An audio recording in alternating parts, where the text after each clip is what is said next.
matchup, breakdown, even live odds and spreads to bet on during games. With the largest catalog of odds on everything from football, MLB playoffs, NHL, NBA to political props. When the game's over, head on over to our online casino and get in on a game of blackjack or poker or unwind with over 150 slot games. Head to the website today to get on the action with America's most trusted site for online wagering. Bet online. The game starts here. Thank you for making Saints Central your black and gold home for the New Orleans Saints.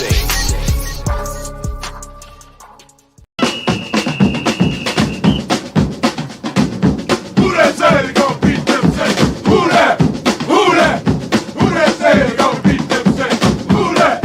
Who that? Who that say they gon' beat them Saints? Who that?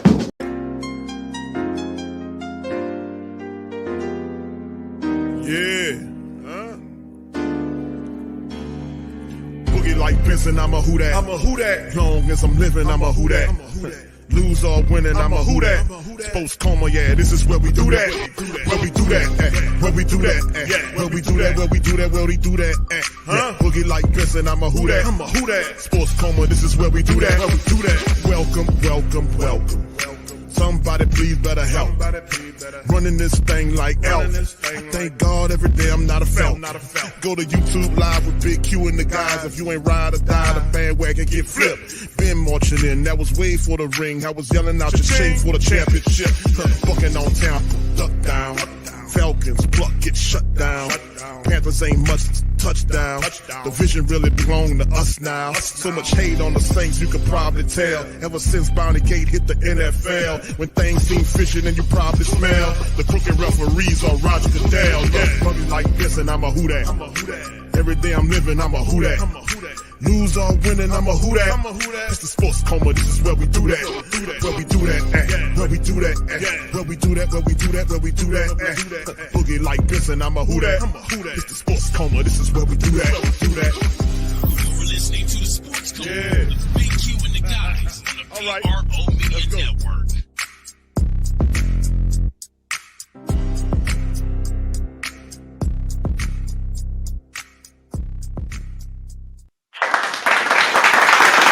All right.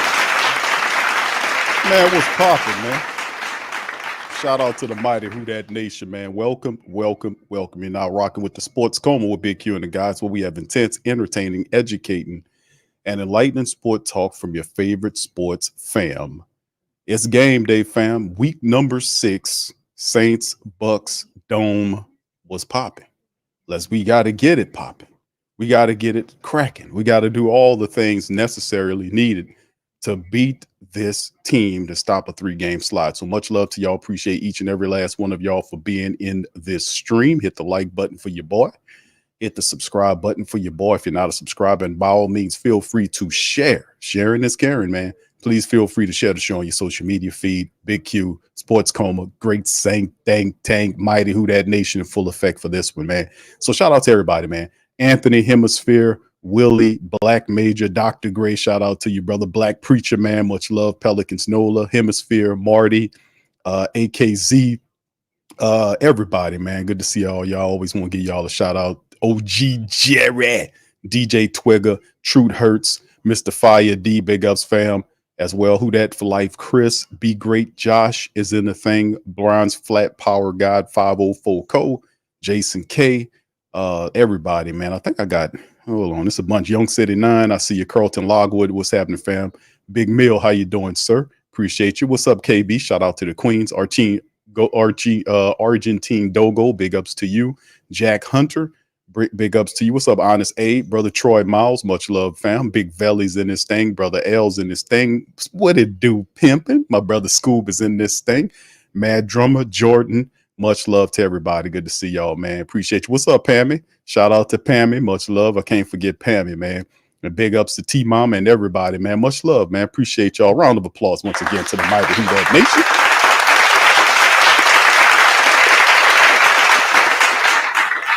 Salute to the mighty Who Dat Nation. Stand up, brother Greg. I see you, fam. Appreciate each and every last one of you. You know we always got to share the love. All right, anyway, let's hit this transaction report, fam. We got this the other day as the Saints have elevated from the practice squad safety Jonathan Abram, who is anticipating of starting the game. Guard Chris Reed is a 9-year pro who the Saints brung on through the practice squad here to kind of get things popping and twisting there to help out with the offensive line. The team also activated running back Kendre Miller from the IR, but you'll see in a minute he was deactivated.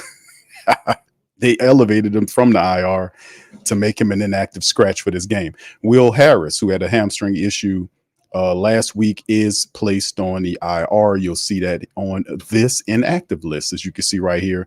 The Saints inactives: Carr, Taysom Hill is inactive, Pete Werner, Kendre Miller, Cesar Ruiz, and Lucas Patrick, along with Christian Boyd.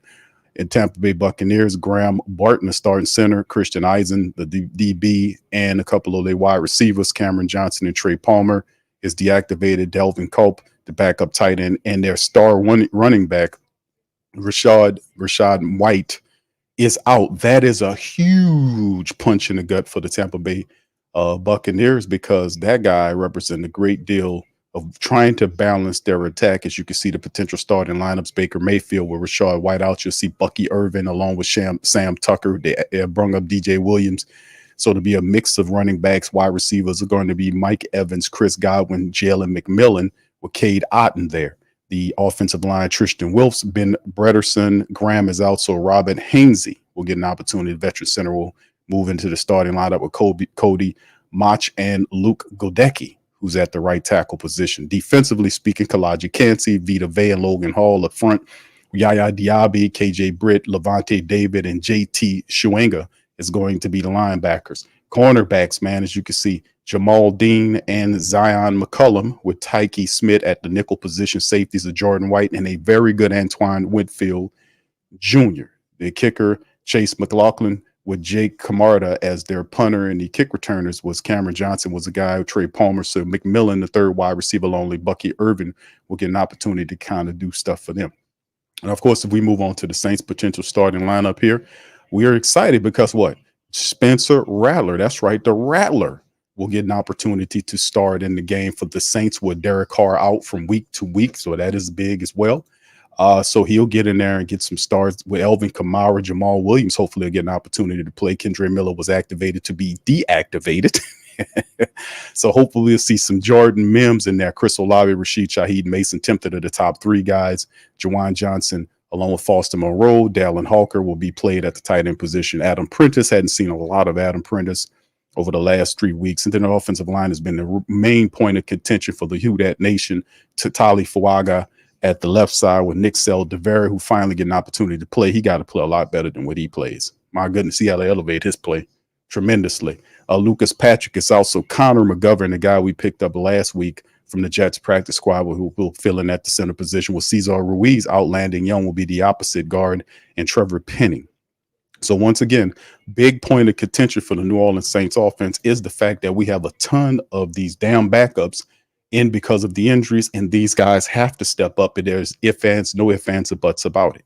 If they don't step up, our poor guy, Spencer Rattler, is going to be slithering all over the damn place. It's just going to be crazy. It's going to be pandemonium. But we need to help that out. We got to do better. Now, credit to the backup offensive line, the interior. They did a pretty decent job of keeping Derek Carr upright last week, right? That sack that Derek Carr got, that was kind of on him. He had a chance to kind of dump that ball off to Elvin Kamara. His eyes dropped, which is with the pressure. The guy don't handle pressure very well. But they did keep him upright. The issue was they didn't run the ball very well, and that's something that we have to change to have success, to give Spencer an opportunity to have a balanced offense. That's what it comes down to. All right, defensively speaking, Cam Jordan, Nate Shepard, and Colin Saunders a long way. Not so much Cam Jordan. It'd be Chase Young and Granderson with Cam as the rotational guy. Nate Shepard, Colin Saunders inside. Brian Brissy, Christian Boyd is out for this game. So John Ridgeway will have an opportunity to play in the rotation there. The linebacker Pete Werner is out, but Demario Davis is good. We got Willie Gay back, which is a positive, so expect to see him, Anthony Orji, and DeMarco Jackson in reserve play. The corner, our secondary, outside of losing Will Harris, we are intact from a cornerback perspective through 6 weeks. Let's pray we keep that going. Marshawn Lattimore, Paulson Adebo, Alante Taylor is our top three guys. The safeties will be Tyrann Mathieu and Jordan Howden, perhaps. We'll see, but Jonathan Abram was activated to play there. JT Gray is also a reserve guy, so we'll see what the Saints do there as well, along with Blake Grupe, Matthew Highball, and the Saints. Biggest thing for the Saints, fam, and we talked about the keys of victory on the pregame, read the preview of the Saints and Buccaneers matchup last week. Well, not last week, this Friday, actually. Do so many stuff. That has been the main point, focusing on having a running attack, the balanced offense. That's the big thing. Having a running attack, which means the interior offensive linemen got to get up off the ass and they got to block better in the running game. They got to be smarter. A lot of times the scheme calls for them to get out and ahead of guys and cut guys off, kind of lock and seal method. When you get there, kind of twist and block off. Those guys are so slow to the party. They don't have an opportunity to get there to do anything. If you watch the tape, they get beat to the spot every time. And that's where the system fails. The Saints get beat to the spot where John Benton, the offensive line coach, want the line guy to get to. Not so much he said this. And we've seen a lot of it operate well in weeks 1 and weeks 2, where you get to a spot. You beat the defensive lineman or defensive player to a spot, then block and seal so that the offensive skill player can get behind you for a greater game. They're so slow and stupid. They're not able to get to where they need to be because they don't know the system that well. So hopefully with a lot of practice, some of these backups can get up off their ass and earn their paychecks because we can't have no 4-game slide here, man. We can't lose to Tampa Bay, Atlanta, and go down 2-4. This is a must-win in any sense of the imagination. This is a must-win. All right, big ups. Brother Rich, how you doing, sir? Shout out to you. Back in the cut. That's right. Thank you, brother. Appreciate you for that. Thank you. Get fucked too kind. Thank you, bro. Appreciate you, man. And yeah, we got a lot of stuff to get to, man, in this one, man. And we about to kick off for the black and gold. So the black and gold got to handle a business in this. We got to stop the slide against the Tampa Bay Buccaneers, and we got to do it. And no ain't fast butts this. We got to do in this sucker, man. Just gonna keep it all the way funky with you. All right, so we'll see. Spencer, they're showing Spencer. Look like Spencer's ready to go, man. I'm really very excited to see what he can do out there. The guy is almost kind of, I don't want to kind of throw him out there, but everything about the guy in terms of his look, he's like his mannerisms, the way he's built, the way he play football, everything is Mahomes-esque. You know what I'm saying? The way he scramble around, even the way he look when he put his helmet on, it's very weird. You know what I mean? Y'all get that? When I'm looking, I'm like, man, this dude, and I really don't want to say that because Mahomes is the best quarterback in the game. And here go the Saints kicking off the right to left to the Bucs. They get it and return it to the 25-yard line on the play. The Saints, Anthony Orgy and others are there to bring down Bucky Irvin, the scat back, as the Tampa Bay Buccaneers offense runs out on the field. Baker Mayfield, 13 touchdowns against 2 interceptions, 13 touchdowns, lead the NFL. So shout out, Baker is doing a pretty decent job, man, to be honest with you, with his season so far. So anyway, like we said, Bucky Irvin, Mike Evans, Chris Godwin, Joe McMillan, and Cade Otton are skill set players. And they pick up from the 26-yard line. All right, shotgun, 2 to the left, 1 right. Baker Mayfield turns and fires it. Easy pitch and catch to Michael Evans. And he slides down, picks up about 11 yards on the throw toward the center of almost to the right hash mark. So just like that, the Tampa Bay Buccaneers get a quick strike for a first down and then some. All right, 12-yard pickup off the back as they break huddle. All right. So anyway, let's keep it moving and grooving in this. I don't know what the hell going on with this, y'all. Let me just have to wait on that. All right. Baker Mayfield under center now. 2 to the left, 1 right. He sends a man in motion from right to left. Baker turns and hands the ball. Nope, flag down right away. So that's probably going to come back. And there's some pushing going on right now. And who is that pushing? Who's that pushing? Okay, Nate Shepard is getting is pushing on somebody there. One of the offensive linemen there. He didn't like something that happened, but there was a flag down prior to the play. It's Granderson, and they got Cam Jordan there. As Cam Jordan's actually out there. So, yeah, Demario Davis. We see Willie Gay and Demario there as we went through the starting lineup already. All right, so here's Baker Mayfield. It's loud now. He trying to audible out of something, 2 to the left and right. He's in the shotgun with the running back to his right side. That clock is getting pretty low. There's the snap. He's looking center, turns left. He's getting pressure, scoots out, makes the throw, and it's right in between 2 defenders, and it's caught by Chris Godwin for a first down toward the left side of the field.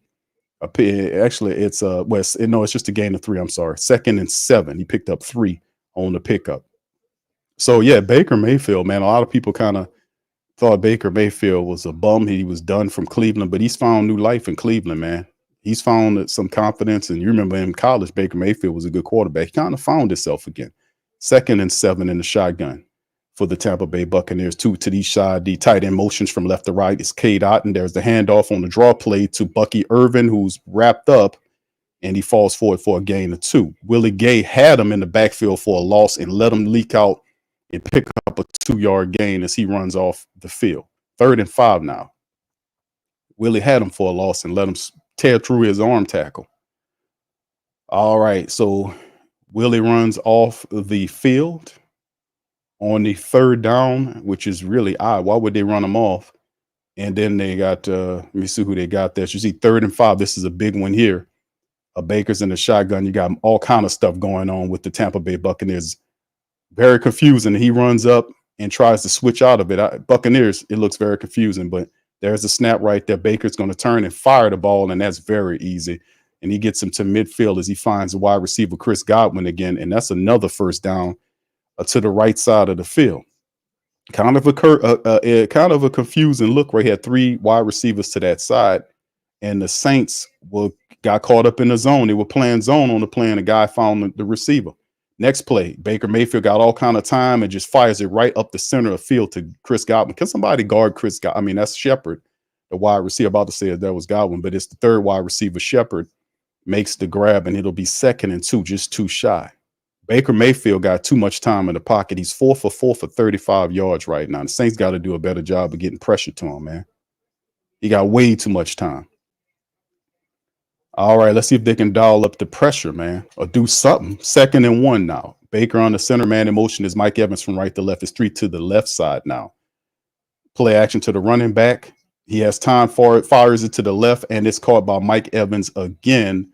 And he beats a Debo to the left side for another pickup. The Tampa Bay Buccaneers walking the damn ball down on the New Orleans Saints defense.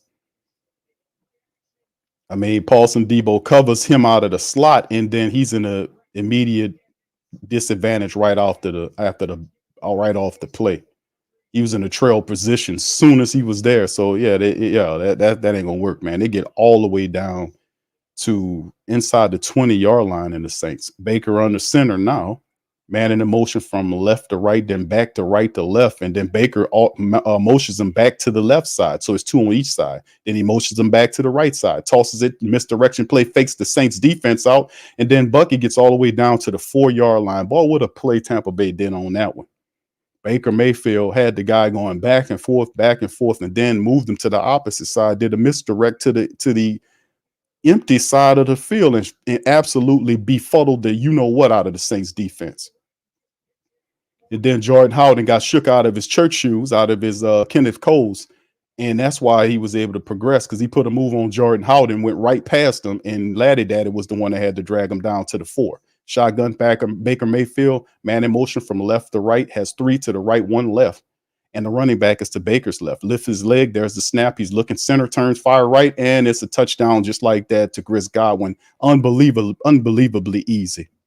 Unbelievably easy drive. They marched the damn ball down on the Saints defense in the first drive. That was shitty and dumb defense. But at the end of the day, it's still early in the game. We're gonna know the Saints gonna calcify. They got punched in the mouth early on that play. Tampa, there was no resistance. There was no pressure on the quarterback. They just reared back, and I don't know what was going on. They just reared back, and Tampa Bay just walked the damn ball down on the Saints for the first score of the game, 6-0. So defense has to get smarter. They got to grow some brains, and on the next drive and kind of dig in and make sure they stop this team as they make it 7-0. That was a very easy drive. You couldn't get no easier than that. You can't get any easier than that. Boy, you want to talk about easy. That was preschool like a mug, man. That was like ABC 1, 2, 3 like a mug. Boy, it can't be that damn easy. All right, anyway, let's do a quick drive summary, fam. Let you guys know the drive summary there. Let's see how many. Let me get the drive summary here. That was real easy. 8 plays, 74 yards, almost 5 minutes, just like that. 8 plays, 75 yards, 5 minutes, 455, 5 minutes on just march down on the Saints, just like that. That was absolutely ridiculous. Ridiculous. No pressure, dumb, milk toast, and it just shows, man. They got to clean that up, man. So we'll see what they got going on. They got punched in the mouth too easy, man. If they're gonna do that to you, you might as well fold the tent, fam. If they do that type of dumb stuff. All right. So anyway, let's keep it going. Shout out to the fam. Appreciate y'all being in the stream. Please feel free to hit the like button, hit the subscribe button. By all means, feel free to share the show. Let's hear from some of the family members here in this thing. Brother Earl says, hope Rattler, they give him time in the pocket. We'll see what happens offensively speaking, but it shouldn't be a shootout. It shouldn't be a shootout. It shouldn't be a shootout, man. Shouldn't be that. You will hope the defense do something better than that, because that was terrible as hell what I just seen. That was real stupid. Absolutely terrible. All right. Anyway, shout out to the fam. Greg says it's unreal. Yeah, it's still early on, man. They got to do a better job, and credit to them, man. Even though that was a stupid, gutless, empty-headed defense out there on that first series, hopefully they'll turn it around and they'll figure out some stuff and they'll make some adjustments.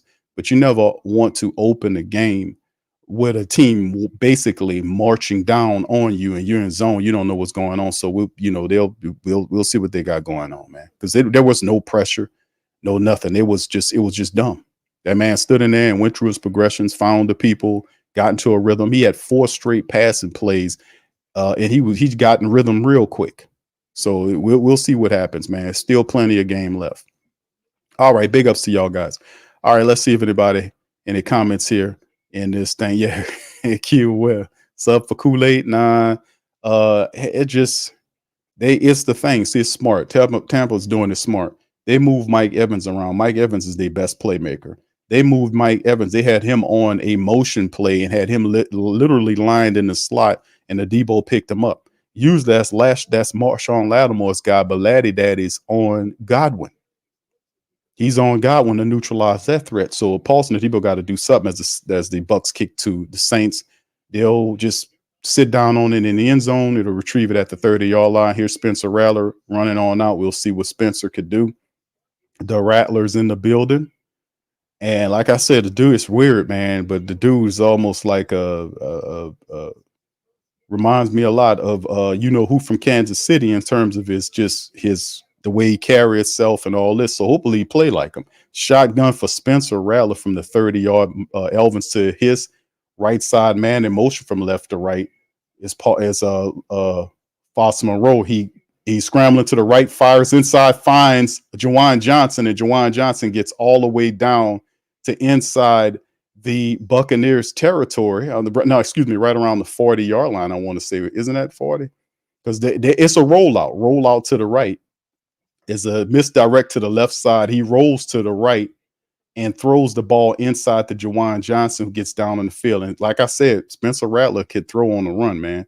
And he made a really good play to get down. And even Juwan Johnson showing a little steam. And there's Spencer. He fumbles the ball, but he gets it. So a snap change, and that turns into a bad situation. But he gets on top of it and covers it up. We can't have that, as McGovern is listed as the center there for the Saints. So this QB center snap exchange, McGovern, man, you got to be smarter than that, bro. We got to make sure we get the ball. He snapped it and he fumbled it, and the Saints going to lose some yards on that play. So it'll be 5-yard loss. It'll bring up 2nd and 15, and they have to do better. All right. So anyway, there's a snap. Spencer turns, fires it right to the wide receiver. It's a dump. And the guy's trying to run. He's treating it like it's a fumble. They hadn't blown the whistle, and he got the DB returns it all the way. I don't think that's going to be anything, but he threw it to. Is that Mason Tip? No, that's Chris Olave. Olave. He looks symptomatic. Concussion. Did the guy hit him in the helmet? What happened there? It's a helmet to helmet. That is, and that ball came out before. That's a helmet to helmet. League, do your goddamn job. That's a helmet-to-helmet play by the Tampa Bay defender.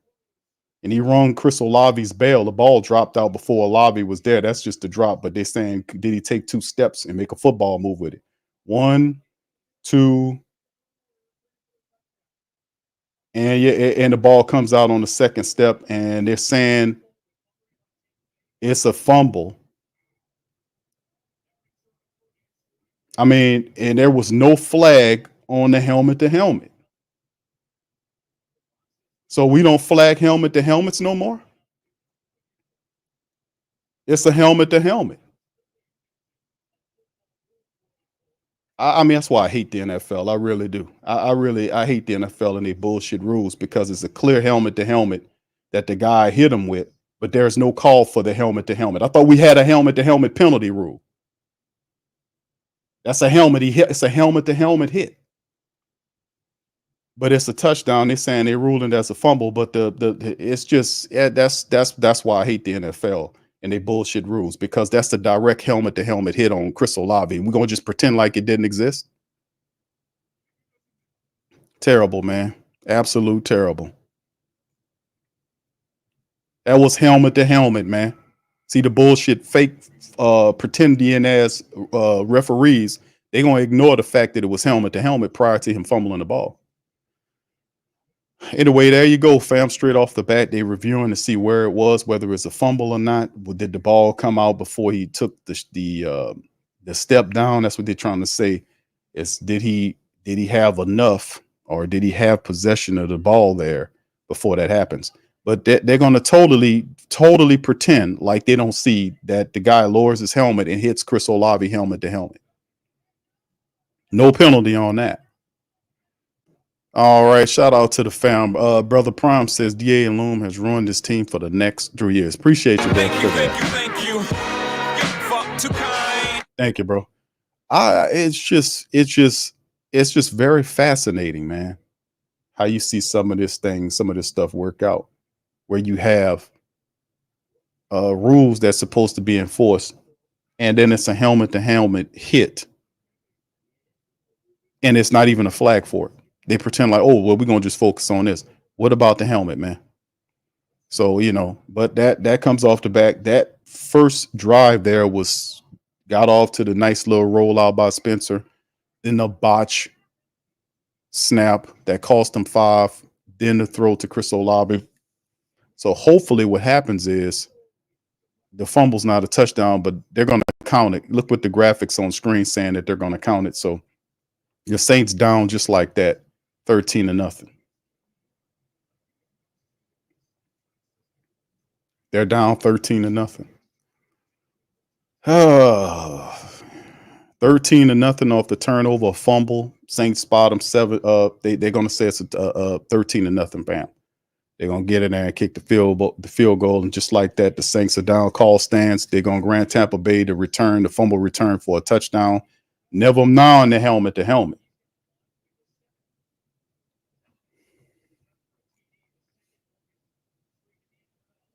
But Chris Olave might be out for the rest of the game, because he was symptomatic.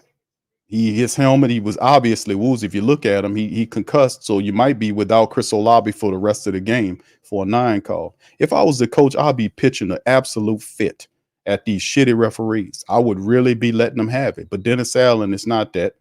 He's goofy, and he's just gonna sit up there or whatever. Now you got caught 6 on a bad no call, and then this asshole gonna sit up here and try to explain to you what happened.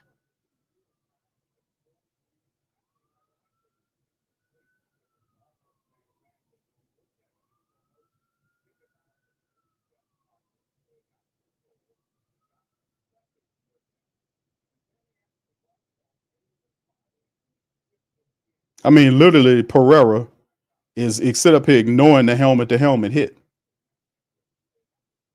Well, I hate these bureaucrats, man. I sit up here and try to explain away.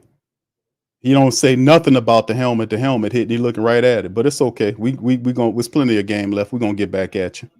We're gonna get back at you. All right. So anyway, we down 14 quick. Spencer got to lock in. They done spotted Tampa Bay a touchdown there. The Saints trail 14-0. The offense got to come out, and they got the score.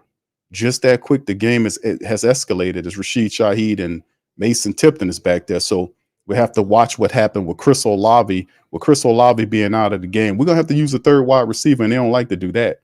Clint Kubiak doesn't like to use anybody outside of the main guys that he has. So now he'll be forced to dig even deeper into the wide receiver room if Chris Olave is out.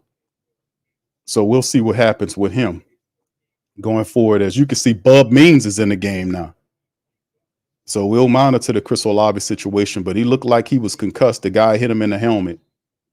Bastard referees made no mention of it. Even that stupid bureaucrat of an explainer, it didn't mention it either. So anyway, 1st and 10, 8:42 on the clock, shotgun handoff, draw play to Alvin Kamara up the center, fights for about 8 yards. Kamara ran and was able to get it about 8 yards up to the center, to the left hash mark of the Tampa Bay's defense there. That was 7-yard pickup for AK-41, 2nd and 3. Let's see who the wide receivers are. You got Cedric Wilson Jr. is in the game for the Saints. So let's see what Clint Kubiak can do. He looked like he shaved. So hopefully some brains come in with this call. There's the rollout by Spencer to the right side, looking, throws the ball, and it's off the hands of Cedric Wilson. I don't know. It looked weird. I don't know what he was trying to throw at Cedric Wilson. Maybe it was a little too far out front of Cedric Wilson Jr. I don't know what Fox is doing with the camera angles, but they're snapping. They're not catching the Saints clean snapping. They're trying to do all this extra shit, and then when the play gets going, they're late to see the start of the play. They've done that like a couple of times, man. All right, shotgun Spencer Rattler. He got Bub Means in the game. Good Lord. And Bub motions out to the left side, so it's 3 to the left and 2 to the right. There's a snap. Spencer turns and fires to the right, and he throws over the hands. No, he caught it. Bub Means Bub misses it. It's 4th and 3. Throws toward Bub Means, and Bub Means does not make the catch. He couldn't get his feet in, so that's 4 and that's 3 and out right there. But Bub Means, with one hand, he went off his hand. He couldn't make the grab. It was a little too out front of him on the play. All right, 4th and 3. So now the Saints, he got to settle in, man. Just settle in, Rook. 14-0 right now early. This is going to be dangerous. We need the defense, who looked really terrible that first drive. They got to stop the Tampa Bay Buccaneers from doing anything this next drive. If Tampa Bay scores, this game is going to look really, really funny, really fast. So that's Matt Hayball out there ready to punt it for the Saints. And it's away. Nice punt. It'll be back around the 21. The guy doesn't call anything, so the Saints wrap him up. It is that's Rico Payton. I want to say Rico Payton on the stop right there. So there you go, 14-0 as the Tampa Bay Buccaneers offense picks up. So very not ideal situation right now for the black and gold early.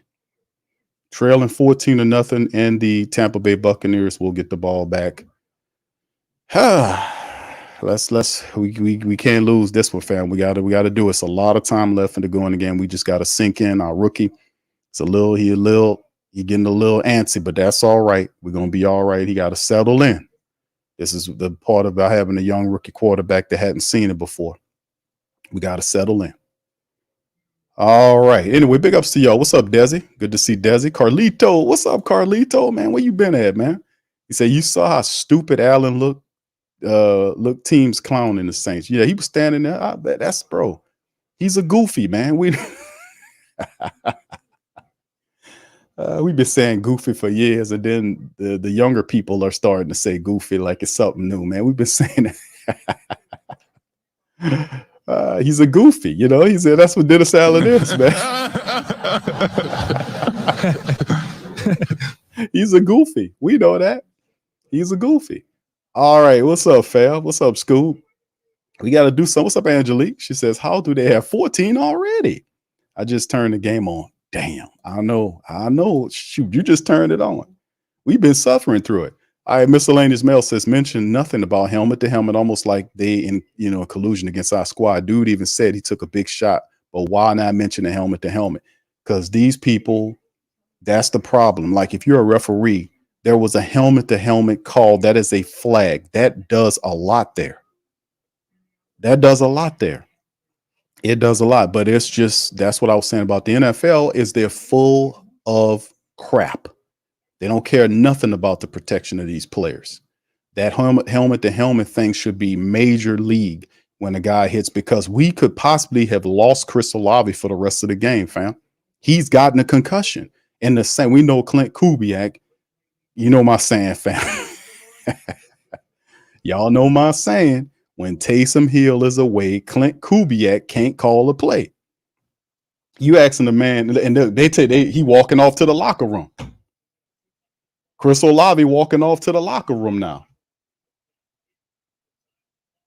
That's a flag. He going to the locker room. That Olave is he might be gone for the game. All right, so here we go. Tampa Bay Buccaneers. Baker Mayfield look like he's going to lateral to something different. Motions the man, and then tries to go to the motion the man. Finds another player, number 17, and he gets about 89 yards. I mean, literally, what are the Saints defense doing?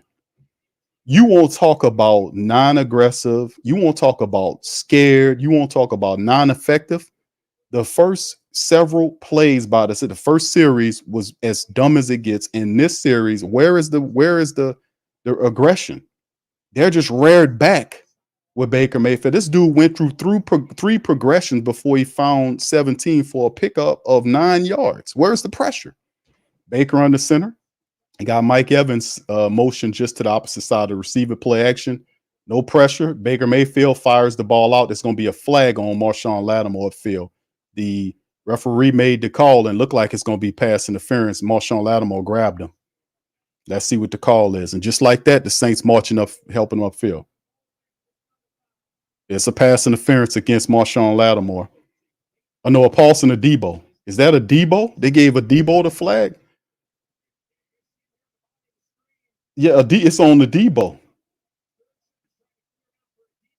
Debo, what are you doing?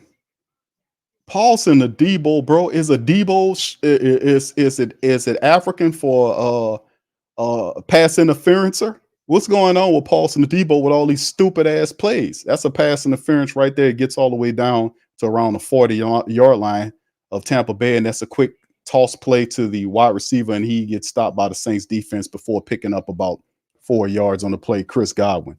I got to give it to Tampa Bay and Coach Todd, because they're getting into their offense with sharp passes. Baker Mayfield is 8 for 8 for 75 yards right now. He's cutting the Saints up in this one. Thank you. Appreciate you, Tim, for that. Yeah, that's very true, my friend. Thank you. Thank you. Fuck too kind. All right. Appreciate that, man. I don't know what to say about what I'm seeing here with the Saints. 2nd and 6 now for the Saints.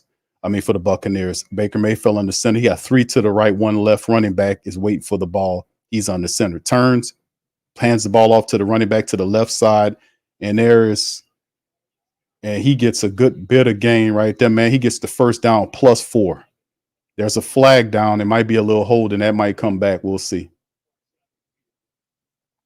It looked like we might get a flag against Tampa Bay.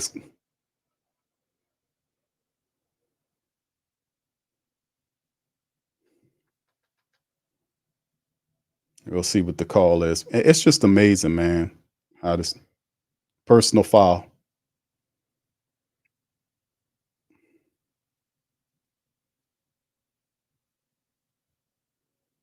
Crazy, man. I don't know, man. This is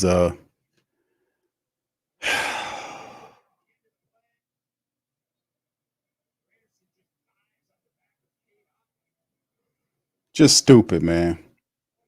Saints defense doing everything they can to help the Tampa Bay offense move the ball. They're now sitting up at the Saints 30-yard line with Baker Mayfield. Perfect. In the shotgun snap, handoff to the right side. It's a reverse play going back, and Baker Mayfield is going to take a shot. That dude went through his progressions and still find him. They missed the tackle. He gets all the way down to the 15-yard line. What are the Saints doing? You seen how many times somebody else touched the ball there and there was no pressure back there? Dude, they running trick plays on the dumb Saints defense, and they don't have any pressure. 3 people catch the ball. Baker Mayfield went he went from left to right, fanned his progressions, and still was able to find Tucker upfield. He was looking, and then they playing rear back and zone, scared as hell, and they still, Demario Davis misses the tackle, and Tucker picks up more than enough. They get on down to the 15. You won't talk about these people applying no pressures. Baker Mayfield is calling audibles now. He turns, it's a run to the right side, is a flag down right away. I mean, there's zero pressure. The Saints are providing any pressure, and that's against the offense. At least the referee slowed them down that time. It's a delay of game penalty against Baker Mayfield. He got greedy trying to audible to a different play, and it'll buy him 5 yards. But he's 9 for 9 for 90 yards in the touchdown. If you're letting Baker Mayfield go through his progressions, he's forming left to right on reverse and trick plays. Ridiculous. And now these people are threatening to score. Baker in a shotgun, 1st and 15, 2 to the left and right, looking left, turns right, throws the ball, another catch, nope, drop. Ball dropped by K-Dot, and thanks to Willie Gay Jr. on the pursuit, knocking the ball out to bring up 2nd and 15. Maybe the Saints defense could calcify. We need some calcification for the defense. They got to harden up, man, and stop this from happening. Dude, what's wrong with these people, man? What's going on here with this Saints defense? They got to be called upon here with a rookie quarterback at the offensive side. If Tampa Bay is allowed to score right here, this is going to be really bad. Baker in a shotgun, 2nd and 15, 2 to the left and right of the formation. He's waiting for the snap. There it is. He turns center, looks right, looks left, and he's going to run it. He got room to run. He gets from the 20 to 15 down and falls forward to the 8-yard line and picks up almost all of the yardage back except for maybe 2 yards on the 3rd and 2. So it went from a 2nd and 15, just Baker Mayfield scrambling on the Saints, picked up all of it except for 2 yards. Once again, the Saints break containment and leave a wide open hole, and Baker Mayfield just runs away and just picks it up and then goes and get it. Unbelievable. Unbelievable. You don't talk about a dumb defense, man. Undisciplined and dumb. 3rd and 3 now. Manageable. 3 to the left, 1 right. Running back to his right side, Baker Mayfield. Saints showing pressure. They're going to try to blitz him. They send him in there. Baker turns, fires left, and the ball is knocked away by Alontae Taylor on the play. It was a bad throw by Baker. So they'll still have another shot. So Alontae Taylor got around Mike Evans and made it difficult. So no, actually that's 4th and 3. So that good play by Alontae, and it forces them to kick a field goal now. Good play. Because Alontae was on him and the ball was thrown in front of him. Actually, Baker Mayfield threw the ball, and if Alontae Taylor turns around and locates and turns his damn head, that was an interception, bro. All he had to do was turn around and we would have had the pick. Just turn around. And there it is. The Buccaneers will go up 17-0. Just whip your head around, Jada. What Will Smith? What was his kid name? Whip their head around, or whatever that damn song is. That's all he got to do. Whip your head around and you got an interception in the end zone, just like that. Whip your damn head around. My goodness, all you have to do is turn around and you get blessed with an interception. Turn around. Oh, my goodness. All right, big ups to y'all, man. Appreciate y'all. Big Valley says defense is 30th in yards after the catch. # no words. Thank you, brother. Appreciate you. Thank you. Get fucked too kind. Yes, indeed, man. Turn around. Whip your damn head around for a pick. All right, Brother Prom says DA has lost his team. Fire him. Cut Carr. Thank you. Get fucked too kind.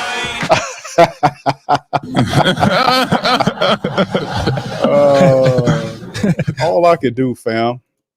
All I could do is laugh. Y'all notice that? That's what I'm just all I'm gonna do. I'm gonna just laugh, you know. Oh my goodness. I don't know what to say, man. I don't know what to say, man. I really don't know what to say. We're down 17-0, and they still got 4 minutes left to go in the first quarter.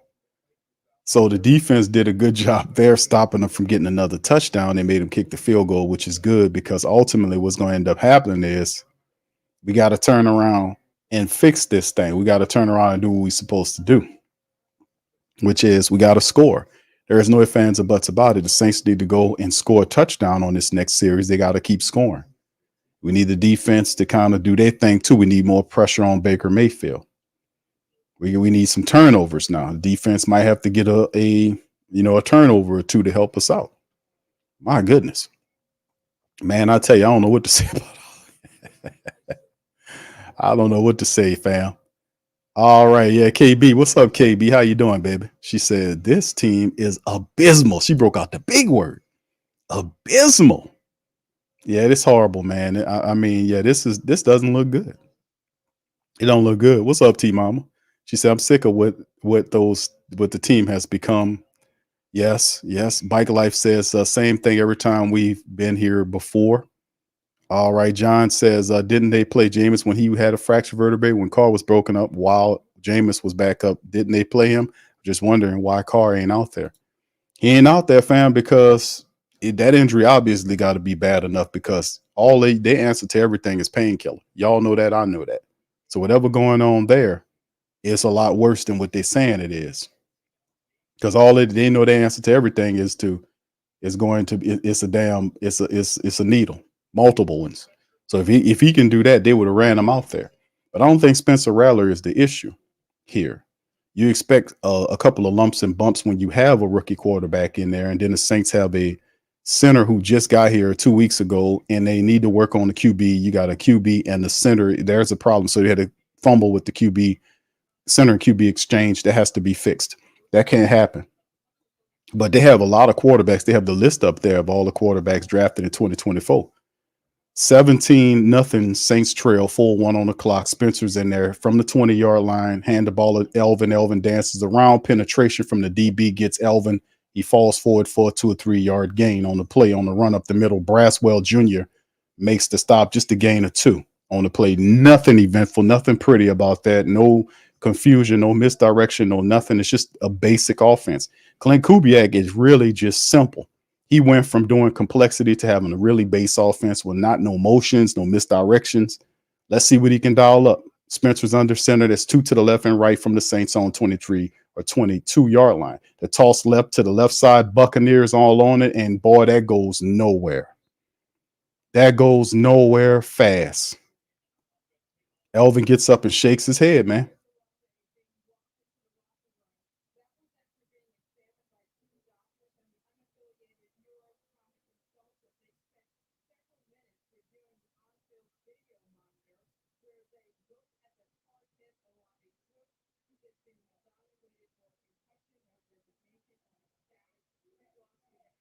So Christina Pink, I think that's who. No, Pam Oliver just said he's being evaluated. I was quiet, but I was listening to what she was saying. Chris Olave has a concussion, so he's out for the game. There's a throw by Spencer Rattler to the right side to Bub Means, who makes the catch, and that's a first down. So they're getting Bub Means involved. That's a positive. So yeah, Chris Olave is going to be going for the game. He got a concussion. Bub Means makes a catch. Did he get both feet then? Yes, he did. So that's a catch by Bub Means to the left side of the field, to the right side of the field, rather. So getting other guys involved. Chris Olave's done for the game, concussion. All right, 2:22 on the clock. Play action toss to Mims. He fires it toward the left side, and Bub Means again. So Spencer Rattler is getting a connection with Bub Means, the two rookie wideouts. So you see Jordan Mims out there. It's a fake toss to Jordan Mims. Spencer pulls to the left side and fires Bub Means, who picks up some more yardage. So there you go. We got a rookie-to-rookie thing that's going on. So Spencer Rattler tell him, hey, man, just catch the ball, bro. We're going to win this together. And they got a Tampa Bay Buccaneer player, number 35, down on the ground right there. So it'll bring up 2nd and 2 on the play as Andrew Janoku's talking to Spencer Rattler on the play. So some excitement going on with the rollout. That's pretty popping as they go into a commercial break. Yeah. All right. So, yeah, we got a rookie-to-rookie. So we seeing Bub Means get involved. We see Jordan Mims out there. He's out there. Not so, so we seeing some new personnel roll out there. Cedric Wilson. That's because you got to dig a little bit with Chris Olave. He's done for the game. So the Saints gain more difficulty. Chris Olave is going to be out. He got a concussion. Now we'll be counting on Rashid Shaheed and other guys. And that's the thing. Like, you remove your best wide receiver, somebody else got to step up and make plays. Usually somebody else's. So the Saints, man, so many injuries, but still in all, this is a must win. We gotta keep it moving. He gets knocked out of the game with a concussion from a helmet to helmet hit and not so much a goddamn whistle on the play. That's the crazy part about it. He's out for the game, and we didn't even get a penalty for that. There was no penalty for that. The guy knocks our guy out of the game, knocks him out of the game. And guess what? There is no call on that. The guy's done. No call. And this is supposed to be safety for the NFL. NFL about to stick a middle finger to the NFL. Let me tell you, y'all with me on that? That's terrible. Y'all full of it, man, because they're supposed to be helmet to helmet plays here that's supposed to be called. There was none of that going on. Them bastards didn't say nothing. They just pretending like it didn't happen. That's not right, man. Even if it ain't a penalty, it's the injury of our player. All right, Marley Moss says, Q, we need the Pope to get us out of this one. I don't know. The Pope got his own problem, brother. You know what I mean? Thank you. You're fuck too kind. The Pope got his own problems, bro. Did you hear me?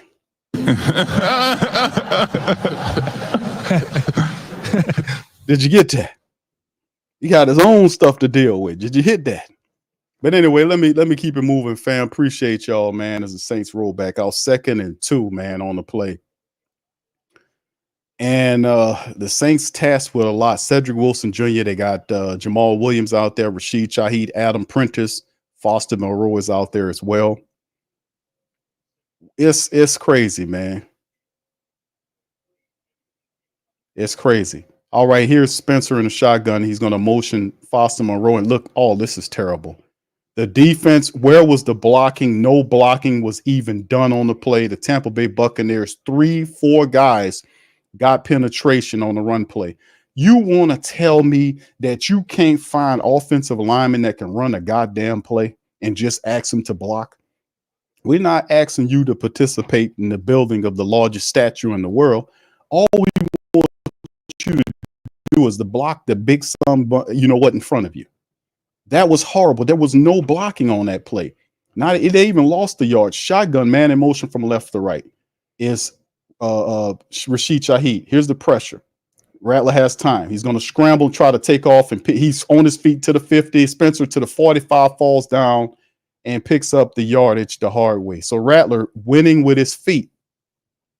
He took off and got all of the yardage on the play. And that's the thing that makes Spencer Rattler dangerous. He's a dual threat. He don't have to just stand back there and throw the ball up for an interception. He can use his feet.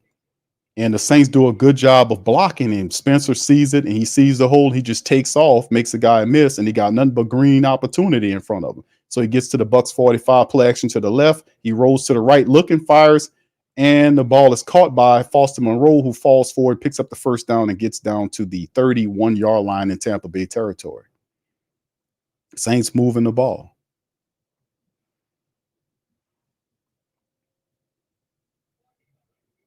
Spencer Rattler on the run.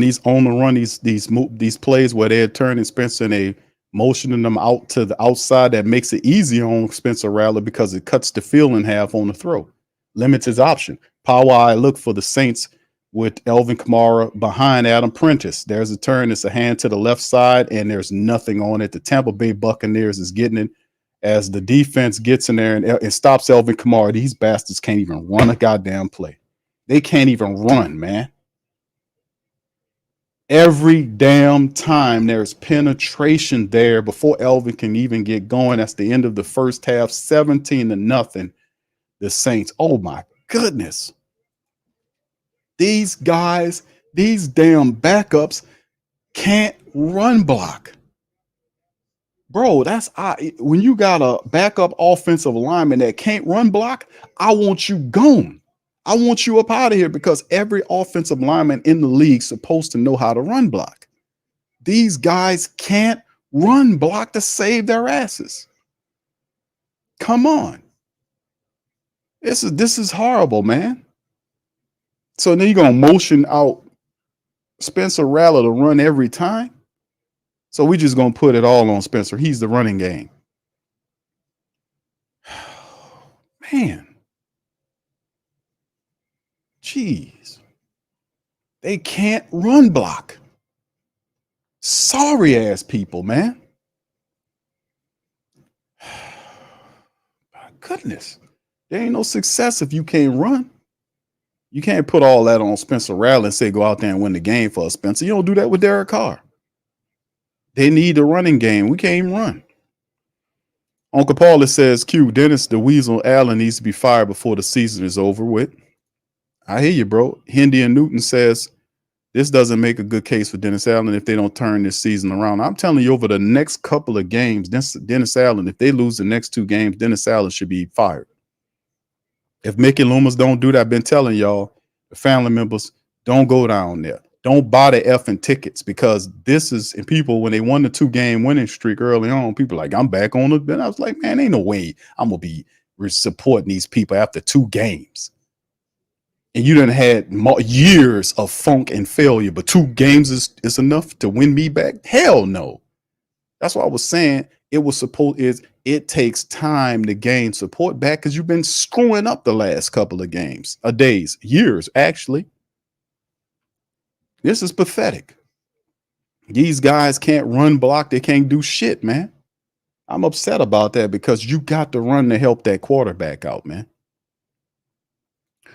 Prime says his history repeats itself. DA fired after 2 years with the Raiders. Thank you, bro. Appreciate it. Thank you. Get fucked too kind. Thank you, bro. Appreciate you. Michael, thank you for the super chat. Man. Thank you. Get fucked too kind. I mean, good grief, man. Could we get some help here? All right, there's the snap.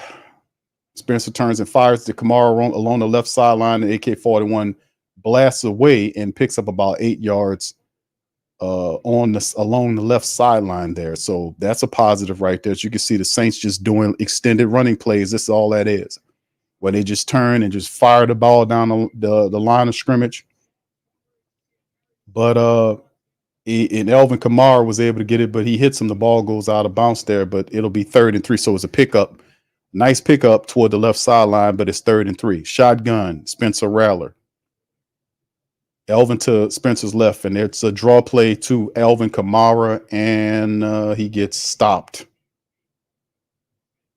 They getting penetration. It's 4th and 2. They can't operate the draw. The Saints offensive line is pathetic, man. They can't operate the draw. There is constant pressure every time, because these guys are missing blocks. They don't know who to block. Who is Foster Moreau? Foster Moreau ain't blocking nobody. He just standing up there, and a guy gets past him. Come on, man. Y'all, what are y'all doing, man? Blake Group, and then they trying to kick a 42-yard field goal, and he puts it right down the center. So the Saints on the board finally 17-3 after the play. It ain't gonna happen with field goals, man. It ain't gonna happen with field goals, bro. We got to score a touchdown. Saints on the board 17-3. 2 scores, they're up at the top of the second quarter. Actually, not the top, 13:43 on the clock. Man. Goodness gracious. Guys that don't know what they're doing. They don't know who to block. Fam, we are 6 weeks into this. We're 6 weeks into it. How you standing up there blocking the invisible man? I mean, I don't understand. You standing up blocking, look around with it. Hold on, where everybody at? They over there tackling your running back 2 yards behind the line of scrimmage. That's where they are. Oh my goodness. Oh God. Dude, we 6 weeks in. It shouldn't be this funk, especially from the tight ends. They should at least know who they're supposed to block. I mean, come on. Shit, man. I hate dumb football, man. We 6 weeks in. You should know who you blocking. They running the same plays. They're not doing anything extravagantly new. All this is same shit. And Foster Moreau should know this. He hadn't missed any time. I just don't get it, man. A boxing star says, Olave needs to just go on a trip until they lose enough to draft a real QB and not paying a vet mediocre QB $150 million so the young guy will have a team around him. Thank you, bro. Appreciate you, man. All right. And shout out to the fam, man. I'm sorry, man. And y'all, I have to apologize for the Saints, because Lord knows Dennis Allen ain't going to apologize to you. So I guess I got to be designated the apologist guy. I got to apologize to this shitty brand of football that the Saints are exhibiting right now. Jasper says, Q, you He says, Q, you may disagree, but I think we got us a QB. No, I agree. I think Spencer Rattler is going to be, he's the future of the position. We just got to protect him. We got to get a man in running attack. And what I don't like is it's not so much on Spencer Rattler. Like they're showing you, he was 4 for 4 for 39 yards on that last drive where the Saints had 11 plays and went 56 yards and ate up 5 minutes and 18 seconds. So he did well. It's just he can't do it by himself. They got to run the ball. Could we pan to where the offensive linemen are and see what they're saying? John Benton should be cussing the blue streak at these people. Because that's the reason why the Saints offense is failing. You can't operate.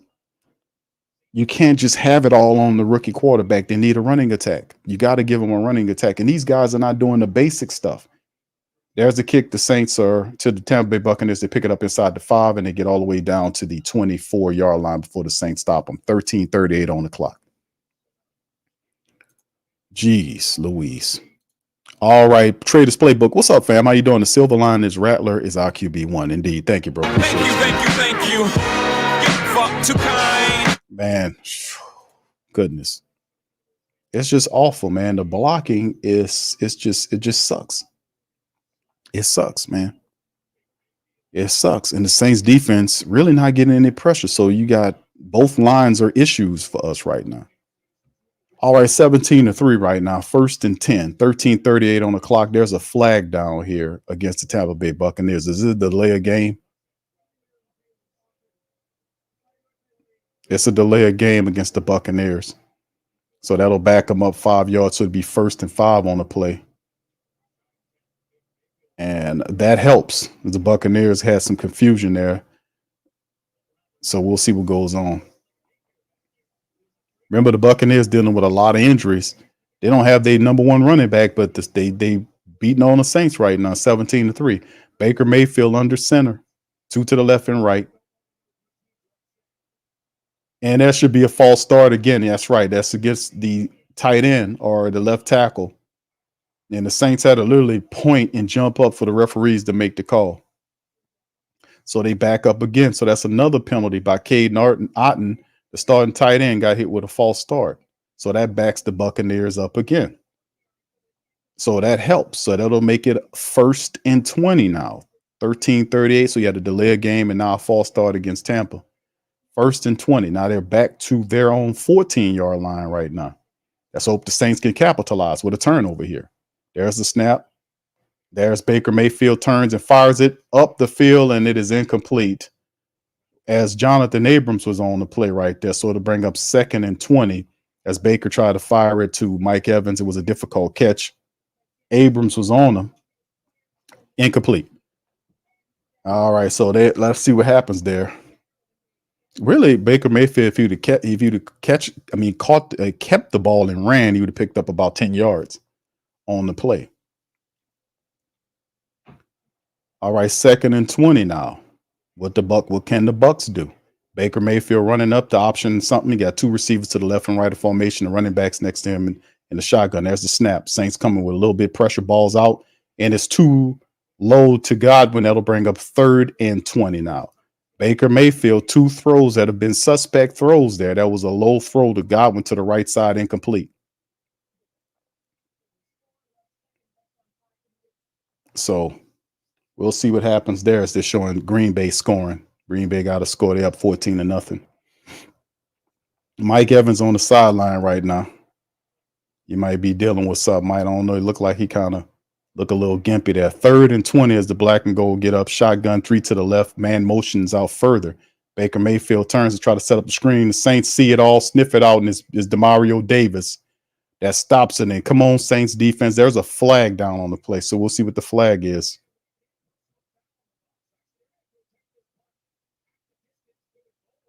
So they're saying it's a personal foul. Buccaneers helped the Saints out big time with this drive.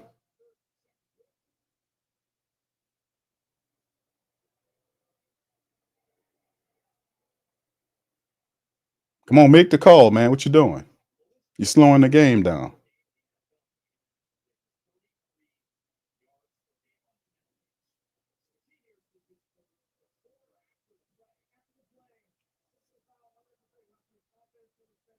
Unnecessary roughness.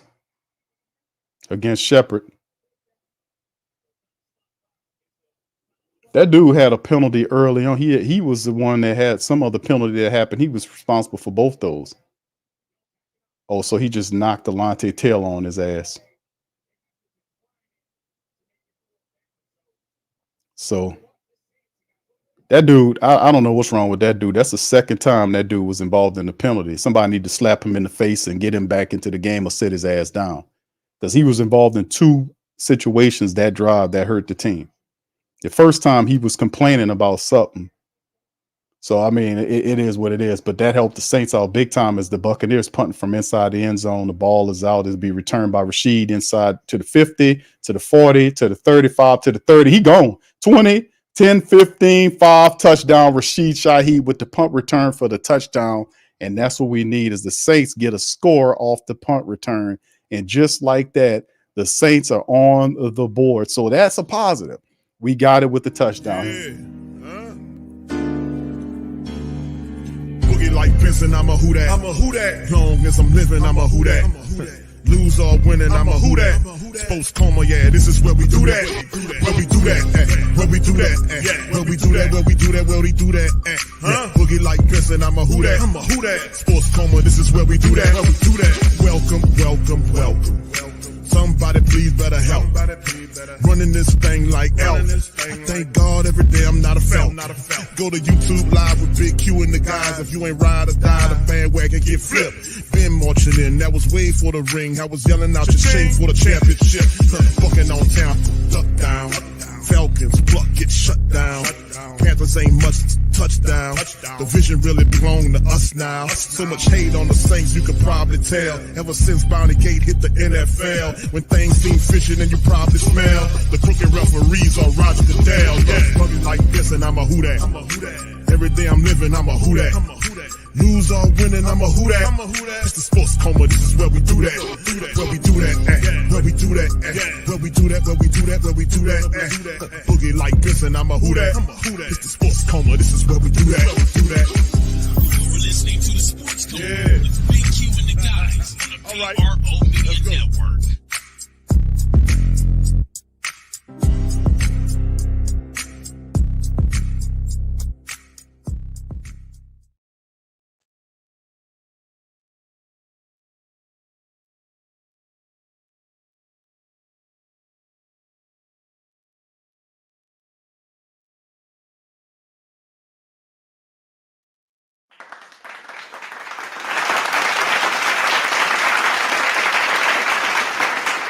All right. Saints got the touchdown. Rashid Shaheed on the punt return right there for the black and gold. That was big, man. 47-yarder return for a touchdown. And hey, man, that's what we needed as the Saints kick off to the Bucs. Ball returned by the Bucs to the 20. They get down to the 23, 24-yard line to the right side. So the Saints, right quick score, 10 points really quick to sink the lead down to 7. Tampa Bay, that last drive was ridiculous. In which Tampa Bay did what they did. It was awful. But at the end of the day, man, still very positive as we keep it going. So, yeah, Tampa Bay, boy, they had a ton of injuries. That last one with the guy did the stupidness that knocked the guy down. And, you know, with the pass interference, that Shepard cat, that was stupid. But it hurt the Buccaneers, and they lost a lot of momentum. Let's see if the Saints could capitalize. There's a run to the right side to Irvin. He battles his way down, and they get pushed and stopped around about the 34-yard line. So it's like a gain of 8 yards, look like, for Bucky Irvin, a little running back. 2nd and 2 for Tampa Bay, 12:41 on the clock. They had the momentum, and then that last drive for Tampa Bay where they just had 3 penalties, the situation occurred. You can see right there the Tampa Bay offensive line just are holding up the Saints defensive line. There's a flag down on the play, so that could be coming back too. So they are, boy, the penalties, all of a sudden they falling apart.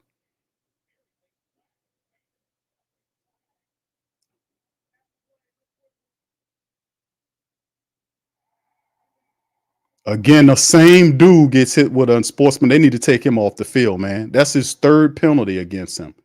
I told you that dude's stupid. Something wrong with him.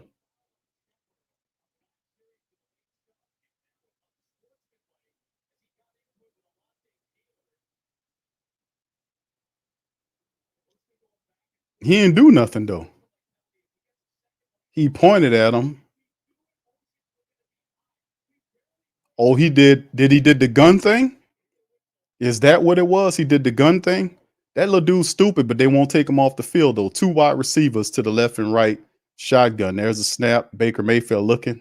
Pressure off of him. Intercepted. So Marshawn Lattimore got it, and he's returning it all the way down to like the 12th yard line. The Saints get the pick. How about that, man? Marshawn Lattimore. Tampa Bay falling apart. Flag down. I'd have took 17 off the field. He's an idiot.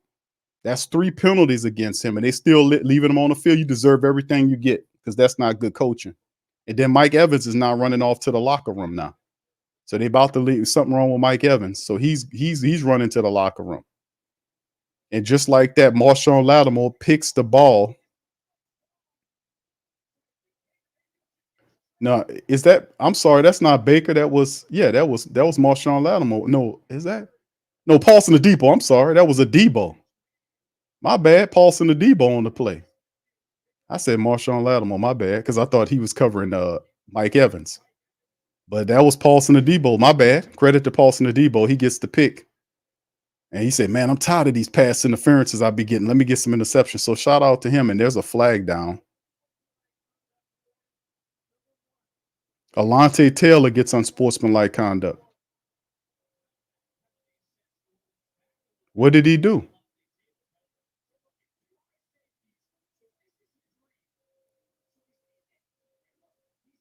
Man, I don't care about the read, dude. Just show me why Alante Taylor got hit with the penalty.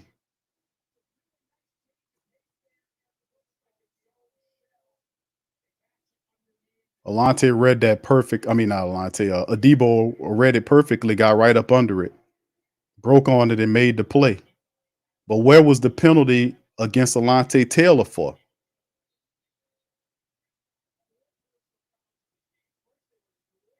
I don't. They this poor broadcasting team, man. It's a play action right there, and the rollout by Rattler. He's going to keep it to the 20. Slides down right around the 18, 19 yard line. I want to say he slid down on the play. Spencer Rattler 6 of 8 for 71 yards on the rattle. So 5-yard pickup by Spencer.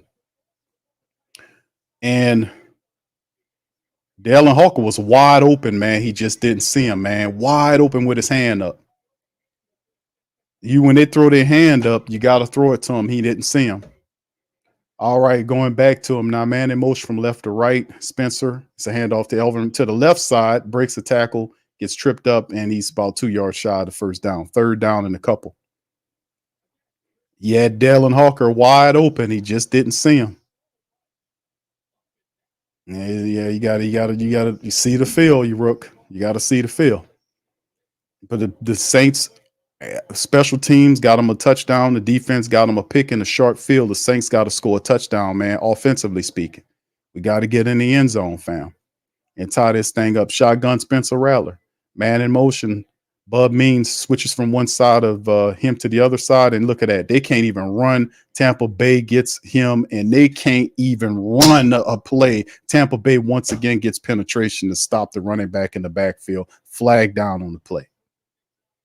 They can't run block.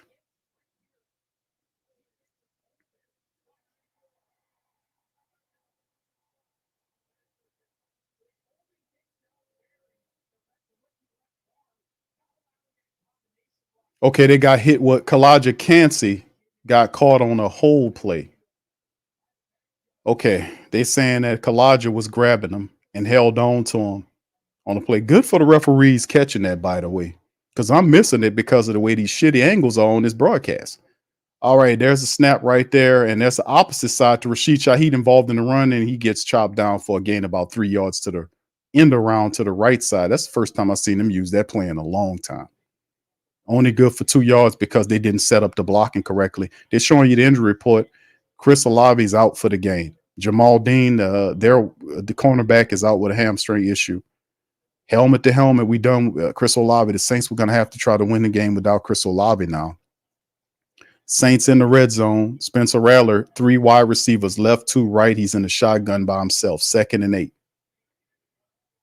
There's a snap. He looks left, fires left, a little low, but to Alvin Kamara, and it's not much of a gain at all. He just gets past the line of scrimmage. Nothing on that, man. 3rd and 7. Nothing shaking on that. Offense got to get in there. We've seen the special teams with Rashid Shaheed gets the touchdown on the punt return. They also gave the 3 points, so the special teams and scored 10 points for the Saints. The offense has to get going to tie this thing. 9:47 on the clock. Shotgun rattler. Alvin Kamara motions out to join the wide receiver on the left side, 2 left, 2 right. There's a snap, looking left, stand left, looking center, and then throws, and he's grabbed and ripped down by Big Vita Vey at the line of scrimmage, and that'll be 4th and 7. Big Vita grabbed a hold to him and grabbed him and yanked him down. And that'll kill whatever the Saints had got going on. They have to settle for a field goal. All special teams points at this moment as he has a lane and it looked like he had it, and then he just threw Nick Saldiveri out of the way. Big Vita Vey just threw Saldiveri ass out the way and grabbed the plenty of jersey on Rattler and drags him down. And there's Blake Grupe kicks it through. The Saints are now down by 4, 17-13 now. A 13-point score by the Saints special teams at this point. Baker Mayfield and offense will take the field for the black and gold. So there you go, fam, right now. That drive, man, for the Saints. Let me see if I can get a drive summary right here. That last drive summary about the black and gold, man. Jeez Louise. Blake Grupe, 29-yard field goal, 6 plays, 17 yards. They used 324 for 17 yards. But they're hanging close. That's the thing. Staying close, hanging close. Hanging tough. Hanging tough. That's what they're doing. All right. King Chosen One says, let's go get this win. Thank you. Get fucked too kind. Hang close. We got to hang tight. All right. Caleb says they can block on special teams, but yes. I don't get it. I don't understand. Thank you, man. Thank you. Get fucked too kind. Thank you for that. Appreciate you. I don't get it. It might be a mental block because I don't get it. I mean, boy, we can't do it. But Big Vita Vey is a handful to block one-on-one, and Nick Saldiveri was basically a rookie. He was drafted last year, but was hurt the whole year. He was hurt for most of the training camp and preseason. When he finally got healthy to play, he got hurt, and he missed a lot of training camp that way. Then he makes the team, and he's struggling mightily, and he's going to struggle against Vita Vey. Vita Vey is massive. He's not a guy that you want to block one-on-one. Vita Vey is a guy that you want to double block down on. He's a nose tackle, and you can't block him with one dude. And he just threw Nick Saldiveri ass out the way and grabbed the jersey full of Spencer Rattler and dragged him down. He grabbed the jersey full and said, "Where you going, Brent? Come on down here." Just threw Saldiveri clear out the way. Saldiveri, and I just looked it up. Saldiveri is Italian for massive vending machine with greasy legs, with greasy wheels. So, he kind of got him on up out of the way, man, and then just drew him on down and we got to do better, man. We got to do better. We must do better, fam. All right, big ups to y'all, man. Saints are eked back into it thanks to our special teams. The special teams that scored 13 points, 2 field goals, and a punt return by Rashid Shaheed has made the game 17-13. Saints offense eventually has to get going here, and the defense is starting to do a good job. The defense had forced them to kick a field goal the drive before, and then ultimately you had the situation where the defense forced them, got the interception. Now there's the kick return as the guy returns it all the way to the 29-yard line as the Saints stop him on the play. And Cedric Wilson gets up grabbing his leg. So I don't know what's going on with that. Hopefully he's all right. But, yeah, that was a real easy return by Rashid Shaheed. You can't get any easier than that. And he did the Dion. And then that Paulson the Debo pick translates toward, he gets the Saints. And that's the killer thing about it is they give the Saints the ball deep in the territory and the Saints can't turn the pick into points. That's a problem, man. That's going to come back to haunt us. All right, here we go. Baker Mayfield from the Buccaneers on 28-yard line. Play action. It looked like a busted play, but Baker has all kind of time and throws it toward number 14. Is over his head.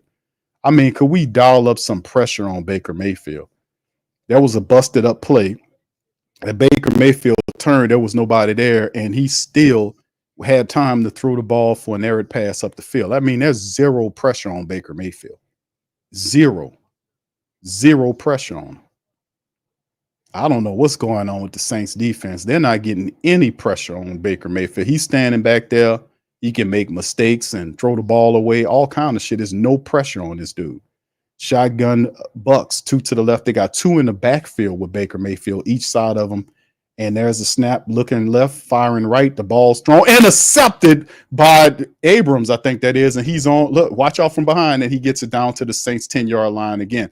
Weird play because Baker Mayfield threw a messed up ball. It popped up off the player. And I think that's Jonathan Abram. Jonathan Abram with the pick there on the play. And the Saints defense gets 2 back-to-back drives, interceptions. They doing it all for the offense except scoring a touchdown. The Saints offense has to score a touchdown off of this. You need a score here because the Buccaneers falling through the floor right now. The throw is popped up and right into the hands of Jonathan Abrams. I mean, literally pops right up into his hands. And best on Baker Mayfield throwing that ball like that. Well, actually, he put too much spice on that ball. That's what it was. And the guy wasn't ready for it. Jonathan Abrams was in the right position. You can't get it any more easier than that. So there you go.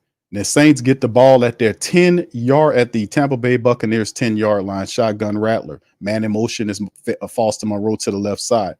And the ball toward the end zone thrown. And it's caught by Bub Means. Is he got both feet then? Is Rattler and Means, man. And it's a touchdown as he finds Bub Means. And we get a touchdown. Yeah.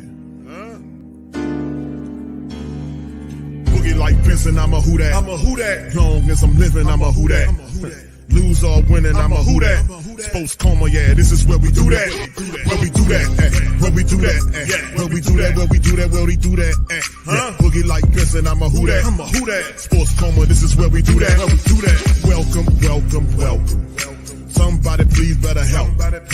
Running this thing like Elf. Thank God every day I'm not a Falcon. Go to YouTube Live with Big Q and the guys. If you ain't ride or die, the bandwagon get flipped. Been marching in, that was way for the ring. I was yelling out your chain for the championship. Bucking on town, duck down. Falcons, pluck, get shut down. Panthers ain't much touchdown. The vision really belong to us now. So much hate on the Saints, you could probably tell. Ever since Bounty Gate hit the NFL, when things seem fishy, then you probably smell the crooked referees on Roger Goodell. Yeah, probably like this, and I'm a who that. Every day I'm living, I'm a who that. Lose or winning, I'm a who that. It's the Sports Coma, this is where we do that. Where we do that, where we do that, where we do that, where we do that, where we do that. Boogie like this, and I'm a who that. It's the Sports Coma, this is where we do that. You're listening to the Sports Coma with Big Q and the guys on the PRO Media Network.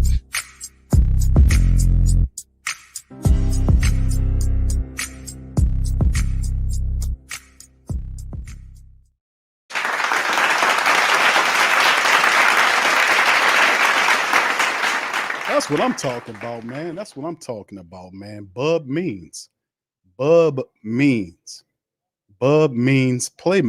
That's what Bub means. And Rattler gets in there, discovers the fact that we have another wide receiver that can contribute. Now, listen, this is big because we've lost our best wide receiver for the game with a concussion. The Saints needed other guys to step in, and Rattler, who obviously is a rookie, has a camaraderie with the other rookie that didn't have anything going on prior to this happening. So this is a plus. So we have our rookie quarterback, our rookie wide receiver involved in plays. Now, Bub caught another pass for a first down early, and he's been involved in offensive touchdown, gets the Saints up 20-17. The whole energy of the vibe, the mojo of the game has changed as the last two Saints possessions have resulted in terms of the defense in touchdowns. I mean, in interceptions. Saints got the defense of interception with Paulson and Debo, short field. Jonathan Abram was benefited by the way, I think it was Colin Saunders. Colin Saunders batted the ball at the line of scrimmage. If you watch the film, I've seen the replay of it. Colin Saunders got his hands up and kind of messed with the trajectory of the ball. kind of deflected it a little bit, enough for the receiver to not be ready for it, off his hands to Jonathan Abram, and Spencer Rattler finds Bub Means in the end zone. Very good. One play, 10 yards, touchdowns, 4 seconds. Saints up 2017. So the Tampa Bay Buccaneers have done this to themselves, really. They had that penalty error drive. It's been 2 interceptions, and the Saints have made 10 points off of 2 interceptions. So the thing is I'm happy that they're finding other wide receivers to get involved. There's the kickback to them, and it's the Buccaneers return it to the 24-yard line on the return play. So there you go. All right, so a little pushing on and going on there as the Buccaneers roll out and put their people out there. Baker Mayfield is 1 of 6, -1 yards since the first quarter, 2 interceptions. He's become Faker Mayfield. So between the first quarter when he was Baker, he's now, and since then he's become Faker Mayfield now. So we got Faker Mayfield out there helping the Saints. On the center, he got wide receivers to the right and one to the left of the formation. Mike Evans is out there, so we'll see. There's the handoff to the running back. Bucky Irvin is breaking tackles. The Saints wrestle him down. There's a penalty down by the way. Bucky Irvin's a little dude, but he runs powerful. I got to give him that, man. Because look like Colin Sanders had him. Look like that's coming back. It's going to be holding against the Tampa Bay Buccaneers or something, right? Because Granderson pointing at them saying there's the penalty. We'll see what they say. It is holding against the offense. That'll back the Buccaneers up. Bredesen, the guard there, he's got caught with the hold. He's saying he ain't do nothing. All you have to do is put the instant replay on. So the Saints have scored 20 unanswered points in the last 5 minutes of the game. Very positive. Very positive. The Tampa Bay Buccaneers are imploding right now. Seriously, they're imploding. 2 quick turnovers. Short field for the Saints. And we'll see what they got. 1st and 18, Baker and Faker Mayfield's in the shotgun. Let's see if he can climb out the hole he created. He motions it, number 17, from left to right. 2 on the left and right. He stares the left side down. The Saints come. Carl Granderson missed the sack, and then he fires it to 14 for a gain of, looked like about 7 or 8 yards to Chris Godwin. Man, Granderson had the sack, and they get 7 that they need. It'll be 2nd and 13. Granderson had him. He got back there, had him, and let him get away. They finally get back there. We almost had one. All right, 7:45 and counting down for the Saints. All right, we'll see. 2nd and 13, shotgun, Baker Mayfield, 3 to the left, 1 right, running back to his right. Saints look like they're showing blitz here. Baker lifts his foot. Saints send in the kitchen sink. He options it out to the receiver, and he gets all of the first down and gets all the way down to the Saints' 44-yard line. There's a flag down again. It's coming back. It's coming back. The Tampa Bay Buccaneers can't get out of their own way. That's coming back.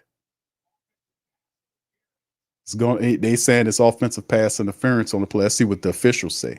But the flag's down on the play. It's coming back. All right, thank you, Traders Playbook. Rattler's just setting in. He balling. Who that? Thank you. Thank you. Fuck too kind. Thank you, bro.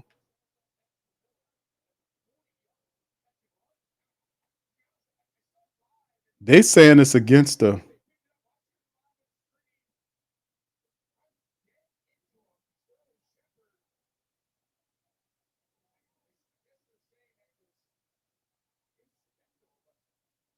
They said it was incidental. Man, get out of here, man. That's a cheating move right there. That's cheating, man. Come on, bro. Whatever, man. We got to fight these bastard referees too. Shotgun, there's the draw play right there. He's chopped down by Big Nate Shepard. The Shep gets back there. That's a loss of 3 or 4 yards on the play. Look like 3 or 4 more. They saying it's 2 yards. Man, get out of here, man.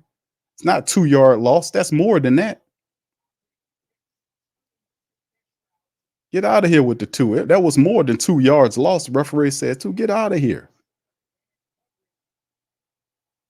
2-yard loss. 2nd and 12 now. 2 to the left, 1 right, running back next to the quarterback in the shotgun. There's a snap, looking center, fires right, throws it back to Bucky Irvin, his running back, and he gets about 6 yards on the play, maybe on the play.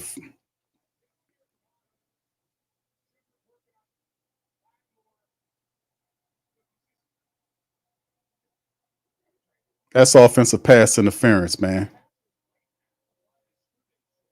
That's offensive pass. That's against the offense. They're gonna sit up here and say it's incidental. I never heard that before. Oh, it's incidental contact. I don't. That was a not. That was the dude ran into him. That's a penalty. We got it. That's crazy, man. All right, shotgun Baker Mayfield 3rd and 6. The 6 sending the pressure. Baker has time and he checks it down. The guy picks it up to the 20, to the 15, to the 10, down 5. He's in the end zone for the score, just like that. Sean Tucker, the running back, gets it, and he wasn't covered by anybody. He marches the length of the field to score the touchdown. The Saints are now trailing 23-20. Boy, you want to talk about garbage ass officiating on that last drive. And then the guy gets out, Baker Mayfield finds him, and there's nobody out there. He turns inside, and there is nobody. He gets it easy, man. So the Tampa Bay Buccaneers get the score. They go up 23-20 with 5:39 on the clock. There's the kick, and they make it 24-20. Bucs up. Bucs take the lead back on the play. So there you go on the run there for the Buccaneers. And just like that, fam, just like that, the Buccaneers are back at it.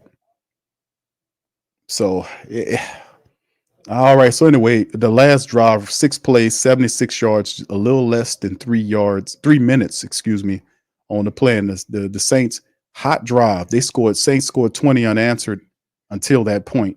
20 points in the second quarter alone. Buccaneers had to respond. They respond with a touchdown. And just like that, the Buccaneers are in there. So, yeah, the Saints, man, listen, we got to do a better job with this because that guy was wide open running down the field, and the Saints defense missed 2 attempts at him. And you see Kool-Aid McKinstry was out there.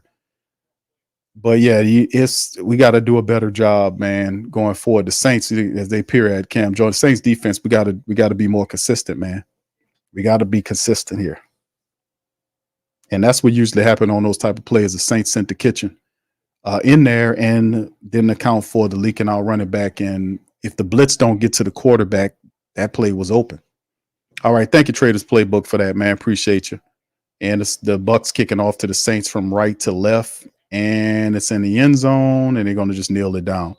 All right, Rich says, I'm feeling the magic, Q. Thank you, bro. Appreciate you. Thank you. Fuck too kind. Thank you, bro. Appreciate the super chat. William, what's up, Will? Says, Carr worried. Now he was looking happy when Rattler wasn't looking so good early. Thank you, brother. Appreciate you. Thank you. Fuck too kind. All right, Spencer Rattler's looking good right now, man. He had a couple of flubs early on, but he's a natural, man. He's a natural, and that's the thing that I like about him is that he's going to find the receivers that our other quarterbacks not looking for. Like he has his own guys. Bub Means is obviously the rookie that he practices with during it, and he has confidence in the guy. There you go from the 30, hand off to Jordan Mims. How about Jordan Mims gets a carry and gets 5 yards? How about that? Jordan Mims gets a 5-yard carry. I've been calling for Jordan Mims for multiple weeks, and we finally get a Jordan Mims sighting. As they're showing, Carolina got a block field goal, and the guy returned it all the way in. That's the only way they're going to score any touchdowns. The Browns and the Eagles, what a garbage time matchup that is. All right, Buccaneers 24-20. Rattlers out there after the 5-yard run by Jordan Mims. He's in a shotgun. 2 to the right, 1 left, 2 left. Spencer steps up and throws into the ground. He was trying to find Mason Tipton, but the guy kind of hit at him from behind, and it affected the throw. That'll be 3rd and 5 as the pocket kind of collapsed around him on the play. Buccaneers trying to blitz the rookie man on the play, and Spencer almost had the throw. The guy was wrapped around his legs, and come on, man, that's not a foul. He put his helmet into his face. That's not these referees, unbelievable. Helmet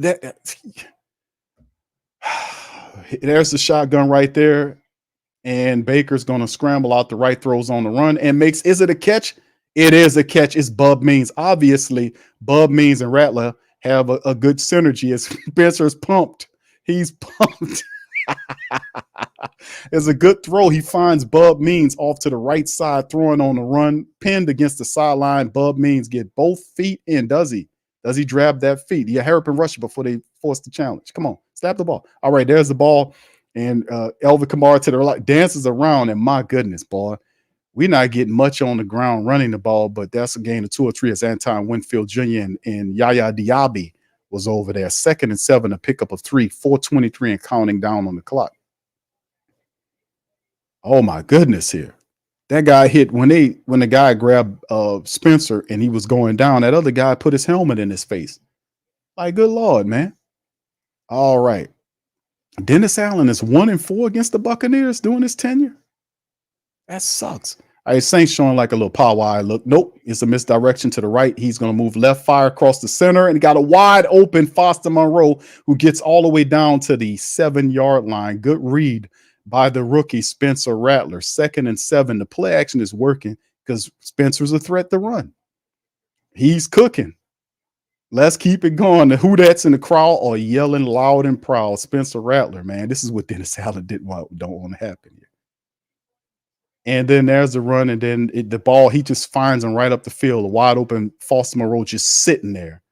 And he dropped it right in the breadbasket to him, and they get all the way down inside the 10-yard line, and the Saints threatening to score again. There's a nice pass to Foster Monroe. Credit to Foster for making the catch. 3:42 on the clock. We got a guy down. Is that Yaya?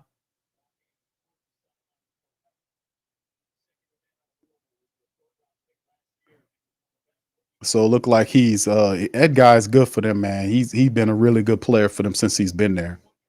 He kind of walking off generally right there as the Tampa Bay Buccaneers get him off the field. And the thing is, people say Q is going to be a QB controversy. No, it's not. Dennis Allen got his quarterback. He believes who it is. And when Derek Carr becomes healthy again, watch y'all see Spencer Rattler go back to the emergency quarterback role. Terrible. All right, Spencer, there you go. Audible in the play here. Let's see what happens here. He's under center, turns, hands it to Elvin, goes back to the right. Kamara dances around and gets tackled down inside the 5-yard line, close to the 3. So that bring up 2nd, or what is it? 2nd and goal for the black and gold.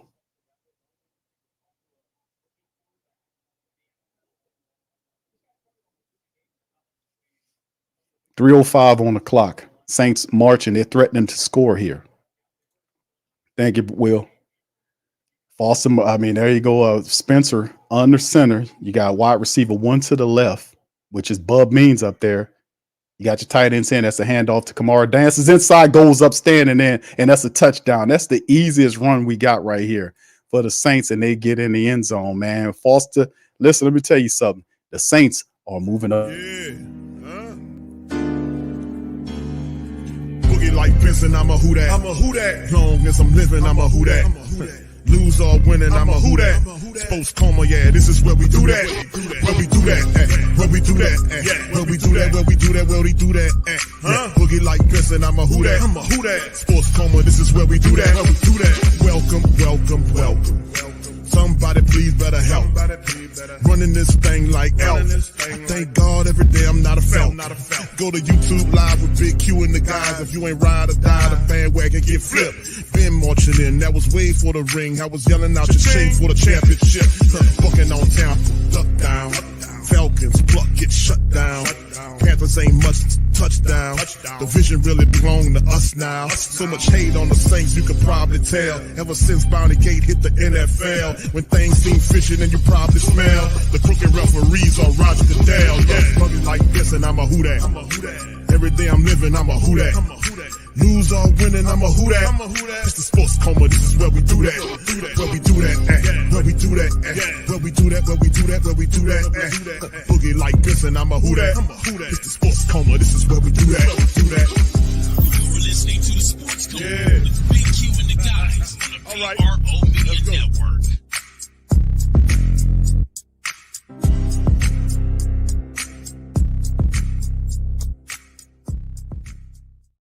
Man, let me tell you something, man.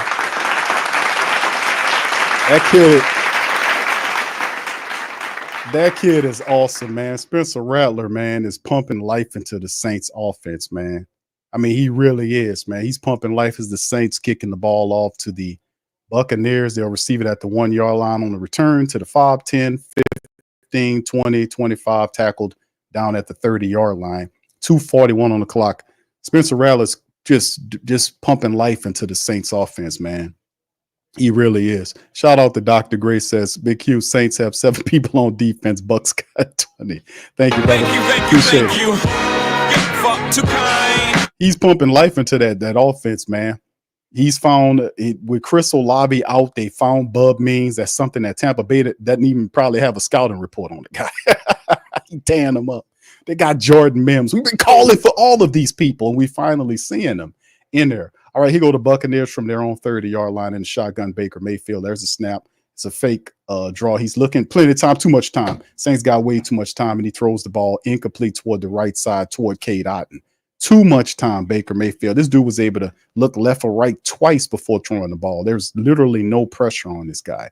That's one of the things I want the Saints to kind of get. Our top 4, they got to get home against this dude. They're giving them the Kurt nobody's cousins treatment. We gotta dial up the pressure. We gotta do better than this. The front 4 got to get home, man. Y'all guys got to do better than this. They got to get home. Baker has way too much time. Shotgun Baker Mayfield. He has 2 to the left, and he now has 2 to the right. The running back is to his side in the shotgun. There's the blitz. Saints come with 4, ball out quickly. It's caught by number 14, pushed out of bounds for a gain of about 6 yards, maybe 7. That'll bring up 3rd and 2 or 3, depending on where they spot the ball at. No, they're saying 3rd and 4. 2:20 and counting down. The clock still turning. As the Saints, Baker Mayfield 14 of 22, a buck 180, and 2 touchdowns, 2 picks. Let's see what the Saints got going on here. If they could stop this right here, this will be a big get for the defense. And the offense gets it back the way they're energized, they can really kind of leap ahead in this thing. Baker Mayfield 3, they got a bunch formation, 3 to the left, 1 to the right. He in the shotgun. There's a snap, looking left, staying left, firing left, and the ball's caught by Chris Godwin. Gets to the Saints 45 down to the 43-yard line. Too easy. 1st and 10, and Jonathan Abram is down.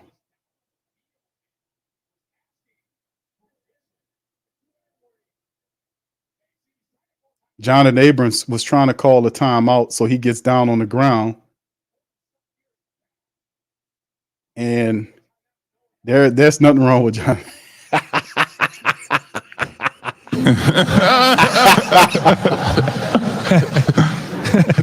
Jonathan Abrams was trying to call a timeout, and he just sat down. You know, he was trying to stop. Something he didn't like out there. Something happened there. He's saying something going on, so I hope it ain't nothing. But usually, when you see something like that happen, sometimes it's he was trying to get the time out for whatever reason. So I hope he all right. But looking like to me, players do that from time to time when they want to try to stop a play. So it didn't work. There was no timeout there. I don't know how the referees missed that too. If the player's trying to call a timeout, the referees miss it. How does that work? Brother Prom said Rattler means Carr is done as the starter. Thank you, brother.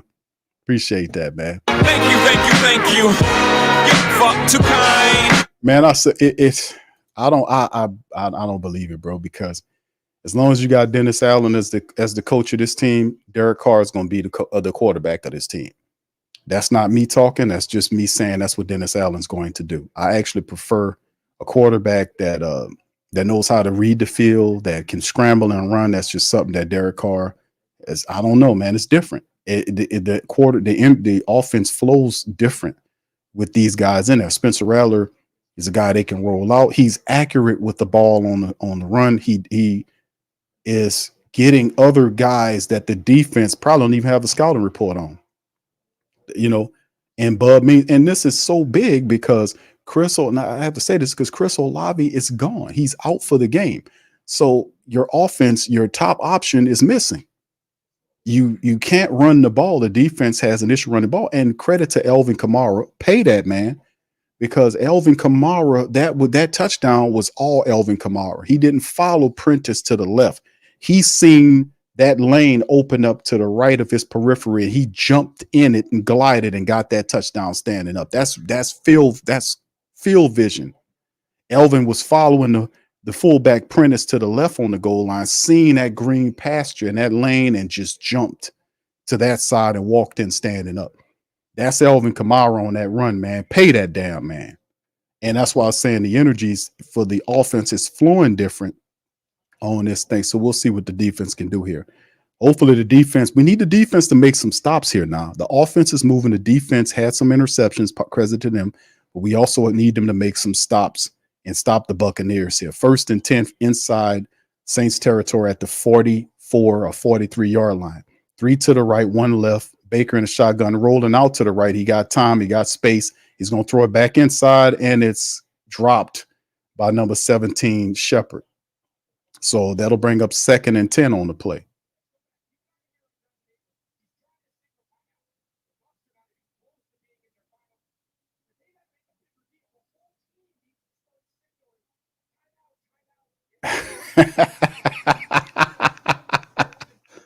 Abram just laid down on the ground. I can't get the timeout, so I'm gonna grab my ass and sit down. Oh, that tripped me out, man. All right, Baker Mayfield shotgun, man. There's a snap. Saints coming with a little pressure, not enough pressure. Ball popped up and picked off by Cam Jordan. Intercepted. Cam with the pick. Saints get the ball deflection, and the defense gets its 3rd interception. Cam gets a gimme as the ball popped up at the line of scrimmage, and the Saints get the pick.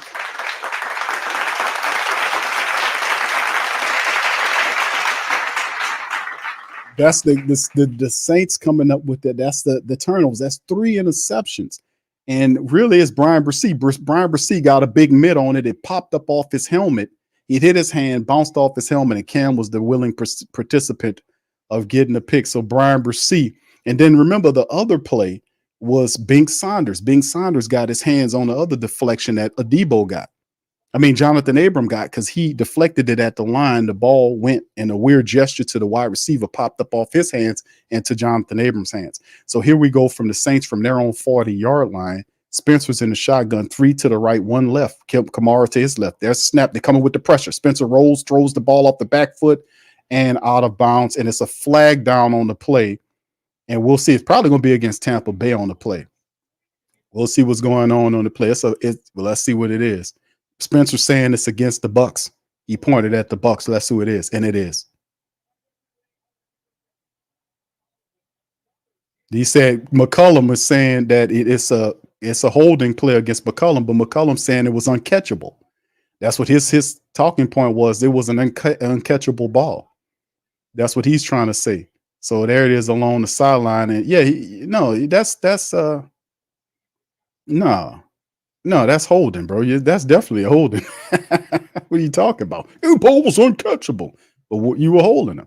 All right, so there's the 5-yard give. It's a draw play to the left side, handoff to Kamara, and he gets to the 40 or the 49-yard line on the Tampa Buccaneers side of the thing. A pickup of 7 by AK-41. Spencer Rattler, 10 of 13 for a $137 and a touchdown for the rookie. 7-yard pickup by AK-41. Saints get right back to business quick. Spencer, that's the snap. Looking left, stand left, firing left, caught by Bub Means, out of bounds, 1st down, Saints. He found it's Bub Means is his new favorite target. Bub Means is his favorite target right now, and he's finding them, man. Bub Means doing a really good job. Elvin 10 carries for 30 yards right now. Bub Means is the top guy right now for Spencer Rattler. So it's good to know we got other guys involved, man, and that's how you win games. Bub Means is doing a fantastic job early on. All right, Elvin Kamara is sitting to Spencer's right side. You got 2 to the right, 2 left. Spencer in the shotgun snap, looks right, looks center, looks left, scrambles, throws left, fires out of bounds. Nothing there. Smart move. Good quarterback. First, it'll be up 2nd and 10 for Spencer Rattler. He looked around. The game is not too big for this guy. Thank you, Trader Playbook. Honestly, win or lose, do not put Carr back on as QB1. This kid Rattler bringing a different energy. Q, tell me I'm lying, bro. We not. He says we ride if Carr. Thank you. Fuck too kind. Thank you, bro. Appreciate it. All right, there it is. Carr, and there's the Rattler in the shotgun. Motions Jawan to the left side, 2 to the left, 3 right. He looks right. He's going to get flushed out of the pocket and just throws it away, and like a smart quarterback would, and that'll bring up 3rd down for Spencer Rattler. So no interceptions, no bad plays. He don't see something he like, he just throws it out of bounds. And that pressure came, and that was the thing. They came with the pressure, and Spencer Rattler had the athleticism to be able to kind of maneuver himself away from it. And, and look at the strength on him to be able to throw that ball out of bounds going on that weird ass angle. It's Todd Bowles. He looked like a grandpa watching the game. All right, shotgun Spencer again. After that, it's going to be a timeout right here because the clock is at 2 seconds. Saints got to burn a timeout, and they do. It'd have been a delay of game right there. 11 of 16 for Spencer for $140 and a touchdown, man. He's doing a really good job. I got to give it to the kid, man. Wonderful. All right, King Morrison says, hey, fam, is it me or is the team playing with more passion behind Rattler? They are. Thank you. Fuck too kind. Thank you, bro. Shout out to you on that. Appreciate the super chat. Thank y'all, man, for the super chats, man. Spencer Rattler, it's a different energy. Ain't no doubt about it. I mean, he's an exciting quarterback that do different things. Look what he's doing. Look how he's commanding the huddle. He's calling the plays. He's bringing guys in, motioning guys. The game is not too big for him. And Derek Carr's not nervous because Derek Carr he's going to get his job back. Dennis Allen said that earlier this week. Shotgun snap, pressure coming. Rattler throws the ball. He's hit as he knocked down on the throw and is almost intercepted. He took a shot and the ball is thrown and that'll be incomplete. They'll have to punt it on the play. So that'll bring up, 3rd and 10 now. No, actually, that should be 4th down, shouldn't it be? The blitz, they send the pressure and they're just going to blitz the guy. They're going to blitz the rookie and force him to make a decision. But if he scrambles to the right there, he probably make a play. But like I said, the guy give him a shot there. Winfield Jr. knocks him down, and the ball was thrown poorly because of the hit. So to bring up 4th down, the Saints will have to punt away. So 27-24, the Buccaneers do a good job right there on that last drive, but doing a little confusion, some blitzing to knock the quarterback around. There's a punt by Matt Hayball, and it'll be bounced up and received right at the 10-yard line by Rico Payton. So that'll pin the Buccaneers deep in their own territory. And the Saints special teams has been really big in this game until the offense got going. The Saints defense has 3 interceptions against Baker Mayfield, Paulson Adebo, Jonathan Abram, and Cam Jordan. But it's been a very eventful first half of the game, hasn't it, fam? A very eventful first half game right now between the Saints and the Bucs.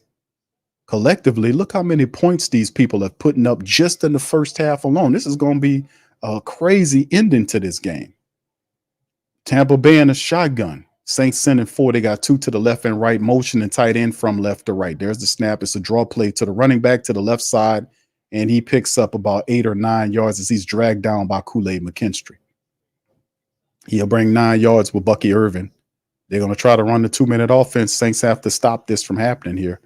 So we'll see in the game. There are Saints up by 27-24. They got 25 seconds. There's the snap. Saints coming with pressure. Ball thrown is caught, but the Saints do a good job, Paulson, of tackling them on field, which means they won't have an opportunity to kind of run out of bounds, but they'll just burn the timeout. They have 3 of them right there. So are they going to burn the timeout? They're letting the clock. Okay. All right. So they burn the timeout. So 19 seconds remaining on the clock. Buccaneers have 2 timeouts. It's ridiculous because it's a lot of scoring going on so far in this game, fam. A lot of scoring going on. It's 27-24 right now. I can only imagine what the second half is going to look like. And there's 3 interceptions involved in this game. A lot of plays left on the field, and all the stuff that is happening thus far in this game, it's the Saints only have a 3-point edge. So, man, it's going to be interesting. Shotgun Baker Mayfield, 3 to the right, bunch formation, 1 to the left, and Chase Young is going to be encroaching, and Baker Mayfield takes a shot downfield and is knocked away by Paulson Adebo. He got two hands on it, almost made the pick, but it wouldn't count anyway because Chase Young jumped into the neutral zone, so that'll be encroachment against Chase Young. 5-yard penalty. It is a first down right there, so the Saints spot him 5 right quick. And he jumped. He kind of jumped a little too early there, trying to get some pressure on Baker Mayfield. Saints haven't been able to do that at all, man. The Tampa Bay Buccaneers offensive line have kept Baker Mayfield pretty much clean. 1st and 5 now. They're at their own 29-yard line. Baker in the shotgun, 3 wide receivers to the left, 1 right. There's a snap. Saints sending 4. Baker fires down the center, almost intercepted by Kool-Aid McKinstry. He had it. Kool-Aid had it and put his hands on his helmet and says, man, I should have had that pick. Baker Mayfield fired the ball right down there. Kool-Aid was right there. Put 2 hands on it. That's a pick, Kool-Aid. That's a pick, Kool-Aid. That would have been the 4th interception for the Saints defense, but it closed the door, gave the Saints offense the ball on that side of the field to maybe get another touchdown or a field goal. Damn it. Shotgun for Baker, 2nd and 5, Saints sending 4. There's the snap, ball out quick. It's thrown to Cade Otton. He gets out of bounds. They get the first down and stop the clock with 5 seconds remaining before half. All right. Thank you, DJ T. You and I together win in 2024. Rattler, is it me? I don't think it is. In this one half of the game, he exhibited more talent at QB for the Saints since Drew Brees. Thank you, bro. Appreciate you. Thank you. Fuck too kind. I gotta admit, Spencer Rattler he's terrific. The game is not bigger. The moment is not bigger than Baker Mayfield. You could tell somebody has been waiting for this moment to seize the moment, and the moment is not bigger than him. There's the snap right here. Saints can't get pressure on Baker Mayfield. Ball's thrown to Godwin, and he throws it back across the field to the big offensive lineman, and he's going to get chopped down. He fumbles the ball, and the Saints and the offensive line recover it, but it doesn't matter anything because it is halftime. So it looked like they had a Saint down on the line. Is there a Saint all right? Looked like he getting up. So 27-24 Saints at a half. Man, this is crazy. It's absolutely crazy how this has happened so far, fam. Let's kind of look at these halftime statistics right now. A lot of points. The Saints scored 27 points. 27 points alone, fam, in just one quarter. That last quarter, the Saints they scored 27 points in the second quarter. Now, I don't know if that's a record or not, but geez, I don't think I'll remember the Saints ever doing that, scoring 27 points in one quarter. That's crazy. They did it though. But anyway, 27-7 in the second quarter alone. That's insane. That's insane. Let's hit the halftime stats, fam. 15 first downs to 11 advantage Tampa Bay right now. They're doing their thing. 11-7 in rushing first downs there. You see the penalties from first down from penalties, both on easy. The penalty, and then of course you look at the third down efficiency. The Saints are 3 for 7 on third down versus the Tampa Bay Buccaneers are 3 for 5. Total plays 38-34 advantage Bucs. Total yards Bucs 288 versus 196 by the black and gold. The total yards, like I said, 288 to 196. Total drives 8-7 advantage Bucs. Bucs averaging 7.6 yards per play versus almost 6 yards per play for the Saints. 231 passing yards versus 140 by the Saints. 3 interceptions, which is crazy. Should have been 4 interceptions. And with all that being said, we're still up by 3. That's crazy to me. You know, when you look at 3 interceptions, it should have been 4, but 3 interceptions the Saints got on Tampa Bay. Man, we should be a lot further along. Very weird game here, right? And of course, you look at the rushing attacks. The 8 carries by the Buccaneers for 57 yards. They're averaging 7 yards a run. 7 yards. Hear me. The Buccaneers, they ran it less than 10 times in 2 quarters, but when they run it, they get 7+ yards every time they run the football. They're going to go back to that in the second half, by the way. The Buccaneers going to look at it and say, hey, man, we got to balance it off and we got to eat clock. We cannot allow this pace to keep going for the game. We got to normalize. We got to settle in, pack in, and then run the football. We're averaging over 7 yards a run with Rashad White not in there. We got Bucky Irvin getting in their offense, giving 7 yards a run. We got to go back to that, lean on that. So expect that to happen against the Saints, because I don't anticipate it'll be a 50 or 40 plus to whatever game. Somebody's going to start running the ball and eating clock and getting back into the play action, that type of stuff. Got to watch that. Saints 56 yards on 16 carries. That's 3.5 yards per rush. We got to improve there. Red zone, Saints 2-3 in the red zone, Bucs 1-2. 9 penalties for the Bucs right now for 62 yards is wild. That's why the Saints have life. They got 9 penalties for 62 yards. They have 3 interceptions, but yet they're still only up by 3. So we gotta turn that around. 4 for 45 in penalties, 3 turnovers to 1 turnover, and then it's 15-19 on the time of possession versus 14-41, which is basically right around the same thing. And they're doing, and like I said, Spencer Rattler is doing this thing, man. You got to get a young guy some credit here. And we take a look at Spencer Rattler's numbers: 11 of 17 for 140. He's averaging over 8 yards every time he throws the ball. He has a touchdown. He was sacked 1 time, but his rating is off the chain. 109.9 for Spencer Rattler. Total command of the offense. Game is not too big for him, you know. And if he can get the win against the Tampa Bay Buccaneers, that'll be. I want him to win, because it puts pressure on Derek Carr to be a better quarterback. And y'all gonna see. I've been telling y'all about the what I call it, the protection matrix that Dennis Allen been running, the bullshit that he been doing. Spencer Rattler gonna fully expose it too. And with you guys' help, y'all gonna fully expose Dennis Allen for the fool and fraud he is, trying to use Hayner as a buffer. When Derek Carr comes back, Rattler should be the second string quarterback. If Derek Carr struggles, then they're going to be yelling from the stands to get his ass up out of there. And Dennis Allen doesn't want that. I told y'all about that for weeks now, before it even materialized, because Dennis Allen's a fraud with that. But anyway, Alvin Kamara, 10 carries for 30 yards, 3 yards per carry. Spencer, 3 scrambles for 21 yards, averaging 7 yards a rush. And Jordan Mims got 1 carry for 5 yards. Jamal Williams, 1 carry for 2. So we got to get the rest of these guys involved in the second half. So like I said, at some point, it has to normalize. I don't believe that you'll have going to the second half of the game and have it similar to the first half of the game where you got a 27-point scoring quarter. You know, I don't think that's going to happen for the rest of the game. Somebody's going to get to running the ball and kind of normalizing and getting back to what we used to do. Somebody's going to have to do that. So, you know, Jordan Mims did get a carry for 5 yards. Hopefully we can get these other guys involved. Foster Moreau, 2 for 54. Bub Means has 5 catches for 45 yards. Bub Means has been thrown at 6 times. He has 5 catches for 45 yards and a touchdown. I guarantee you Tampa Bay doesn't have any scouting report on Bub Means.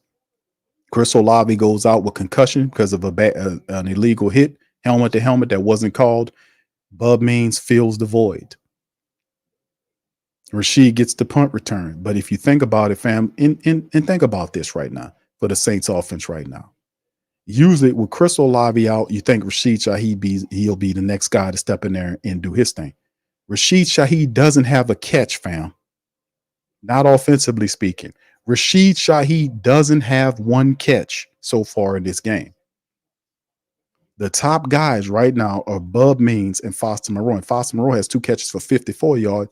Bub Means has 5 off of 6 attempts. So Rashid Shaheed doesn't have a reception at this point. Neither does Cedric Wilson Jr. or Mason Tipton. It's Bub Means. That's what we're talking about. When you're able to get other guys involved, that's not the stars. And if the stars aren't there, and even if the stars are there, you got to be able to use other guys on your team to help you win games. That's what's happening.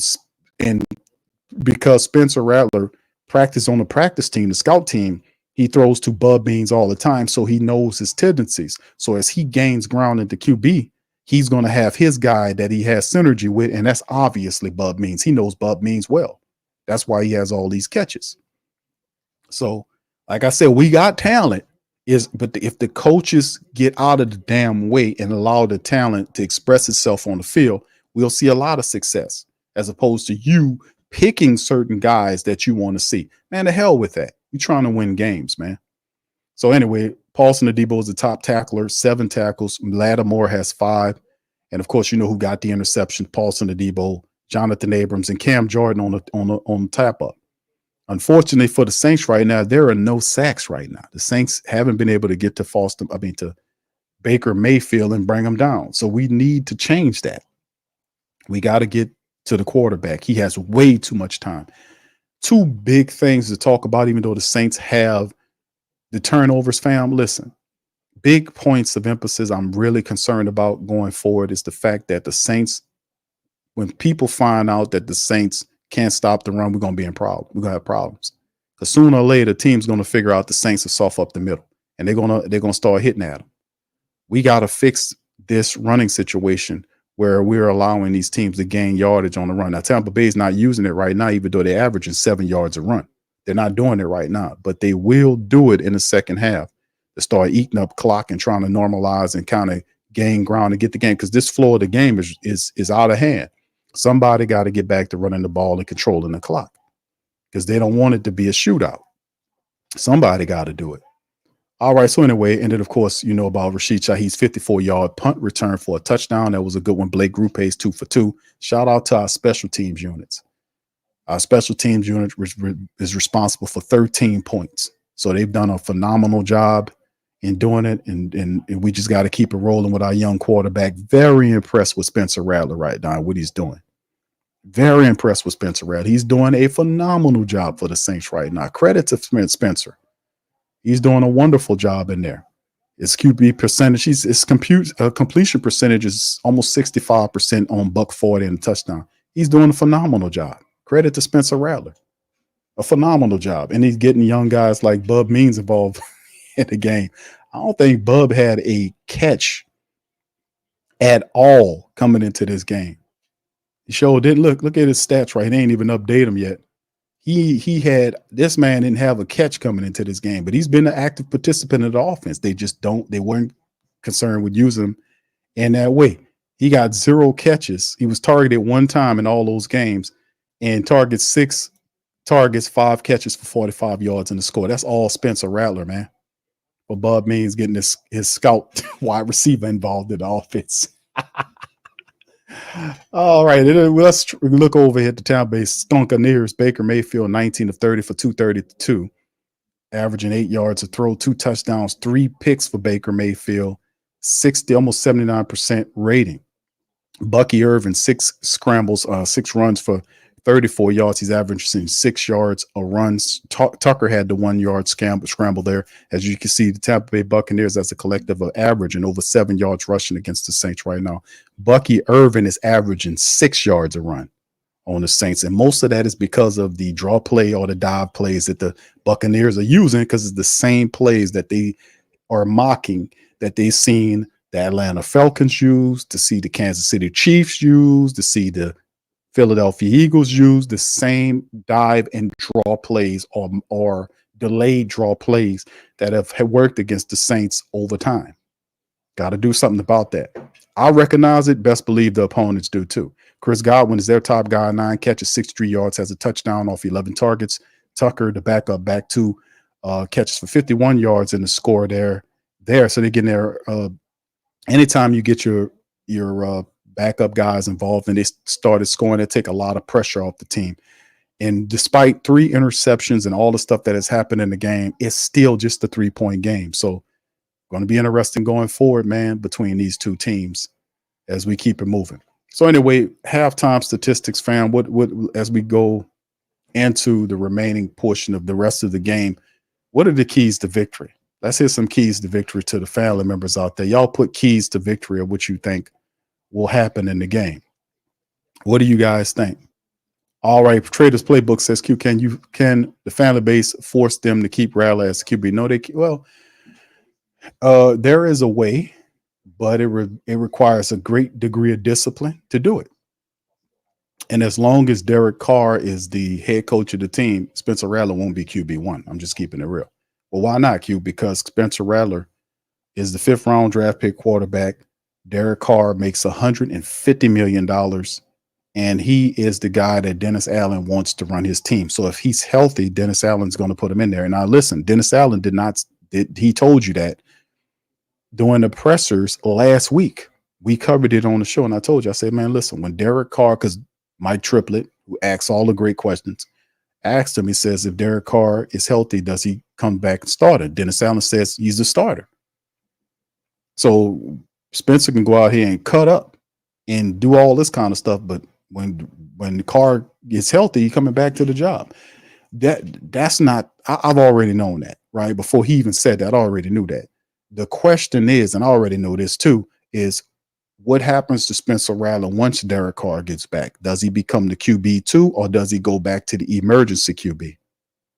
If he goes to emergency QB, then that exposes him. Then that's when you move in on him, because he's operating and doing shit he ain't got no business doing. That's wrong to do that guy like that. That's why when Carr went down, he went and grabbed Spencer Rattler and made him the quarterback, and they said Jake Haener was disappointed about that. And I'm like, Jake Haener shouldn't be disappointed about that because he didn't win the job from the get-go. He shouldn't feel in his feelings. Jake Haener didn't win the damn job. He knows it. He knows that guy beat him. Let's be real. That guy beat him. If anything, if I'm Jake Haener, would show some fake ass shit in Jake Haener, by the way, for him to sit up there and, well, I got the job. I mean, you watch the competition. You know the guy beat you.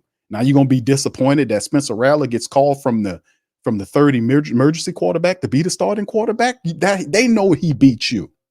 They're using you, you fool, as a buffer. That's why he should have started talking up about him. Say, hey, man, no. Make this guy the quarterback. You don't let him use you like a buffer. And you know he's doing it. You can't be that stupid.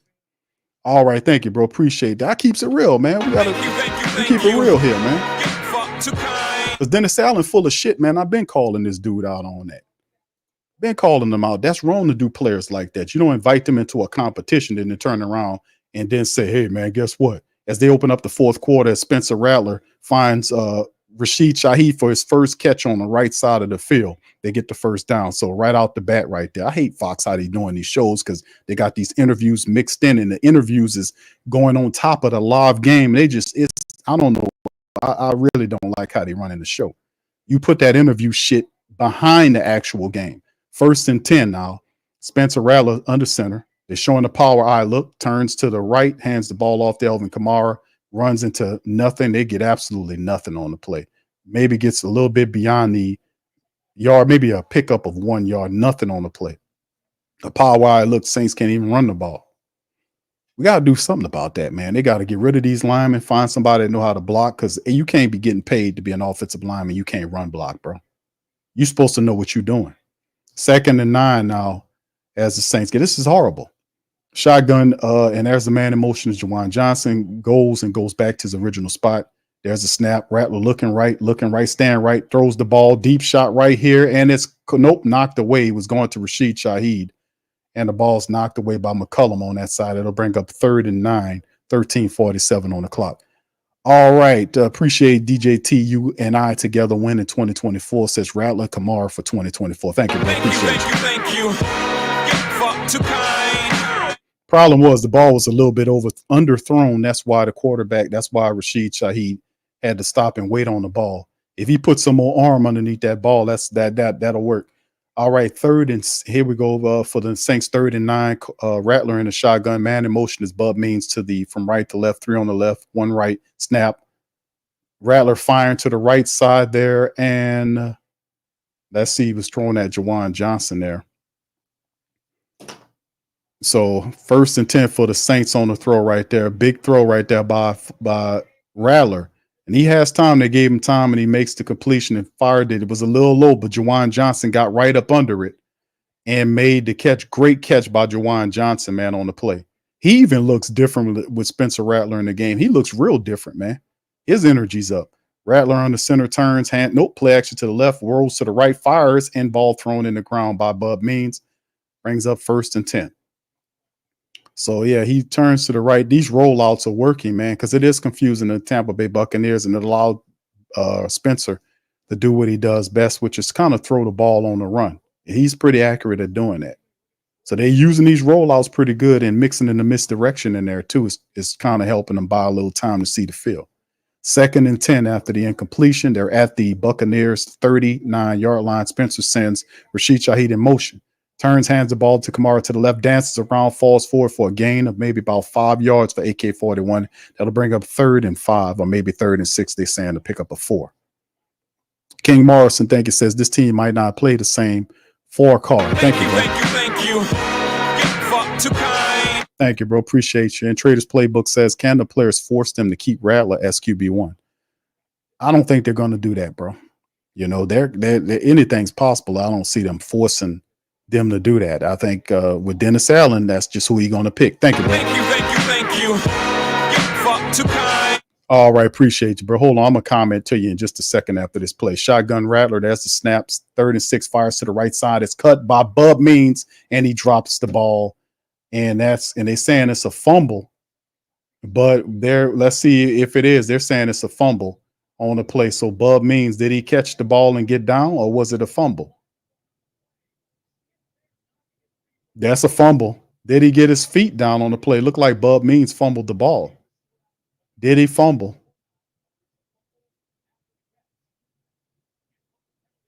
He put the ball on the ground. The referee's about to tell you whether it's a fumble or not. Tampa Bay might have just got one. Could be a fumble here. Bub Means, the rookie, might have just gave Tampa Bay the ball back, or maybe it's an incomplete play. Let's see what the referee says. Yeah.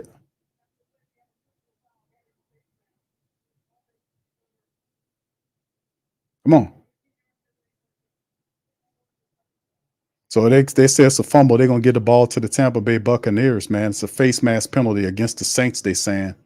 So they're saying it's a fumble. Bub Means takes a step. The ball gets poked out, and right there he misses it. And then McCullum, the defensive back, recovers the fumble, and the Buccaneers get the ball back. So there you go. Just like that. Now you can't put that on Rattler. That's on the rookie. But that's what happened, man, when you do have with the rookies, man. The rookie's going to make some mistakes. We seen Mason Tipton miss the ball that Derek Carr threw him between his arms, and that would have been a big gain for the Saints on that play. He missed out on that.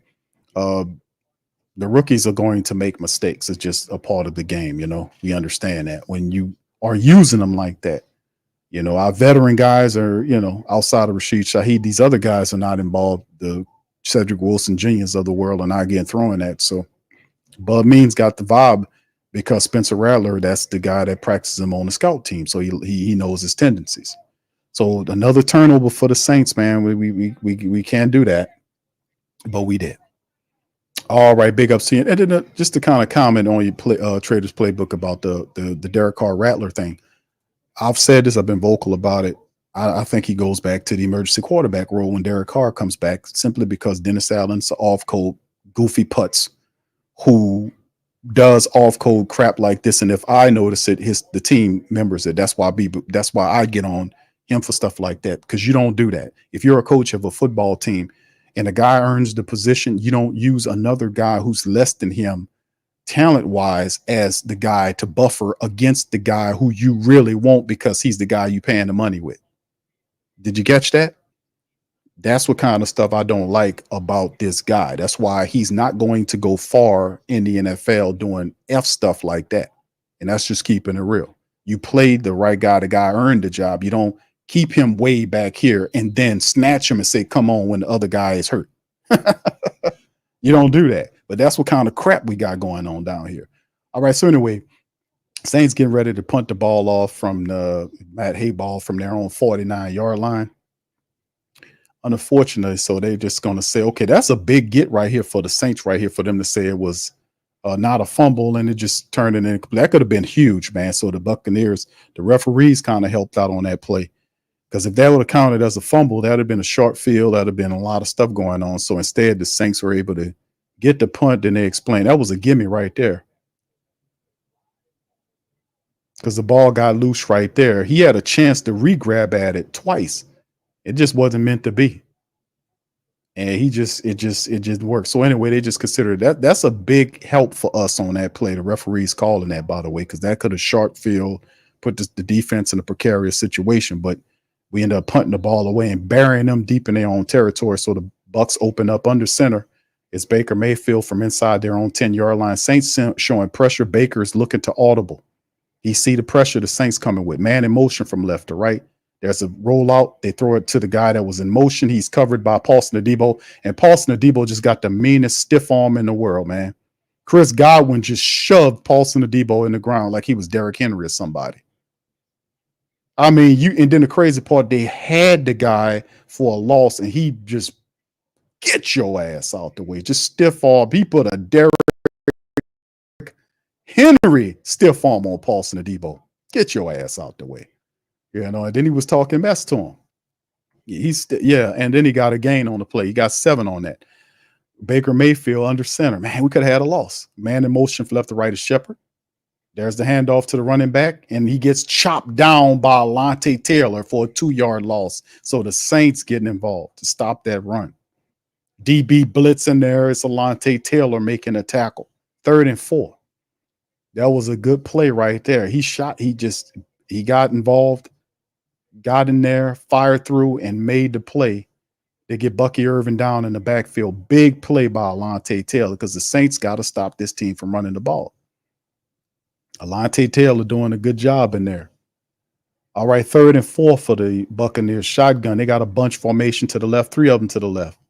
Mike Evans working his way further to the left. There's the ball thrown to Evans to that side, and the ball is overthrown. And the Buccaneers yelling for a pass interference, but no, sir. That ball was thrown over his head, and that'll bring up 4th and 4 as the Saints keep it moving. They'll get Baker Mayfield off the field.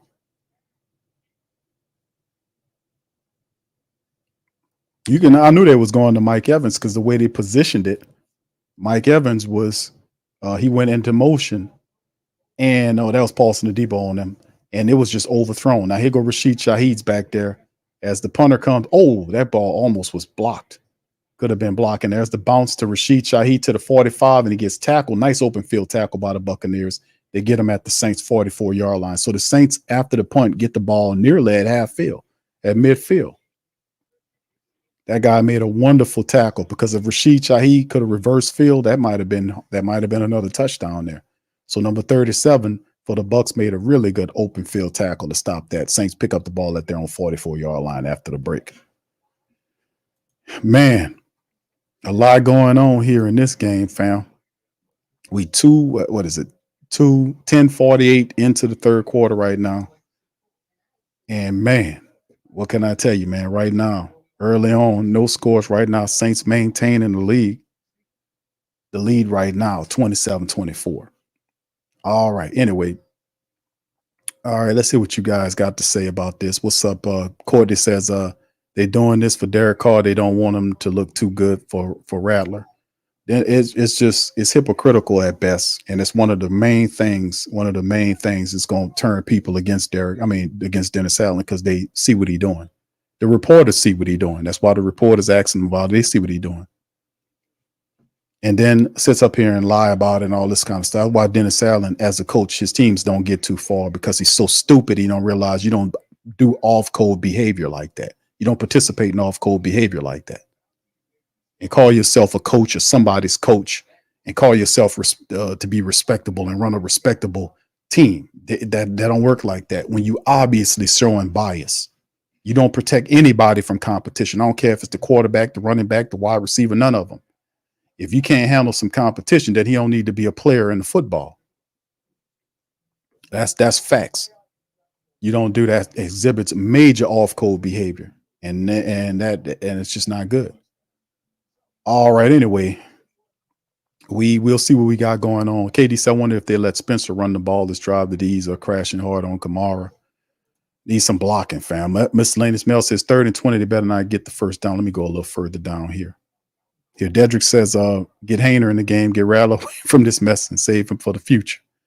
Saints for Life says, Nadia, get you head into the game. Please get your head into the game. I agree, man. I agree. What's up, Jamaica? Shout out to KB, Jamaica. and all the fam. What's up, Desi? She said, we needed that. Thank you, Shahid. All right, y'all, let me go a little further down, man. I'm way up here. This damn thing scrolling. I'm trying to get all the way down here.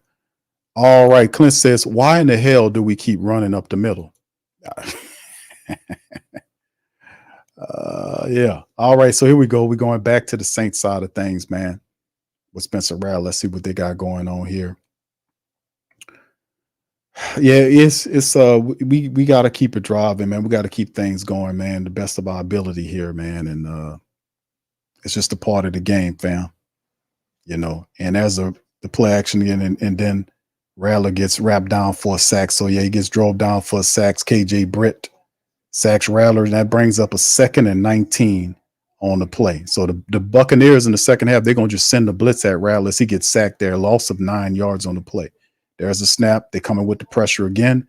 Rattler's gonna get he gets tackled for a second straight time. So the defense is coming in here with the blitz. You can't hold on to the ball. Spencer's either throw it out. It's Kalaja Cansey gets the sack, and it's 3rd and a mile now. So they might just come out with the draw and kill the drive. They coming with the pressure now. And you can see right there, he's going against Tali Fuaga, and he just pushes Tali Fuaga out of the way. And then the other guy beat him on the opposite side, so he was going down anyway. And Spencer knows I can't hold on to the ball like that, man. I got to throw the ball, man.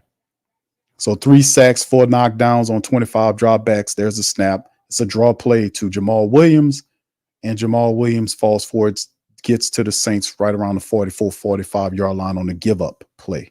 So the Saints are just going to punt it away. They're going to just punt it away.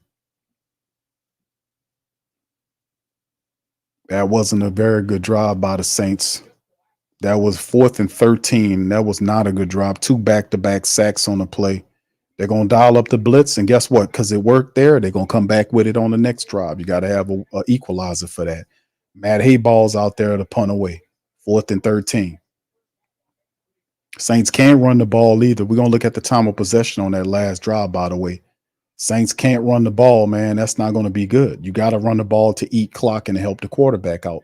There's the punt back to the 6-yard line. Fair catch. 8:38 on the clock. Tampa Bay Buccaneers coming with the blitz. They come in with the blitz to the rookie quarterback, and he goes down. Saints, we got to do it. That last drive, fam. Let's do a drive summary there. For the Saints, the last drive for the Saints play was let me see. That was 7 plays. Hold on, let me make sure this is right. Hold on, that wasn't right. Let me kind of refresh this stuff to make sure we good here. All right, the last Saints drive, fam. Hold on here. Make sure I get it. Yeah. No, that's not right. I don't like what I'm seeing. I'm trying to get the scoring summary of the last one. Okay, there it is. All right, it's three plays, -3 yards, 210. We gotta. That's not gonna cut it. We got to be able to do better than that, man. We're gonna have to be able to run the football, and they can't even run the ball. They cannot run the ball. That's a problem, big problem. We can't expect to, like I said, you gotta in the preview string. We gotta run the football. Take pressure off the quarterback. We can't have this. We can't have this. We can't have this. You got to be able to run the ball. All right. Jasper says the play calling is atrocious. The kid can throw, trust him. Desi says Derek Carr misses them wide open, and he's an 11-year veteran. People know what the hell they're looking at, right? You ain't never lying either. What's up, Valika? Shout out to Valika. All right, Brother Earl says DA will not be able to keep Rattler off the field. Trust shit. He made him an emergency quarterback. That's keeping him off the field. Oh boy. Hell, I don't know what people are talking about. He did, man. He did keep him off the field. He made it an emergency quarterback. It had to be an emergency to use him.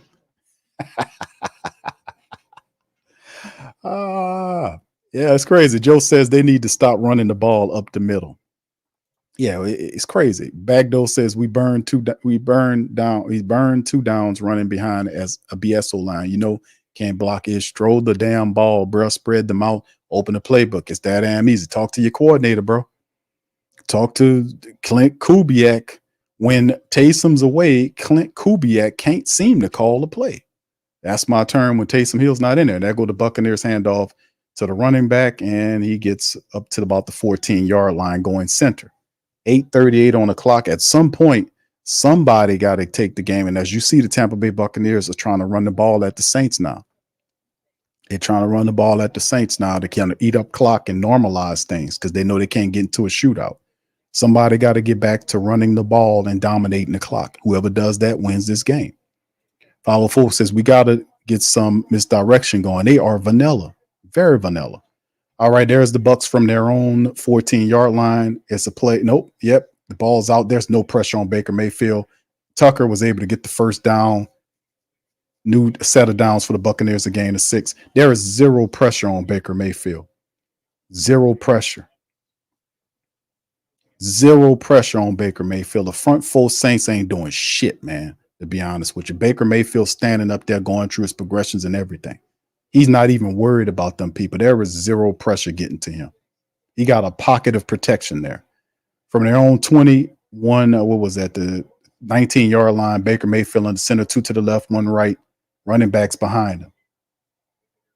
There's a snap. It's a handoff to the running back. Guess what? Misses it. And there's the big Bink Saunders got him for a gain of 2 yards on the play. So it'd be 2nd and 2 or something. I mean, 2nd and 8, maybe a gain of 2 on the play. They go into this montage of Saints picks. The Saints got 3 interceptions in this game against the Buccaneers, but it's only a 3-point lead. That's the crazy part about it, man. They're only 3 points. We're only beating these people by 3 points. You know, 2nd and 8, a pickup of 2. The Saints stop them on that play.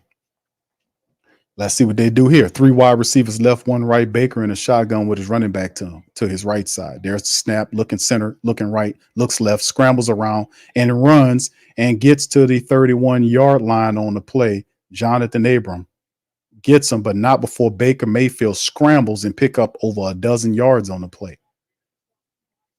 And it's once again, that's just smart, being smart.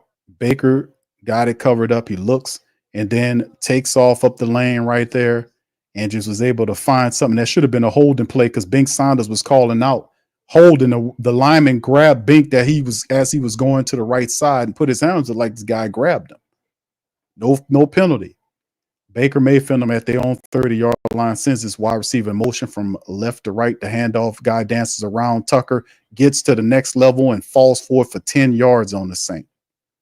These are backup ass running backs these people running. This Tucker dude is the 3rd string running back. My goodness, man.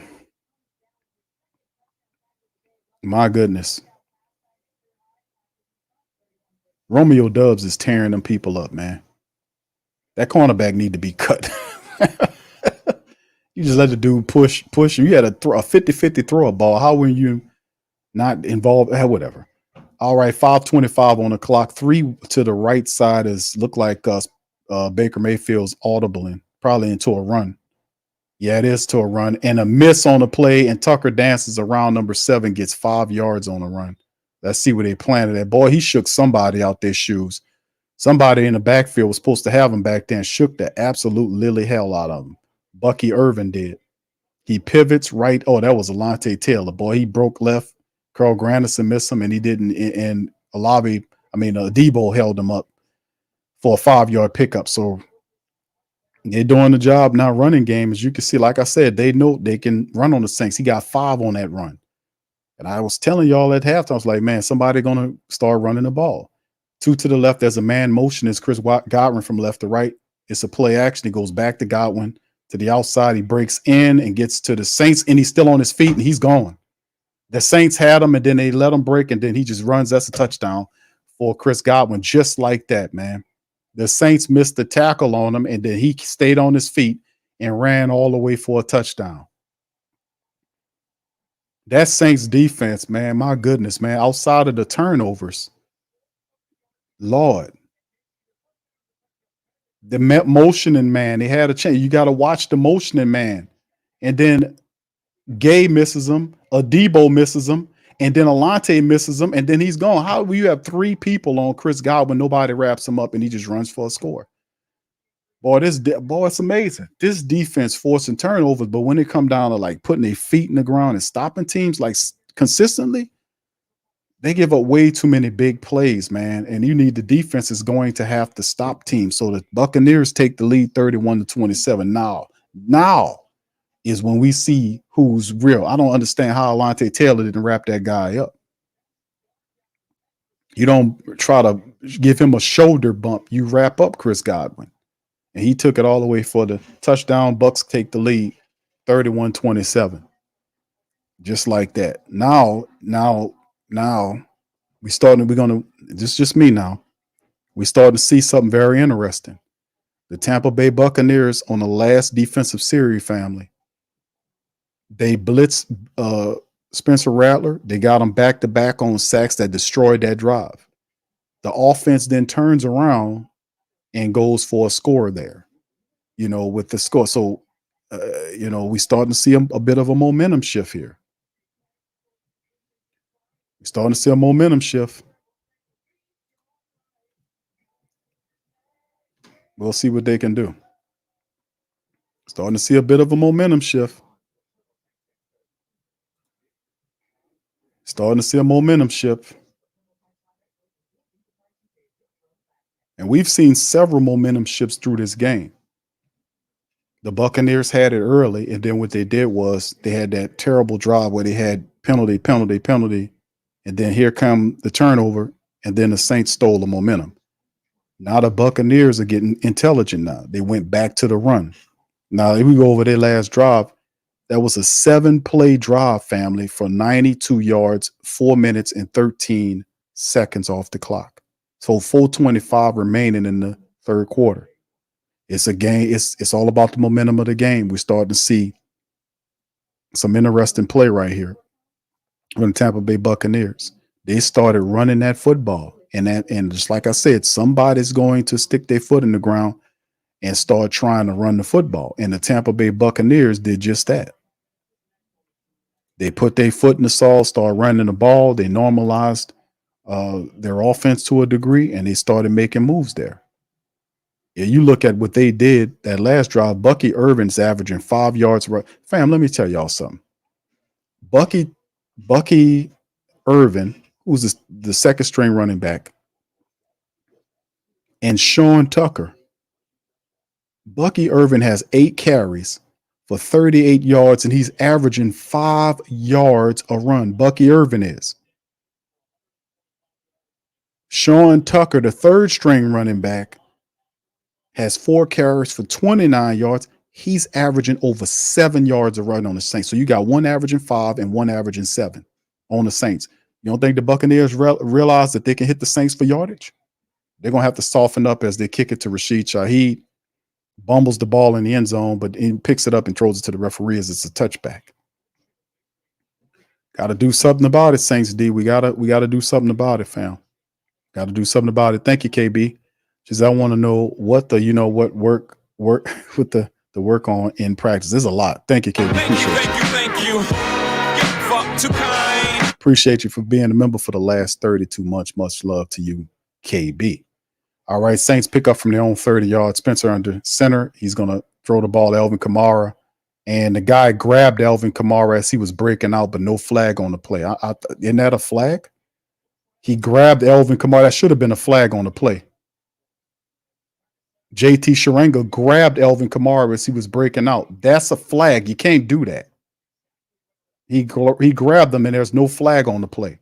Even Kamara turned around and said, that's not a flag. Referee said, no, Helmet to helmet hits ain't flags, none of that. 2nd and 10, man in motion, Rashid Shaheed from left to right. Rattler in the shotgun from the 30. That's a snap. Rattler looking. It's a check down to AK-41. And Kamara gets about 2 yards on the gain. It'll bring up 3rd and 8. So we need a conversion here. Tampa Bay gonna send a blitz at him. Tampa Bay gonna send a blitz at him. They're gonna open up the blitz on Rattler, force him to make a tough throw. So the Saints offense got to respond in kind because Tampa Bay is picking up. They're picking up momentum. We gotta match it here. Man in motion, right to left. Rashid Shaheed, shotgun Rattler. Snap. Looking center, stand center. Ball out, flag down, and it's caught by Juwan Johnson, who fights his way all the way down to the Tampa Bay Buccaneers 37-yard line. There's a flag down on the play, though. They're saying it's against the Saints. The Buck people are. This could come back, and that'll be a big flag if it's against the Saints, man. Illegal shift against the Saints. That's a huge flag against the Saints. That got the Saints into Tampa Bay Buccaneers territory. Man, and that's just not the kind of stuff that we want to do right now.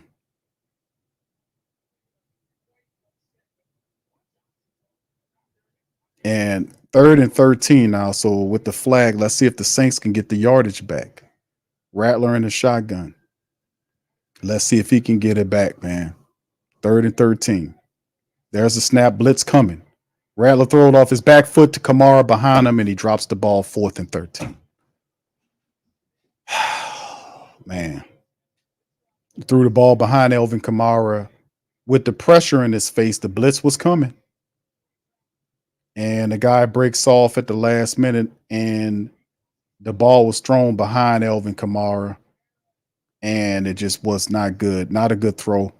4th and 13. The Buccaneers get the Saints off the second time. This is 2 consecutive defensive series. The Buccaneers were able to stop the Saints offense. The only thing is, can the Saints defense stop Tampa Bay's offense? Because if they score another one, this is going to be problematic. There's the punt by Hayball, and it'll be received at the 32-yard line. Saints are there. He trips forward, and JT Gray tackles him there. So anyway,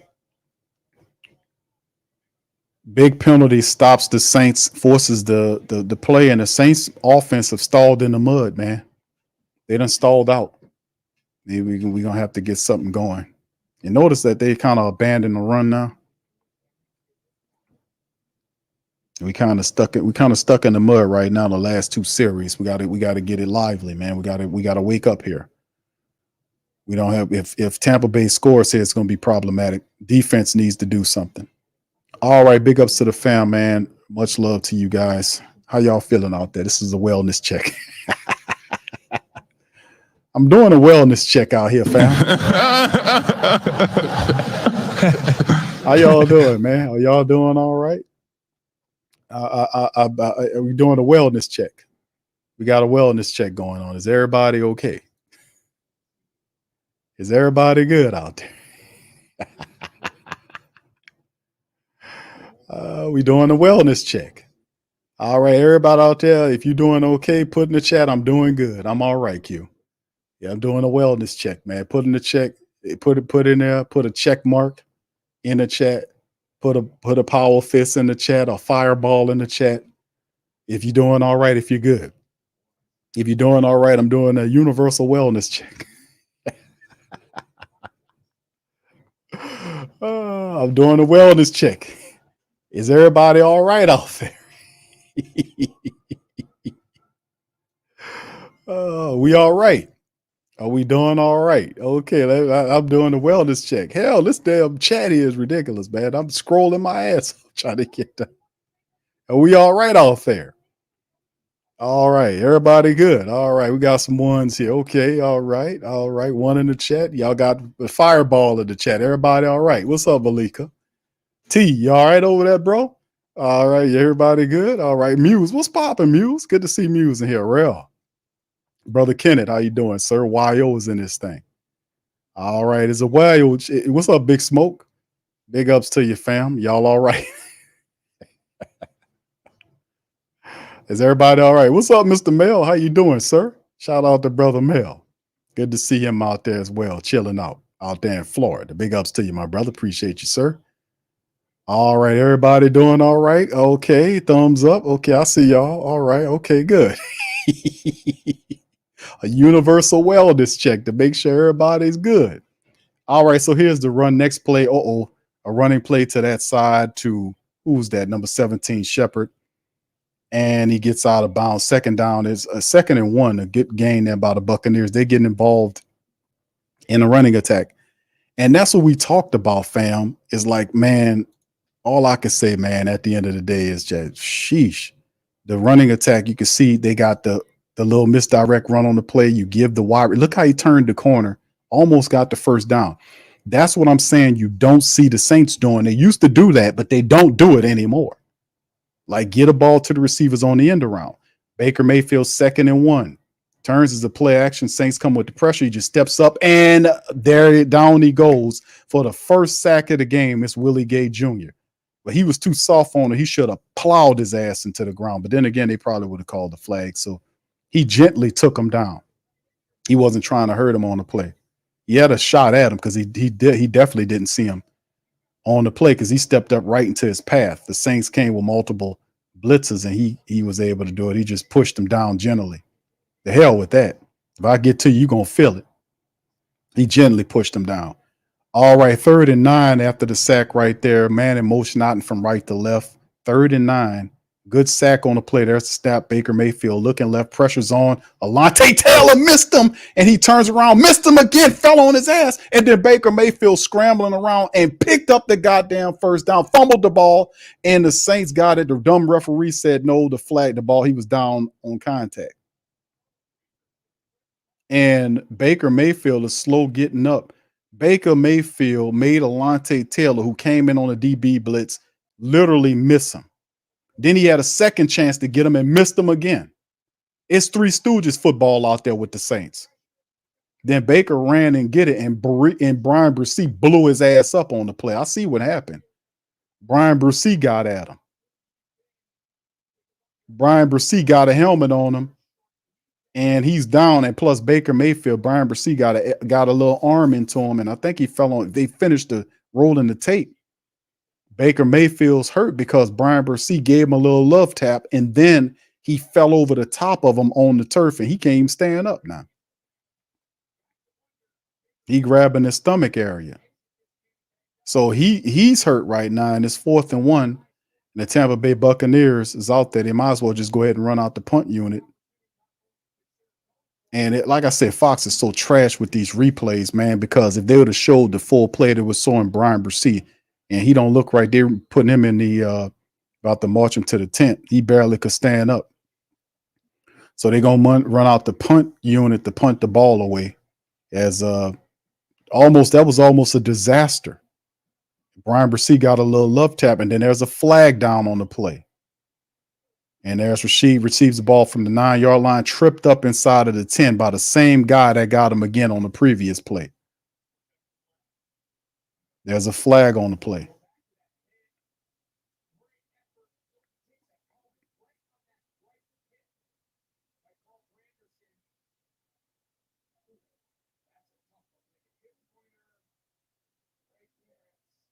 No, he talking about Granderson. I don't know what the hell that dude talking about. Granderson got the little helmet on him. No, the issue is because he ain't bending over talking about that. So it's against the kicking team, flag against the Saints. They'll re-kick it. The issue was not so much with him talking about Carl Granderson helmet kind of off the side of him. You should see with Brian Brucey. Once again, these people don't know what they're talking about. Brian Brucey gave him an elbow while he was going down, then fell over the top of him. That really did it. What the hell he talking about, man? So anyway, 4th and 5 here. As you can see, Darren Rizzi got more energy than all of them. Our special teams coach, and that's the re-kicking of the ball. Boy, that was all. And he runs into him. Anthony Orgy runs into the goddamn guy, man. Runs into the man. Is it a flag? They're saying there's no flag. Okay, good, cool. There's no flag down. And the punter's like, man, the dude ran into me. And Anthony Orgy did run into him. But it was he pushed into him. That's the thing. Was Anthony Orgy pushed into him?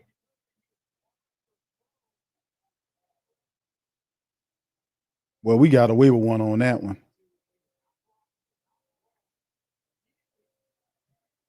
Anthony Orgy wasn't pushed into him. That's a blown call by the referees. Because usually the majority of the time we got away with one on that one. That was this crew suck. All right, this is a rollout with Spencer Rattler holding the ball too long. Spencer's going to run with it. The guy gets him down, and he picks up about 5 or 6 yards on the run. He'll be 4 yards shy of the first down with Spencer. Spencer trying to turn some. He don't like what he's looking at upfield, so he uses his legs, pick up 7 yards on the run. So they're trying to get their backup quarterback, Trask, involved in as Baker Mayfield is in the tent. And the Saints set up the power I formation, 31-27, handoff to the right side. Kamara cuts back and gets the first down to 4 yards, 3-4 yards on the pickup, AK-41. Usually when they power to the right, it's Elvin Kamara breaking rhythm with his eyes and seeing the clearer lane and moving left to pick up that yardage first down there. And that'll be the end of the third quarter, fam. So it's a crazy game. Baker Mayfield is in the tent. Kyle Trask is warming up to come into the game, and the Saints have the ball, so we need to score here. We definitely need to score here, man, and do something positive, man. My goodness. All right. It's such a crazy game, isn't it, family? It's a crazy game, man. Very crazy. Michael says, why rookie QB have to score 40 for us to win? He get another touchdown right here, right? If we get a score right here and the defense holds the Buccaneers. But see, listen, this is the issue. Even if the Saints score the next touchdown here, hear me on this, family. Even if the Saints score a touchdown here and the defense stops the Buccaneers on the other end, some kind of way the Saints are going to have to run the ball to eat the clock. The problem is the Saints they're not running the ball, which is usually attributes you to dominating the clock and taking that away from them. We're not doing a good job of running the football. As it stands, we have 81 yards on 21 calls. This is 4 yards of rush, but you add Rattler's rushing into the rushing attack, makes it look better. Because Spencer Rattler's scrambling around in there for yards and making some stuff happening as well, as you can see. He participates in that. But with that being said, right now the time of possession is 23-14 for the Bucs, 21-46 for the Saints. At some point, somebody is going to have to run the football to eat clock and control the clock to run the game out. So like right now, we are already a quarter into the rest of the game. Like we got 1 quarter left. 1 touchdown has been scored, which was the Godwin touchdown there. The fourth quarter, you think it'll be an explosive quarter where teams are just scoring? I don't think so. I think what's happening is teams are trying to run the football and try to establish that. Now, Clint Kubiak, the question I have for him is, why isn't he using the plays, the end arounds with the wide receivers, the speed element wide receivers to get behind that? Because you're having difficulty running up the center of the defense. Usually you got to tack around the side. And we're not doing that. And that's what I asked. I was like, why is this what we've got speedy wide receivers? And we've seen a play where the Tampa Bay Buccaneers did it, where they used their wide receiver to get around along the sideline. That's plays that the Saints were running in the first 2 weeks. They don't do any of that no more. It's almost like somebody took Clint Kubiak and put a C version clone of him over the Saints offense. Thank you for that. Thank you. You're fuck too kind. All right, there's Spencer with the throw deep, and it's intercepted. And it's an intercepted. The ball was underthrown and it's picked off by McCollum by the defense. And it's a fumble, but the Tampa Bay Buccaneers recover it. And just like that, the Buccaneers take the ball away from Spencer Rattler. He underthrew the ball on the throw. And the Buccaneers received the benefit of it. Then the guy fumbles, and then it gains the defensive lineman for the Bucs get it back. So momentum shift here big time, man. As the Tampa Bay Buccaneers get the ball back, the ball was underthrown. And McCollum, the defensive back, just made a terrific play on the ball. And that was triple coverage that he threw into, by the way. Triple coverage that the Rook threw into. And it's just what it is. So there you go. It's still a lot of time in the game. We'll see what the Saints defense can do right here, fam. We need the Saints defense to step up. All right. Thank you, Mr. Christopher, for the Cash App. Appreciate you, sir, for that, man. As always, thank you very much. I hope you're enjoying the game out there. I did a wellness check I did a wellness check there, Mr. Christopher, to see if you all right, man. I was doing a wellness check on the family members, but I just want to let everybody know that sometimes y'all got to check. Make sure you check on me too, because this is terrible. All right, so after the interception here, man in motion is Godwin. It's a handoff to the running back, Bucky Irvin. Missed tackle by the Saints. Another missed tackle. He gets to the next level. Missed tackle again. He's up to the Saints side, still running. The ball pushed out. He's to the 30, to the 25, gets pushed out at 20. You can't, and boom, he knocks the guy down in the blue jacket, knocks him on his ass. Oh, is that Mickey Loomis? No, it's not Mickey Loomis. I was hoping it was Mickey Loomis, but it's not. All right, so anyway, Bucky Irvin on what was a draw play, and the dude stiff-armed Kevin Henry Abram. Adebo missed him trying to grab at him. And they got a guy running up the field to make the play. And they get all the way down into Saints territory with one move. I told you, man, we got problems. All right, there he goes. Baker Mayfield is out there again. There's the run, another run to the left side, and he's gone to the 10 and pushed out around the 9-yard line on the play. And there's a flag down on Jonathan Abrams late on in the game. They're disintegrating, man. Why would you do that, Jonathan Abrams, bro? The league realizes the Saints can't stop the run. They running inside, outside on the Saints. This has been going on, man. Their defense supposed to put its foot in the ground right now and help out.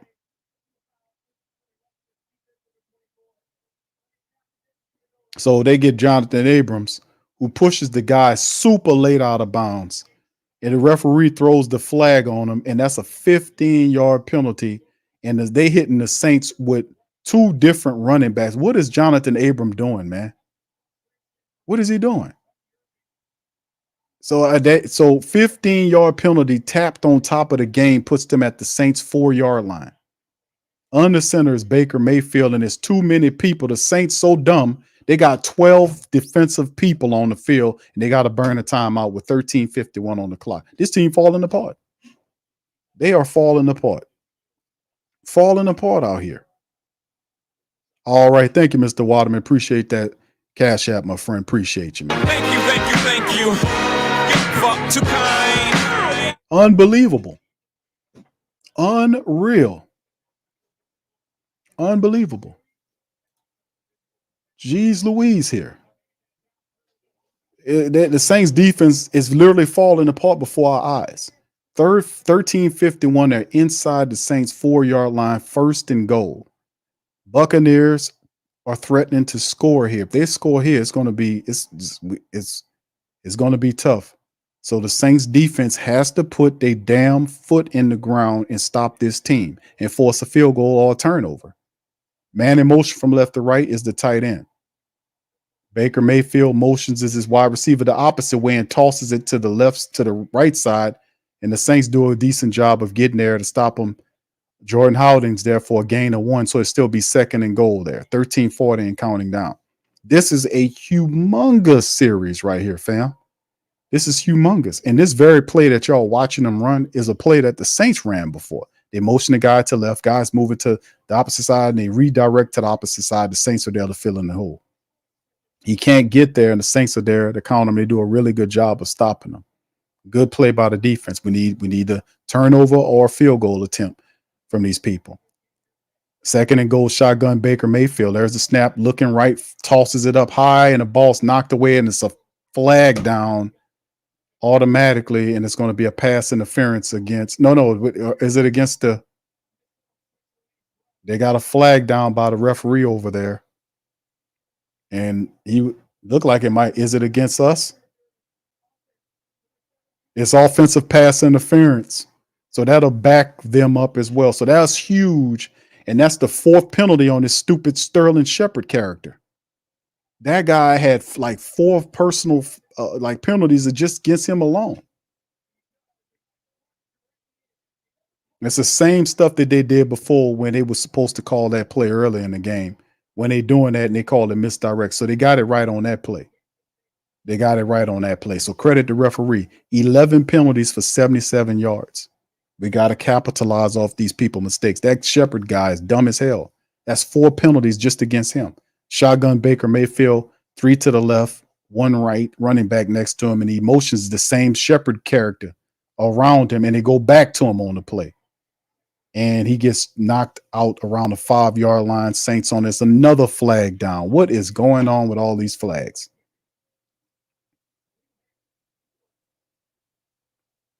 What's going on with all these flags?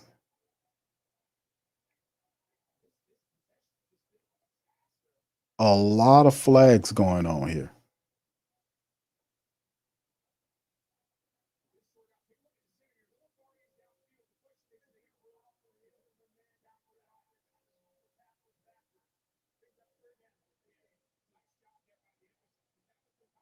All right, 3rd and goal now for the team after that.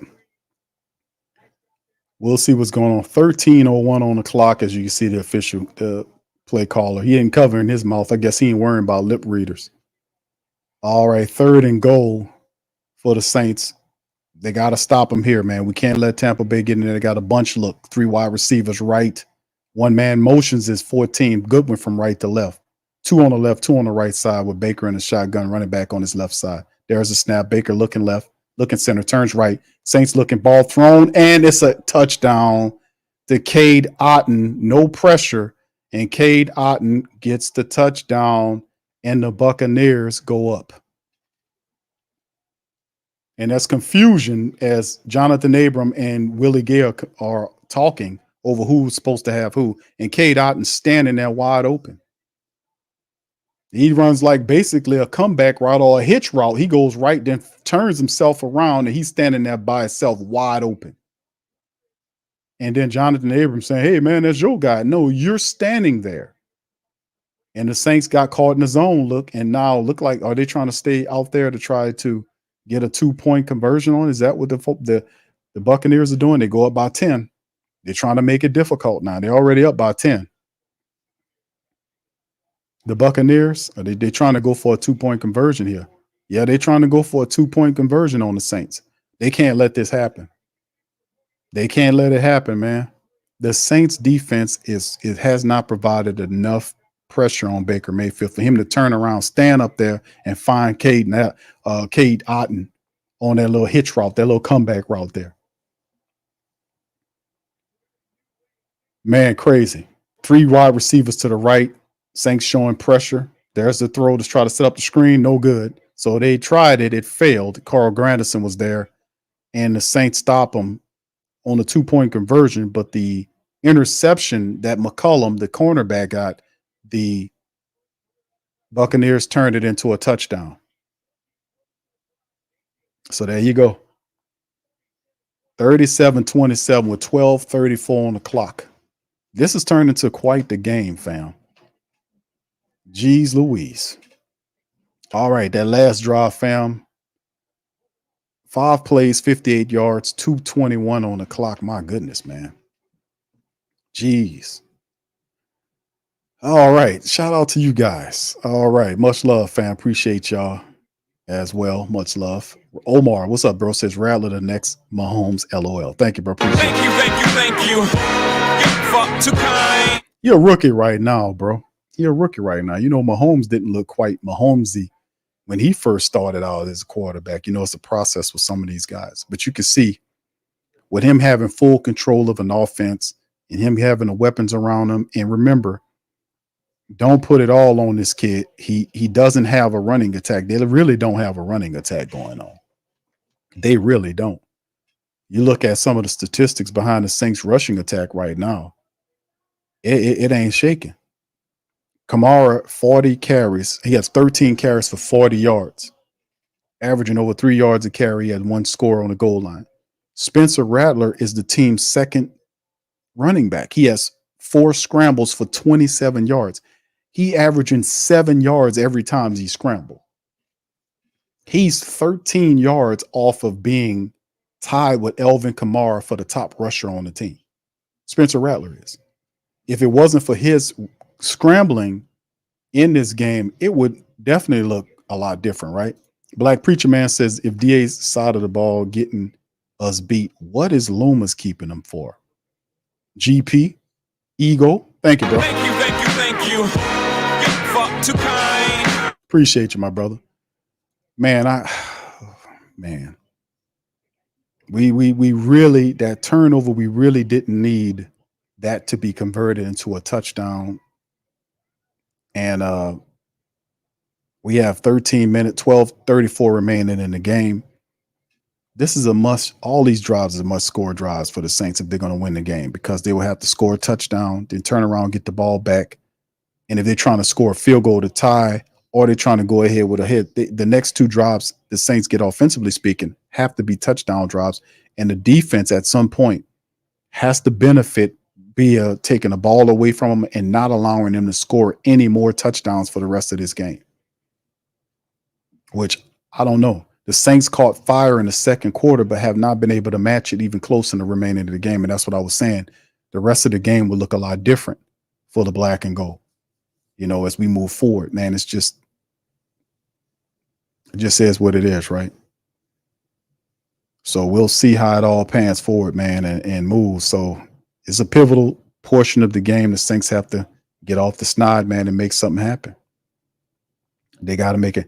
A lot of turnovers that had not turned into points, and really, Tampa Bay they put up 10 points. They feeling pretty good with a quarter left. 12:29 on the clock. Spencer 14-26 for a $172 touchdown and a pick.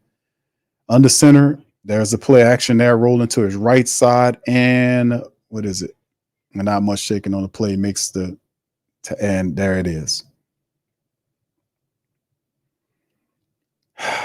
Man.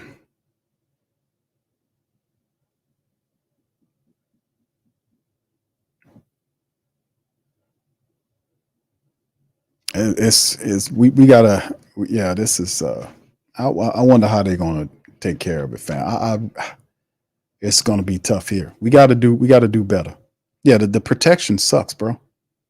They can't run the ball to get pressure off them. Now it's 2nd and 15 after that play.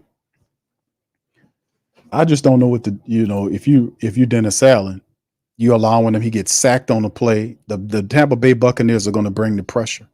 He doesn't have a running attack. There's zero running attack helping this kid. There's a snap in the shotgun, pressure coming, the ball's out, and Kamara drops the ball because he's not paying attention. Kamara seen he heard footsteps and try to turn and catch the ball. He's seen it was coming from, because the throw is basically the defense giving you this because they're playing off of you. So you make the catch and they can burst on you. And Kamara heard the footsteps, ball off his hand, incomplete. 3rd and long now. They get out on this, fam, and they get a ball back. There is no time. They're not eating any clock. You're going to make the defense tired. You're putting the defense back out there after a drop. There's the snap, and he's rolling deep, pressure's on him, throwing off his back foot, spins it, and it's out of bounds, incomplete. It doesn't look good. The pressure's on, it's forcing him out of the pocket, and he's doing rookie stuff now. Throwing the ball, he just throw it upfield, out of bounds. Issue, and they're going to look at them. They loaded up at the line and they shooting through, and boy, how in the hell did Charlie Fuaga let that dude blitz through like that without blocking? I mean, if you're Dennis Allen is a pussycat, but if I'm the Saints offensive line or even the head coach, I would tear that backup line into shreds. I would put them all in the street and go and find somebody else, because this is terrible. There's the guy, the punter goes down. I don't know if it'll be a flag. The punt's away to be retrieved at the 19-yard line. Missed tackle on the play, gets to the 25, and it's caught and dragged down around the 29-yard line back at Tampa Bay as they get the ball back with 11:36 on the clock. By the way, the Saints, that last drive the Saints had, family, just to let you know, drive summary, 3 plays, -5 yards, 41 seconds that you took off the clock, that you're giving it back to them. Defense getting tired. They gave up a touchdown last time around. What did they do this time around? Goodness gracious, man. Goodness gracious.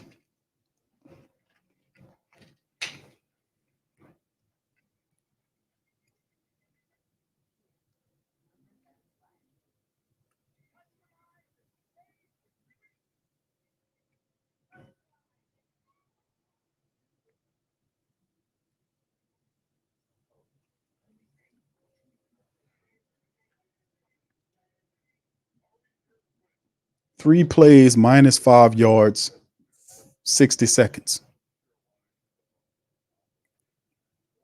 That'll get you beat. That'll get you beat. All right. Shout out to y'all, man. Appreciate y'all. Old Line Trash says backwoods. T-Mom says still better than Carr. Rose says just stinking up the joint. Earl says cranking up pressures everywhere because the Bucs know they can't generate run game. That's right. Bishop says 2-4, 2-4, 2-5 coming. Clint doesn't know how to adjust his play calling. Hashtag fire Dennis Allen. Clint Kubiak is in this game.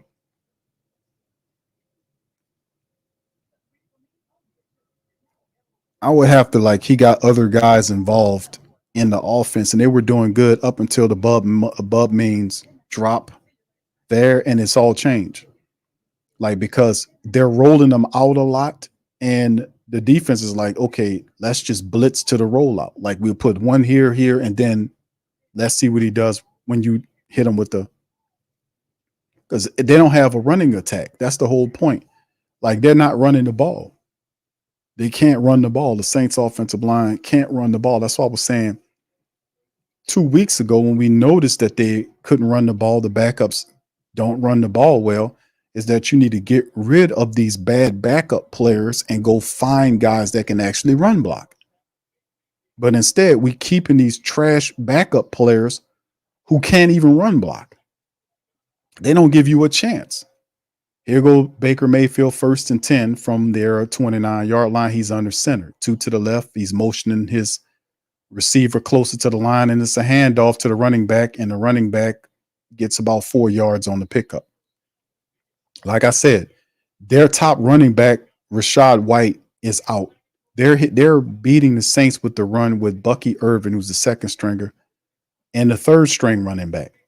Those guys are gaining ground. The Saints' inability to make plays, and it's showing the play on screen right now, or with several missed tackles on Chris Godwin, who has 11 catches for 125 yards and averaging 11.4 yards per catch, 2 touchdowns.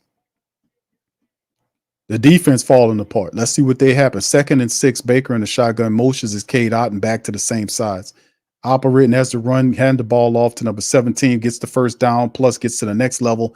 And almost, if it wasn't for him falling out of bounds, he would have had a touchdown, and they just hitting the Saints with everything. Saints defense, dumb, slow, don't know what's going on. Don't know what's going on. This play was a reverse around. They just hitting the Saints. Saints defense don't know what's going on. Guys running behind them, they can't tackle. And if it wasn't for the guy running out of bounds, he would still be running. It'd have been a touchdown. Saints don't know if Shepard got the ball on him.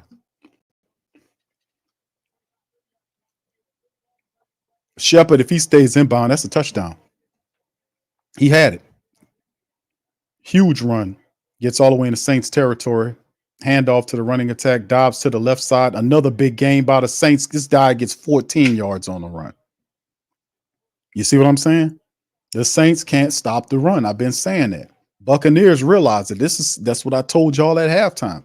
The Buccaneers know that the Saints can't stop the run, and look what they're doing to them now. The Saints can't stop the run. They've been running on the Saints. Bucky Irvin, 10 carries, 70 yards. He's averaging 7 yards every time he runs the ball. And number 44, the backup running back, that's the third running back. Guess how many average? He averaging 9 yards a run on the Saints. Shotgun Baker Mayfield from the Saints 30-yard line, man in motion to 17 Shepard. Hand off to number 44, opposite side, gets around the edge and gets 6 yards the easy way. Guy averaging, fam. Saints inside, outside, struggling mightily. Irvin's averaging 7 yards a rush. Tucker's averaging 9 yards a rush. Right now, they have 209 yards rushing on the Saints right now, and collectively, they're averaging 9 yards a carry as an offense right now on the Saints defense. It's just put it on the screen. 25 for 209 right now on the Saints defense. I told y'all. They see like what I see. The Saints can't stop the run. So they're going to pound them out and run this clock down. Baker Mayfield, look at him working it all the way down inside. They hand the ball off to number 4. He gets the first down on the Saints. New set of downs just like that. Meshing out the Saints line. They can't stop the run. And this is a trend I've seen over the last 4 games. They can't stop the run. I say Buccaneers are going to settle in and test the Saints because they've seen that Bucky Irvin and this other guy, what's his name, Sean Tucker, can run the ball. And that's whether inside or out, the Saints they can't stop them. So they just going to work the clock down. Let's see. Here we go. Baker Mayfield under center. Can the Saints stop him? Sends a man into motion. There's the handoff. Nope. There's a reverse play. Did that stupid ass reverse again. They got greedy. And Chase Young got to him in the backfield to stop him. They're trying to get too cutesy with it that time, and that cost them 7 yards on the loss. 2nd and 7.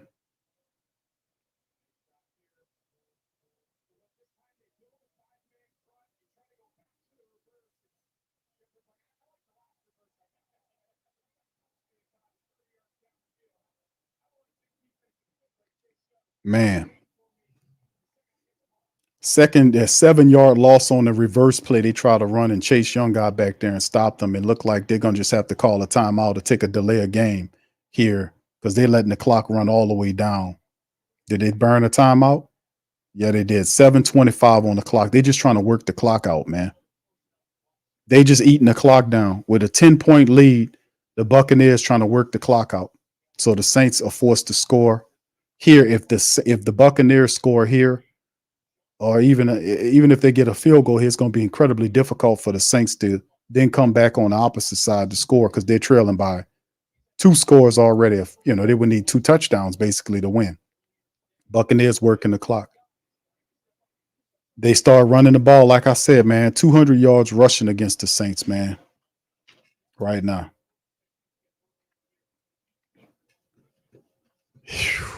Boy, I tell you, man.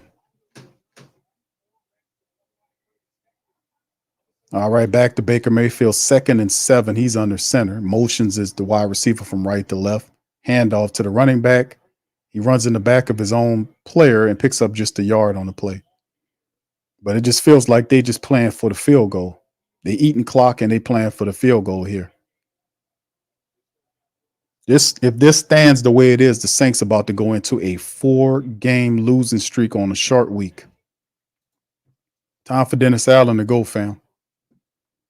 They can't protect Dennis Allen no more, Mickey Loomis, and all this type of bullshit. I don't want to hear it. 3rd and 16. He should have been gone last year. Third and 16 now. Finally gonna get rid of this dude. Watch. All right, there's a snap. Baker Mayfield looking. Then he just checks it down to the wide receiver, set up a little screen here, and then he gets that and pick up the first down and then some. Had him 3rd and 16 and let the man pick up the first down plus 2 yards. These people beat, fam. These people are beat. They had him 3rd and 16. And he just basically threw it to the running back on the check down, and the guy gets upfield and don't get touched until he 2 yards past the first down. They done, man. They're beat. Nobody touches the guy until he's past the first down. Baker Mayfield under center inside the 10-yard line. Handoff to the running game. He gets it and goes right on into the end zone where he gets stopped at the line.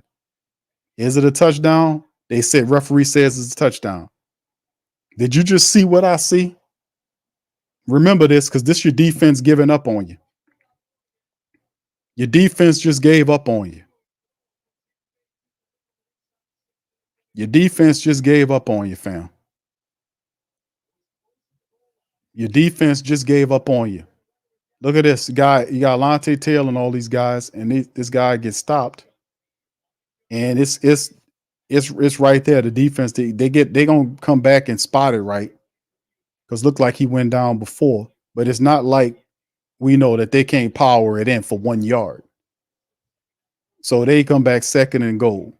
So they've been running on Saints and dominating the Saints lines. Both lines suck and stink. And the defense is not planting down. They're not doing what they're supposed to do. It's time to get this man up out of here, man. Is it a touchdown? It's a touchdown. So, like I said, even though they stopped them on the one, the Saints, this defense done quit, man. They done quit on you. They done quit on you. So you get another opportunity to stop them on the goal line, and the Saints then steal allow the man to get another missed tackle, and the guy gets in there. That they didn't quit on you. These people done piled over 200 yards rushing on the Saints today. And like I told you, at halftime, I told you, family, they was going to come back, and they know they seen what I seen. They seen that the Saints can't stop the run. I said it at halftime, and they're going to put their foot in the ground, and they're going to test the Saints running attack, and they paid big dividends. The Saints defense was the opposite of the highest stock that you might know. Oh my goodness. Saints is this. That's it. That's a wrap. 5:33 on the clock. The Saints defense allowed them to march the field, march up there. What was the scoring summary on this? Let's see. They get the touchdown. Man, 10 plays, 71 yards, 6 minutes and 3 seconds. Time to send them packing. Gotta send them packing. Time to send Dennis Allen packing, man. A 4-game losing streak. You done lost to the Falcons and then the Tampa Bay Buccaneers. You're going to drop to 2-4. Your opponents go up to 4-2. Now, I have not checked what the Falcons did against the Carolina Panthers. I haven't checked the score to find out what's going on with the Falcons. I think they play later on today, if I'm not mistaken. Yeah, they play they got a 3:00 game in Carolina.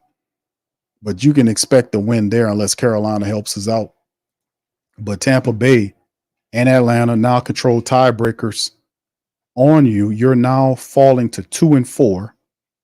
You got a short week against Denver Broncos and Sean Payton, by the way. How's Sean Payton them did? Sean Payton them just started their game against they're at home versus the Chargers. So we got a short week for Sean Payton's club. They're going against the Chargers right now. They just came in here and the defense gave up on you. Did y'all see what I seen? You see how that defense gave up? Here we back to Spencer Rattler on the next play, finds Tipton. Is that Mason Tipton? Yeah, he gets Mason Tipton for a catch to the left side. Saints going to operate permanently in the 2-minute offense, man. But like I said, it was just not a good game. They had that explosive second quarter and then goose eggs in the second half because the Bucs put their running attack on. There's a check down. AK-41 gets to the 50 and 48-yard line. He'll be stopped right there. 5 minutes left to go. It's due for a change, man. It's due for a change, man. Mickey Loomis can no longer protect him, and Mickey Loomis needs to be fired from that general manager job too. Shotgun Spencer Rattler, looking, center, pressure coming, throws the ball to Elvin on the check down, gets to the 42-yard line, gets the first down, 4:42 on the clock. Mickey Loomis, not only does he need to be demoted, he needs to lose the general manager job. Dennis Lauchin, all these clowns, y'all need to do your job. Shotgun Spencer again. There's a snap. Ball out. He taking a shot downfield, overthrown toward Rashid Shaheed to the right sideline. That'll bring up 2nd and 10, 4:25 on the clock. Big ups to the fam, man. Thank y'all, man. Let's see here. Taco Supreme says Rattler did a good job considering the bad O-line. Yes, Noah Lavi and defensive letdown. Problem is that the cartoon character at head coach and general manager. Indeed. Thank you. Thank you. You're fuck too kind. Thank you, bro. Appreciate that, man. Brother Rich says that team don't believe in that possum at all. Thank you, bro. Appreciate you on that, man. Thank you. You're fuck too kind. That's the next throw. Spencer Rattler, throw it to the left side. It's intercepted off to the left side, man. And that'll be another interception as Spencer Rattler turned and threw it to the left, right into the hands of the defensive back. And that'll be it for Spencer Rattler on the day as the Tampa Bay Buccaneers totally took over the second half of the game. They destroyed and basically quieted the Saints offense. Then Rattler tried to make a play and he threw it behind the wide receiver as opposed to between the wide receiver and the out of bounds line. He knows it was a bad throw, but he's a rookie. He's a rookie. And there he goes. So the Tampa Bay Buccaneers closing the door on the Saints, and they're going to just run the ball. Thank you, Rich. Lord. All right. Louisiana says, yeah, they quit on DA. Thank you. Thank you. Get fucked too kind. Now, if we got a real general manager, Dennis Allen should be fired not too long. And they go to run and they going, man. Look at that defense, man. Number 44 trips down around the 30-yard line. He just had a, 40-something yard run?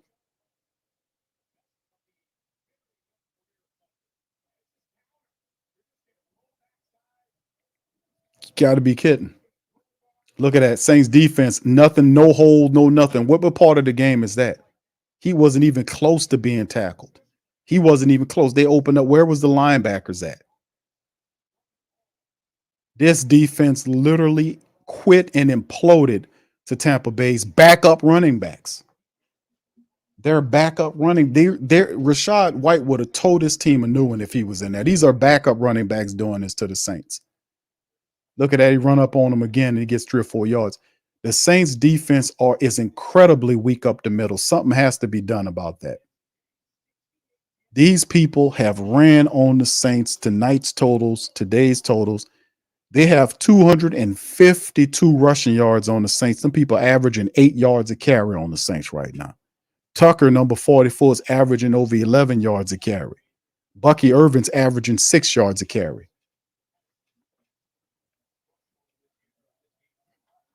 Terrible. 2nd and 7 for the Saints as the Bucs get all the way down to the Saints 25-yard line. Baker Mayfield under center sends man in motion from left to right. Handoff.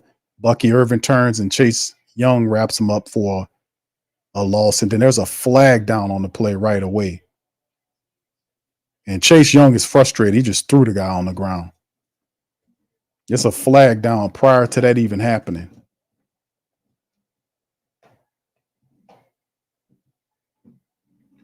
Chase Young frustrated.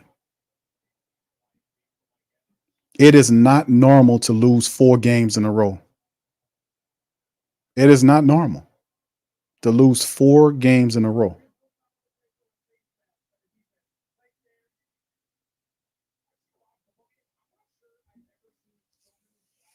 Second and 7.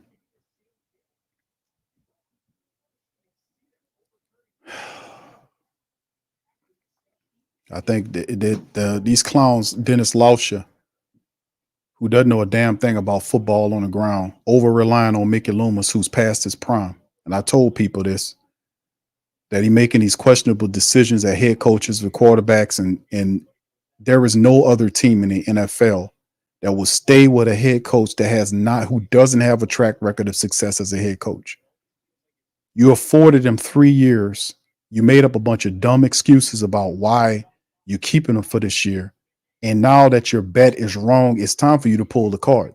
It's not normal to have a 4-game losing streak like this. And the Saints are not known to have 4-game. We ain't have 4-game losing streaks, And then look at the running. This guy, Irvin, still not done running. He gets a first down plus about another 5 or 6 yards. Where the Buccaneers at? The Buccaneers going to get 300 yards rushing. That's 264 right now. They still got time. These people almost put up almost 300 yards of rushing on the Saints today. Defense quit on the Saints. Let's see what they do in their goddamn club dubbed in now. They put the damn smoke machines on now when you get off. Take all that shit out of there. I've been saying that, man. Celebrating wins like you never had one before. It should be business as usual down here. Anyway, thank you, bro. Appreciate that, man. It's time, man. It's time. That guy got to go. You can't sit up here and justify him being here any longer and the team falling through the floor. The defense is supposed to be strong. They gave up on this team. They gave up. This defense gave up today, man. They gave up. The Buccaneers manhandled these people.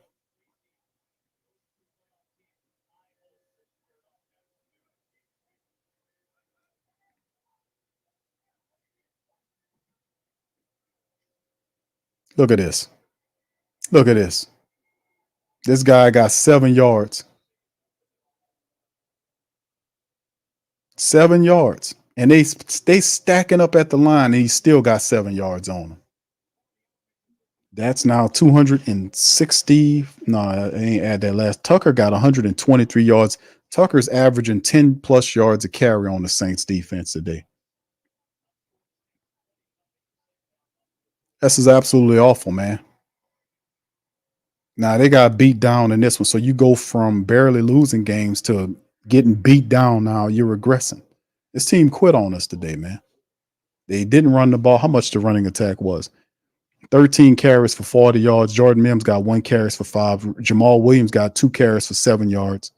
Kamara got 13 carries for 40 yards. What do I learn from Clint Kubiak from last 3 losing games to the 4th straight losing game? He's doing the same thing. We shouldn't have to use Alvin Kamara so much as a running back because you want to use him at different places. Like we had 13 carries for 40 yards, but Alvin Kamara, 5 catches for 24 yards off 8 targets. None of that's like groundbreaking stuff. Spreading them out and utilizing them, spreading out the defense so we get an opportunity. But then again, it don't make a difference because these offensive linemen stink, especially these interior clowns that don't deserve to get paid today. They don't need to be on this team if they too stupid and too weak to open up running attack. I can't put it no more than that. Every offensive lineman that's in the NFL should know how to run block. Pass blocking, that's something else, but running blocking is usually the standard. You have to know how to run block. You practice all week. You should know who you need to block. It's awful, man. It's awful. This is awful. 4-game losing streak. The Saints are 2-4 in the NFC South. Laughable. Absolutely laughable. You had to put up here with Mickey Loomis talking stupid. You ain't gonna see him. He gonna hide. He doing what he doing. He gonna hide from you. That's just what he do because he's a coward. Lausch is an idiot. And Gail's an ambassador. She don't know nothing about the game. And that's a problem with having somebody that don't know nothing about the game.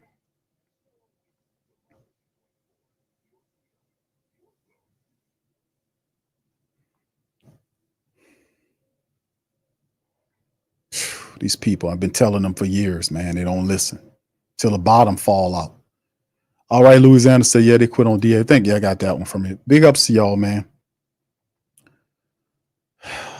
It's just ridiculous, man. This is absolutely ridiculous, man. It's one of the things we talk about in the game. The Saints defense do force turnovers, but you was up by 3. That was really telling to have 3 interceptions, and then there's the run to the outside, and this Tucker dude gets an easy rushing touchdown on the Saints. They just 50 burgered the Saints, man. They done 50 burgered the Saints. They done 50 burgered the Saints, man. They done ran for 272 yards today on this team. This guy, the 3rd string running back, got 131 rushing yards on the Saints today. The 3rd string running back. The 3rd string running back has 131 yards, and he's averaging 10 yards per rush. Can't make it up. They done 50 burgered the Saints today. They absolutely blew the Saints out, and this should be followed up with a firing of Dennis Allen. If they're serious about winning, this team has been regressing. They're on a 4-game slide. They just got the bottom just fell out. The defense, which he's known for, has failed and quit on him in this game. The goddamn defense failed and quit on him. And now they done 50 burgered the Saints. This should be followed up. Monday's show or Monday news should be Saints fire Dennis Allen. Now, the question is, who would be the guy to replace Dennis Allen as interim coach until the end of the year? His defense quit on him today. Who would be the guy that replaces Dennis Allen? Because I'm beyond it now. They quit on him out there. KB says DA need to go straight to his car and bypass the locker room. GTFOH, yes. I'm so pissed wasting my good black and gold outfits every week. Thank you, KB. Thank you. You fuck too kind. KB getting all dressed up. We love you, KB. We love you, baby. Hey, we love you here. We love you. But listen, baby, you among family. Don't ever suffer in silence. Don't you do it. You with the fam, man. And listen, we got to go through this funky stinkiness. At least we doing it together, baby. Baby, we going in it. We going through it together. Together. Shotgun. Spencer. Quick throw. Overthrow over Mims' head. Out of bounds. Second down. Lord. Man.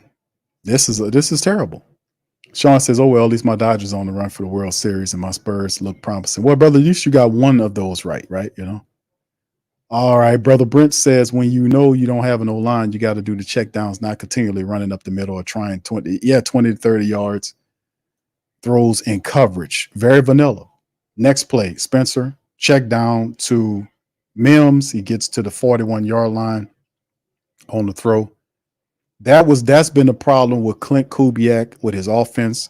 You're dealing with injuries, but fam, we know these guys who are the backups are bad. These guys can't block. They can't run block.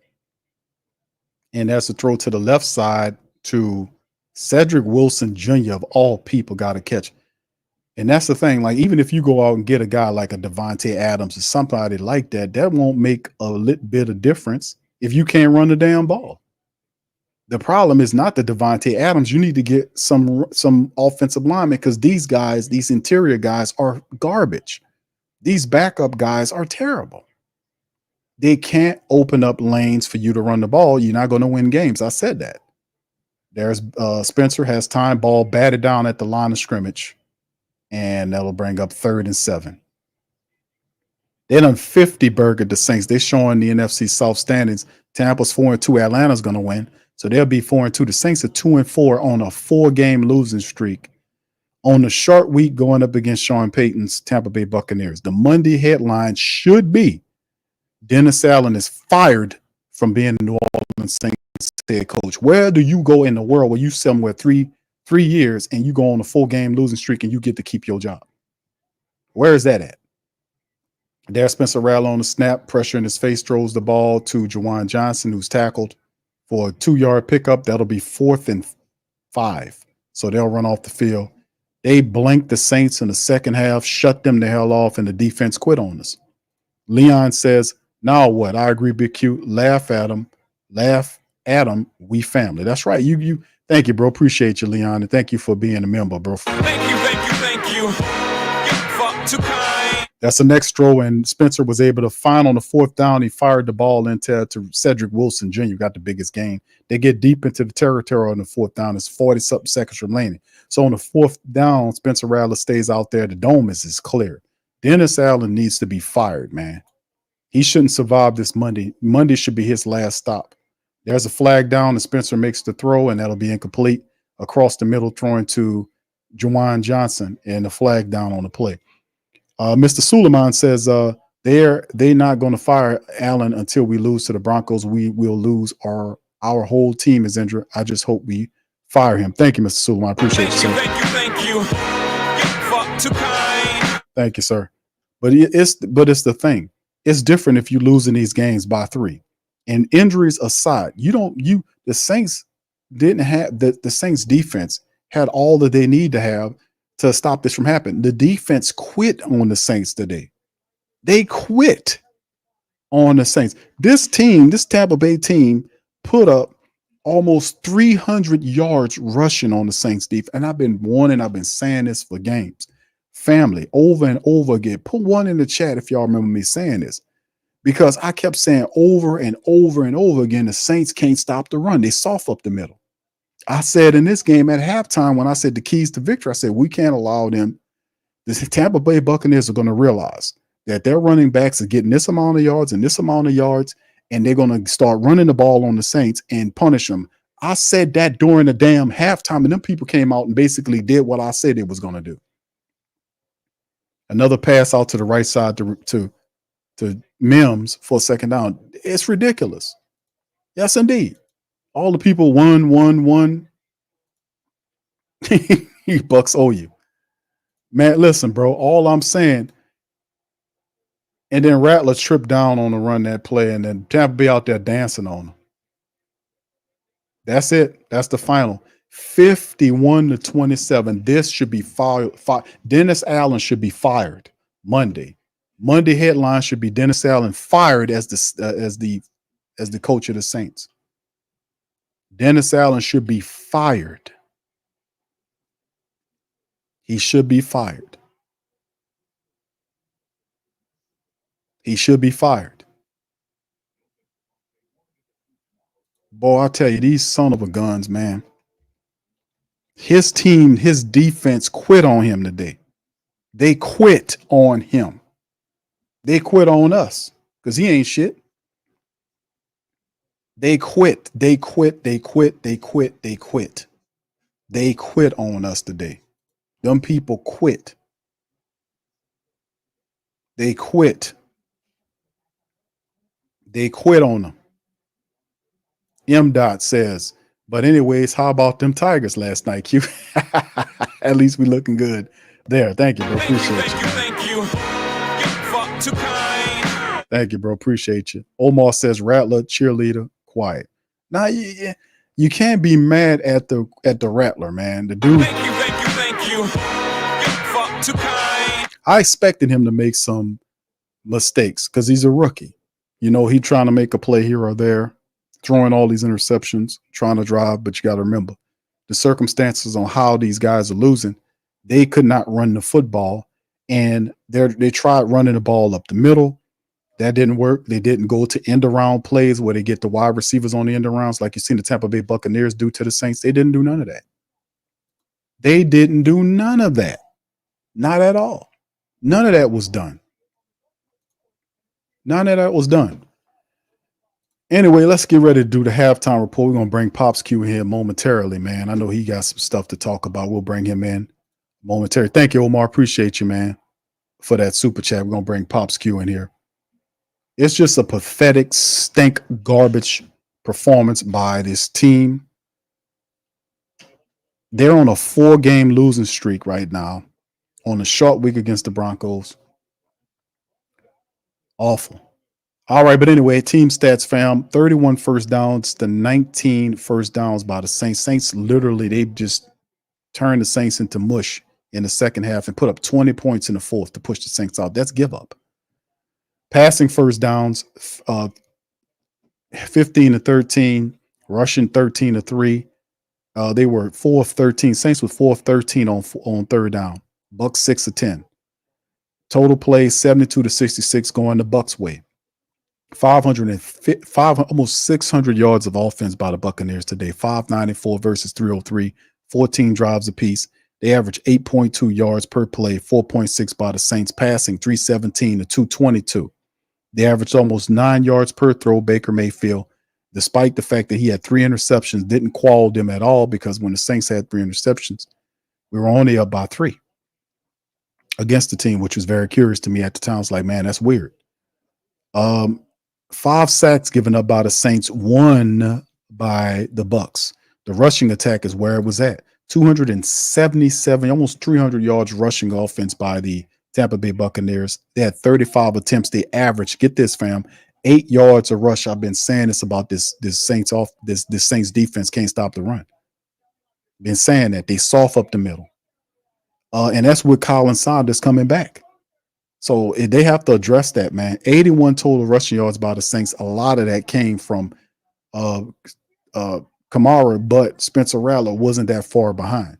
If you take Spencer's allotment away, it's like 30, 40 yards of rushing on 21 attempts, which is 4 yards a rush. Red zone, the Bucs were 4 or 5 in the red zone. Saints 2 or 4. Bucs had 12 penalties for 86 yards, 7 for 70 for the Saints, 3 turnovers apiece, which is a fumble loss. Saints recovered 2 and then they have the 2 interceptions, 3 interceptions by the Bucs. Time of possession changed because it was like within a minute of itself at the halftime mark. Notice how the change in how it happened later on in the game. Tampa Bay Buccaneers took the clock away 34 minutes and 2 seconds versus what the Saints had at 25:58. Awful.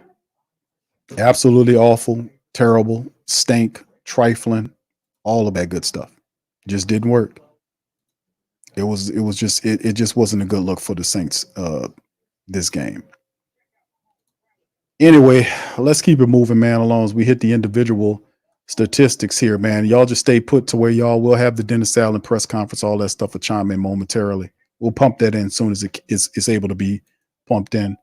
Hold on just a second, fam. Give me just a second. Let me get that back up. All right, there we go. All right, so individual statistics as we come in. Spencer Rattler, as you can see, hold on, let me get that right here. As you see the number, Spencer Rattler, 22 of 40 for 243, 6 yards per throw, a touchdown, 2 picks, sacked 5 times, a rating of just under 61%. Rattler, 13 of 40 for 3.1. Elvin Kamara, 13 carries for 40 yards, 3.1 yards per carry at a rushing touchdown. Spencer Rattler, 4 scrambles for 27 yards. So if you remove 30 yards of rushing right there, Saints have been around 50-yard rushing this game, minus 4 attempts. So it really wasn't that good. Foster Monroe, 2 for 54. Juwan Johnson, 3 for 48. Bub Means, 5 for 45. After he dropped the ball, he disappeared in the game. Cedric Wilson, 2 late catches. Elvin, 5 of 24, very minuscule. And, of course, the defense top guys. Jordan Howden had 11 tackles. Paulson had 10. Marshawn had 10 as well. Jonathan Abram had 7. 1 sack by Willie Gay on the game. Saints got to him 1 time today. He had all the time in the world. Baker Mayfield did. Interceptions by Abram, Adebo, and Cam Jordan on a deflection. 2 of them deflected. And then opposite of that, no good. We had a punt return in the game. And remember, the offense, you take 13 points of the 27 away, and that's what the special teams did. The special teams had 2 field goals and a punt return for a touchdown. So the offense didn't score enough points. And really, if you score 27 points and you have the Saints defense, you're supposed to be able to win because the defense ain't supposed to allow you to put up 51 points. And of course, we did have the play where the guy was allowed to return the ball, the fumble all the way back for a score. Remember that? Baker, 24 of 36 for 325, 9 yards per throw, 4 touchdowns against 3 picks. Didn't stop him. Sack 1 time, 97.6. Third string running back Sean Tucker had 14 carries for 136 yards. He averaged almost 10 yards a run and had a touchdown. Bucky Irvin, who was the starter, 14. He's a second stringer in their rotation. 14 carries for 81 yards, 6 yards per rush, and a score. Didn't matter if you were anything involved in a running attack. You got yardage against the Saints' bullshit defense. Sterling Shepard, the wide receiver, had 4 carries for 31 yards, averaged 8 yards per thing. And Baker Mayfield scrambled 3 times and had 29, which is an average of almost 10 yards. But it didn't matter. It didn't matter who you were. Didn't matter who you were. If you was a person that worked on the opposite side of the Saints defense and their defense, they allowed you to do things. They allowed you to move the ball. All right, so big ups to the fam, man. Let's get to Pops Q and bring him in here. Pops, how you doing, sir? I'm doing pretty good, son. Can you hear me? Yeah, you keep kind of loud in the background. Oh, that's it. That's my television. We'll pull a little bit closer up here and try to volume up. But anyway, can you hear me now? Yes, sir. Okay, here you go. The most important thing that in the situation is the kid that played quarterback. Rattler played with heart. He just didn't have the help. They tried to, which I expected. I didn't expect them to beat Tampa, honestly, because Tampa is at full stretch. They're playing good football. I mean, and they got the scheme down that they successful at playing with. But our people, we just don't have enough. We got too many. We're walking wounded. You don't have Taysom. You got some key pieces that's missing. So this had to happen. But Dennis Allen has made no adjustments for the mere fact that he had these people out hurt. He just didn't have any answers to stop him. They got good pressure on Baker. They forced him into some mistakes, but they couldn't capitalize on the mistakes that they made. You see what I'm saying? They couldn't capitalize. If they could capitalize and get touchdowns instead of field goals, we might have had a different outcome.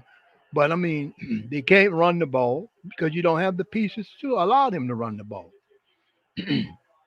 I felt that he could have used the tight end more. He threw, but that's coming from upstairs to tell them the plays to make. And DA, DA can't. DA just said he's a defensive coordinator. All the people he's got working for him, they don't seem to possess the skills to utilize what the Saints have to make the team go like it's supposed to go. And that pitiful display they did out on the field today, I looked at that final score, I turned the TV off because that's just not a way a good Saints football team plays. And I don't expect things to get any better when Sean Payton comes here. I don't expect it to get no better because right now they're down. They're heartbroken. Their hearts are not in the right places. They try to do the best they could. They just don't have the skill, the talents. With what you have right now, what played today, you didn't have it. Alvin couldn't get in the running room, and you have to give Alvin is your bell cow. You have to give open holes up for him to make plays.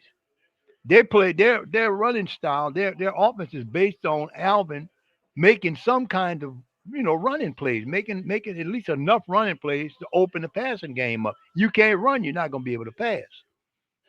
You see what I'm saying? So what they'll be doing, they'll just be playing out there, going through the motions, and Tampa figured them out. The way Tampa's coach figures those schemes out, those blitz schemes. They knew they could do that to Rattler because guess what? He probably wasn't prepared for it. Dennis Allen wasn't prepared for it, so he wasn't no help to the kid. The offensive coordinator, he wasn't prepared because there was one in that one a few series they ran that blitz package, and it flustered him 3 times in a row. He couldn't get the passes off that he needed. Couldn't get nothing done. You see what I'm saying? And then they just say, oh, okay, now we found his weakness. We're going to blitz him every time he gets the football and pass the ball. So they don't give him time to think. They throw the whole 9 yards at him, and he don't have time to throw the ball. And that's what happened. You get some picks, and you get some incompletions, and the guys, they don't even hardly know each other. I mean, this is his first start. I'm hoping that it would get better, but it's hard. It's really bad to be hurting. Losing to a division foe. That's not a good thing. Yeah, I agree, Pops. I think it is definitely not that, man. It was an awful. I mean, the second half was what I anticipated to be. I knew eventually somebody had to take possession of the game using the running attack. The Tampa Bay Buccaneers did that. They did it to mastery. They put their foot in the ground and grinded through this thing. And like we showed the family members, they put up almost 300 yards rushing against the Saints. And then when you look at the time of possession, here the time of possession went from what it was to 34 minutes. It's almost a 10-minute difference between the time of possession, which in my mind, that's not enough for the Saints to have for the team to then fall through the floor like the defense did when they just basically quit out there. We watching and I'm doing the play-by-play, and I'm literally pinpoint say, fam, do you see this? They quitting on you. They're quitting. That's Dennis Allen, supposed to be Dennis Allen's staple, and his top point is that, hey man, our offense might do this, but the defense will kick in the ground. We're gonna handle our business. We're gonna do what we're supposed to do. That's not the case. Dennis Allen's team quit on him today. So I would say, even though people say Q, and you're definitely right. I agree with you on that it will take another. They're going to try to. Mickey Loomis is going to try to give him another attempt of beating Sean Payton on Thursday before they fire him. But if you're a good team, you've seen enough and have granted enough time. Your team is on a 4-game losing streak. It's not going to correct itself. The problems the Saints have, they're not fixing them week to week. It won't be, man. Let's just keep it real, like I always do on here, man. Let's just be candid. The bottom line, the Saints are not going to win any games if they don't make the necessary adjustments. And what are those adjustments? Particularly, the adjustments are that the Saints can't run the ball. They can't run the ball. If you can't run the ball, you can't dominate the clock. You will not have your defense to rest. And listen, fam, the Saints, the Buccaneers on time of possession held the ball for 34 minutes. That means that they had the Saints defense out there of a 60-minute game. They had the Saints defense out there half the time. In my opinion, that's still, unlike what it was last week when they had them out there for 40 minutes, That's really glaring, right? But 34 minutes of having a defense out there shouldn't be enough where they imploded. They didn't implode last week, but this week they fell apart and quit out there. Tampa Bay took their heart and souls and stepped on them. The problem with the Saints is with Clint Kubiak is he is not making these adjustments, meaning you see these offensive linemen out here not blocking despite the fact they are practicing and getting into games and look like they're not practicing. Get these guys out of here. Stop playing. Get these guys out of here and go find veterans who can. Now, you might have an issue with money because of Mickey Loomis, but if you trying to salvage the season, that has to be addressed. You cannot win without a running attack. They cannot run the ball. And outside of that, Clint Kubiak isn't using plays that he used that were successful in weeks 1. This guy's gotten dumber. No disrespect, but he's gotten even dumber over the weeks, not more smarter. He hasn't. He has regressed in play calling.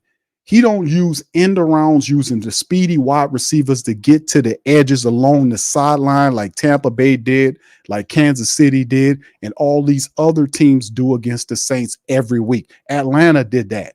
That dude was doing that in weeks 1 and 2. None of that is being done.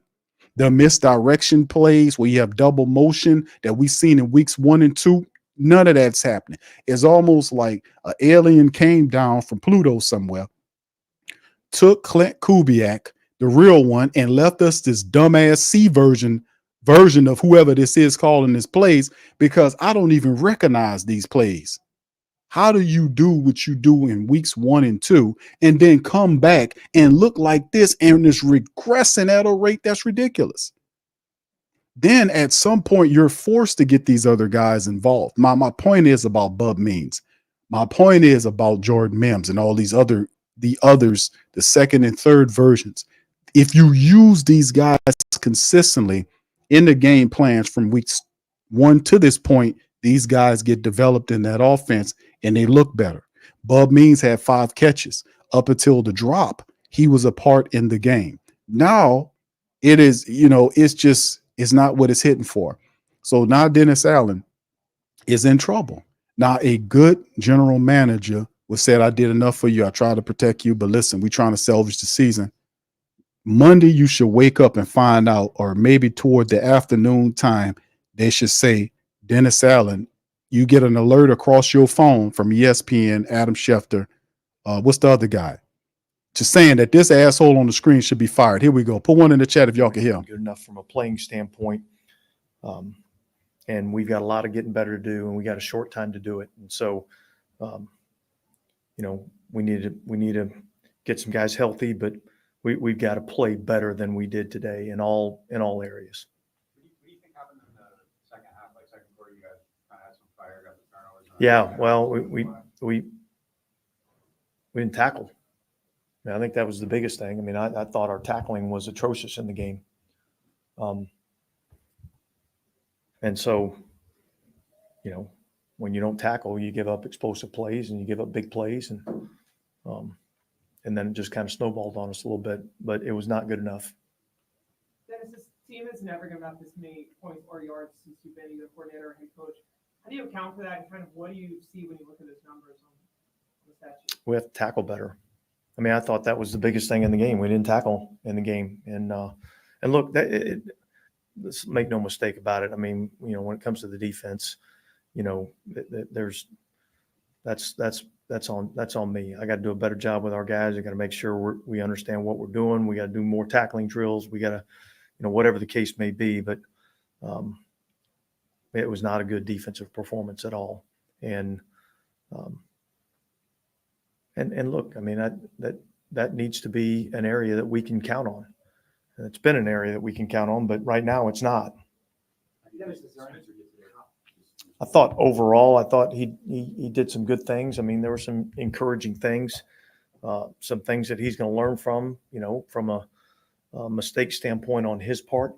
I don't think we did enough around him to help him. I mean, it was hard for us to be able to run the football. I thought they really won the kind of the interior part of the line of scrimmage, really probably on both sides of the ball. I think they won the line of scrimmage. I thought he did some things really well early in the game, and in particular the first half. And then, as the second half kind of went on, I thought, they started to pressure him a little bit more, we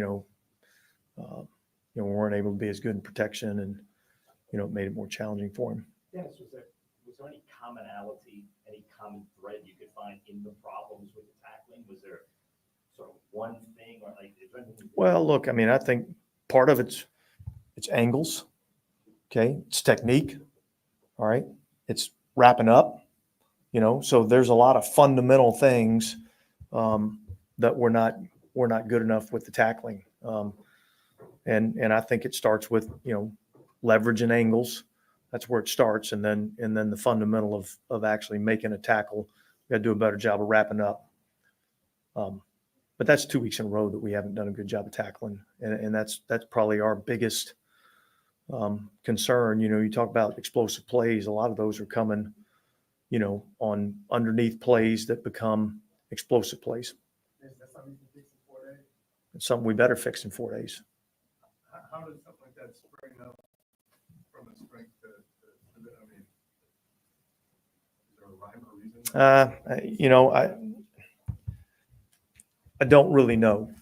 You know what I mean? I don't have that answer right now as to what that challenge is. But I think, one of the areas it starts with is, being able to put yourself in a position to be able to get off the field. And when you get off the field, you play less plays. And so I think that's part of our issue too. Is that much of technique versus just Well, I think it's a combination of both,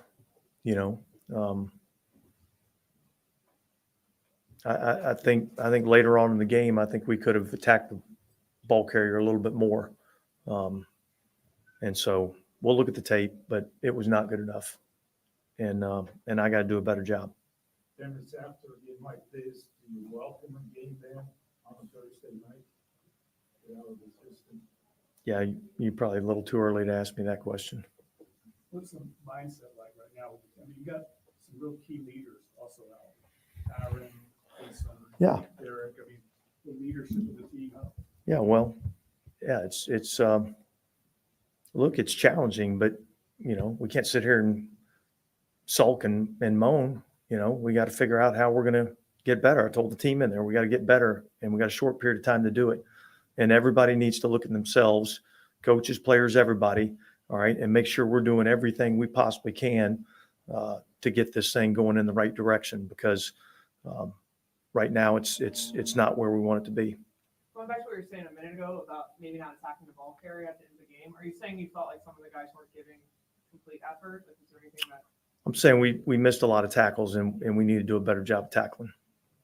When you say coaching, obviously can be a part of the equation. Was there anything on any of those plays in particular where schematically backfired? Well, look, we made a couple of changes as the game went on in terms of how we were setting our front to try to, deal with some of the run plays that we were getting. I don't think we did a great job of crack replace. I just think we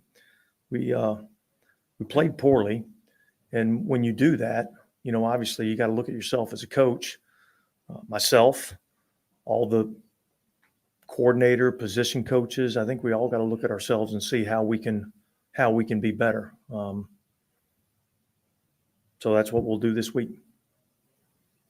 Do you know what happened on the play with Jonathan Abram earlier in the game where he appeared like he tried to call a timeout and it wasn't given to him, so he was on the ground whenever the ball was snapped?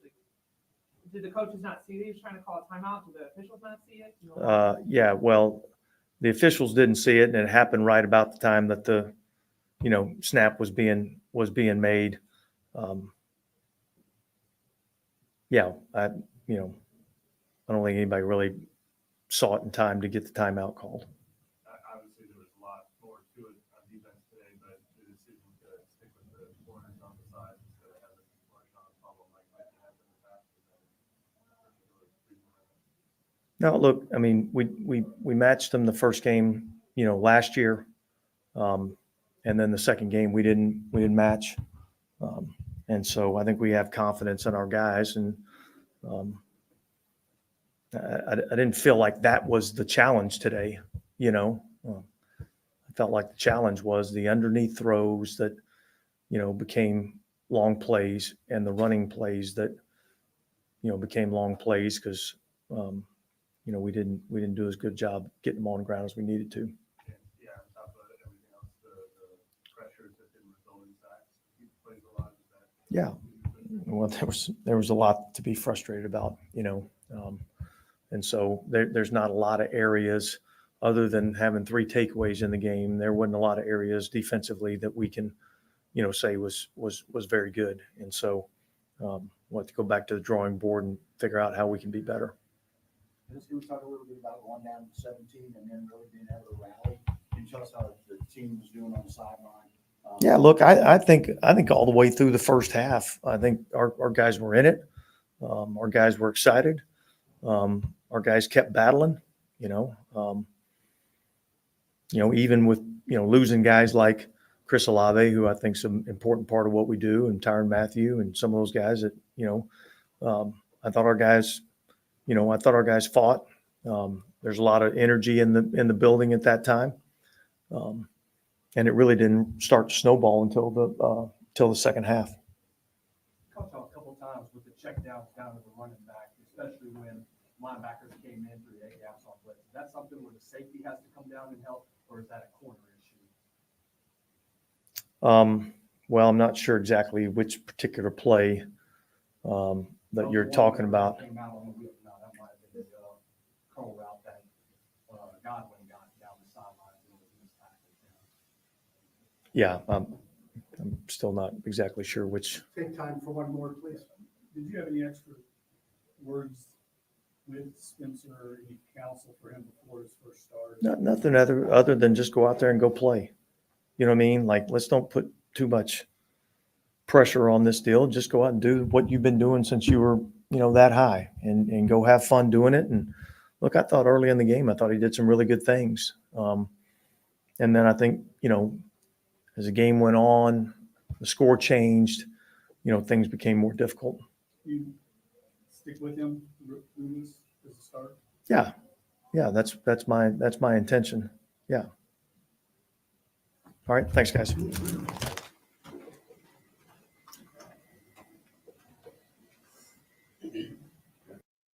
Absolutely amazing, man, to hear from this guy. They have more guys that'll pop up in there. I'm pretty sure we'll hear from Spencer Rattler and a few other Saints. Listen, fam, there's some very some very interesting facts to talk about, Pops, is the fact that the Saints lost this game. They were 50 burger than their own building. They got 50. They were beaten 51-20. This is an embarrassment. The defense quit on them. Defense supposed to be Dennis Allen's sticking point. Defense quit on this man. We sit there and watch the Saints defense quit, give up. There was no running attack. The running attack didn't happen. It was stale. The play calling was stale as well. It wasn't complete. Saints could not run the ball again. From week to week, it's the same stuff. We're struggling with the same stuff, and they don't fix it. So now that you're on a 4-game slide, and the whole thing about Mickey Loomis and all this kind of – Mickey Loomis is the vice president of football operations. He's the third highest guy in the New Orleans Saints organization. You created a monster because you've given him too much power. And the way you delegate that power is to strip him of the general manager title. That's what you do. He's not going to give up the general manager title himself. He's not going to do that. He's a blowhard. He's arrogant. He's a fake elitist, even though he's an employee for somebody else. And he's quick to tell people they're not qualified. But you know who's not qualified? Your shitty head coach is not qualified. The dog that you picked to run the team is running on him. His defense, the sticking point for his defense, is it quit on him today. They can't run the ball. They can't play defense. And it's just terrible, man. At the end of the day, there's nowhere in the NFL where a coach should be able to make it out of this after 3 years and the team in a 4 and they went 4, lose 4 games in a row. You're now sitting at 2-4 in the division. There's no way he should be able to even make it out of this. Atlanta play this afternoon. They most certainly will beat Carolina. They'll go to 4-2 too. So Tampa and Atlanta are surely to be 4-2. Saints sitting up there at 2-4. On a 4-game losing streak on a short week, and Dennis Allen talking about we need to figure it out. It's nothing to figure out. We've already figured it out. You can't run the ball, right? Question is, if you can't run the ball, the answer is go get offensive linemen that can help you run the ball. It's simple as that. Find some other guys, because these guys we have here, they're dumb. Sorry to say that, man, but they're dumb. They practice all the time, and they still can't hold up at the point of attack. An offensive lineman in the NFL is supposed to know how to run block. Pass block, if you're a really good pass blocker or a balanced offensive lineman, you can make some money in the NFL. But if you're a guy that's systematic like a run blocker, that's a staple point for most offensive linemen. You're supposed to know how to run block. That's all I'm asking you to do is open up lanes. These guys can't run block. They can't run. So if that's the case, then the play caller knowing I got a shitty interior offensive lineman. Fundamentally speaking, I'm not no offensive coordinator, but I played football. I know enough of football to know that if you can't run inside, you run outside. You use speedy components to get around the edges, and you do that. They wasn't doing that. They was using speedy guys to get around the edge. And then when they adjust, then you hit them up the middle. You don't vacate running up the middle. You stretch them out, then you run. The Saints didn't do none of that. The play calling is still the same style play calling that we've seen from Clint Kubiak over the last couple of years. It's just what it is. So that's a big staple point. How do you fix that? Just like I said, and the issues, not just Dennis Allen, it's Clint Kubiak too. Clint Kubiak is calling these vanilla games where the things that we've seen in the games too, if it's a staple of your offense, you're going to do some of that stuff. This dude pulled all of that shit out of there. The misdirections, the double motions, the shit that confused the defense, he pulled all of that out of there. And like I said before, when Taysom Hill doesn't play, the guy doesn't have a chance. He doesn't have a chance. When Taysom's away, Clint Kubiak can't call a play. He can't. So if you can't overuse Taysom and break him up into 1,000 pieces, then he relies on Elvin Kamara, doesn't get anybody else involved. Still only 2 carries for Jamal Williams, who's averaging 4 yards a carry. Why? You still can use these guys. If you got to decoy Elvin and stretch out Tampa Bay's defense to use your power attack, you still have a chance. If you can't get inside, you go outside. And then when you start working outside, they spread or expand so that you can use inside and you mix them up. That's how they do. How I know? Because they did that to us. They do that to us all the time. Now, how Dennis Allen sitting up here watching the same shit we watching and he getting paid all that money, and you mean to tell me he don't know that? Well, Q, what are we gonna do? What are we gonna do, mama? Venton Harper around this mug. This is what that's what his goddamn name is, Pops. His goddamn name is Venton Harper. Well, Jim Willis, what are we gonna do, mama? What are we gonna do? Dennis Allen it turned into Venton Harper from Mama's Family, man. This is going crazy. I mean, the man is insane, man. How do you don't know this? And now we better figure it out. If you ain't figured it out by now, dude, you got a short week against Denver. Don't worry about it. They'll take care of it for you. If we're a progressive organization, the bottom line is, if we're a progressive organization, we done seen enough. We done gave Dennis Allen enough time. It's time for him to go. We trying to salvage the season. If he don't have the answers, he's not the man. He's not the man to lead you if he doesn't have the answers. You're on a 4-game losing streak. You just lost 2 games to your division rivals, right? You just lost 2 games. They're going to be 4-2. You're going to be 2-4. You got demolished in your building. They put a 50 burger up on the Saints today, piled up almost 300 yards rushing, and Dennis Allen with that possum face gonna stand up there and talk about we got to figure it out. Man, this is unreal. But if you are the Saints and if you're Mickey Lomas, the only dude above him, because it won't be Gale to do it, it has to be Dennis Lauscher. I know I'm asking Dennis Lauscher a lot, but Dennis, don't forget Dennis Lauscher. For family members talking about Mickey Lomas, there's a guy in the organization that's higher than Mickey Lomas. He might be high, that's why he don't make the calls. But the reality is one dude that's above Mickey Loomis. His name is Dennis Lauscher. Do not forget Dennis Lauscher's name. He is the president of football operations for the New Orleans Saints. He's the right-hand man of Gail Benson. If anybody is going to do something, because Mickey Loomis will not separate himself from the general manager position, even though he has the VP job. He wants the general manager job too. And he hired all these ex-GMs so he can sub out the job that he has because he don't want to give it up because he's an attention whore. The game done passed you. Get out of the way and let these other guys have the job so they can turn the team around. He's not going to give the job up. It's up to Dennis Lauscher to say, listen, bro, we appreciate what you done did for the last 20 years, but time is up. This is a younger league. We need younger people in here that's more accustomed or more in tune to today's league. Let's try Kai Hartley. Let's put him in control of the team. Kai, you're the new general manager. Mickey, you still a VP. That's what you do if you're serious, and let him fire Dennis Allen and let that man hire his coach after the year starts. You won't see something shake, and that saved this franchise. It's the time is now. We don't listen to Mickey Loomis with all these stupid stale moves already, him lying about Dennis Allen. We're not surprised about who the hell Dennis Allen is. We're not. Dennis Allen has always been this dude. And when we talk about off-code behavior and what the hell he been doing with the Spencer Rattler thing, a guy like that is not going to succeed, fam. A guy that practices and do bullshit like that, where he makes Rattler the emergency quarterback to protect Carr. And then when Carr gets hurt, he leaps him ahead of Jake Haener. Get out of here with that. The guy earned the job. He should be the number 2 guy. That type of bullshit, I can't stand it.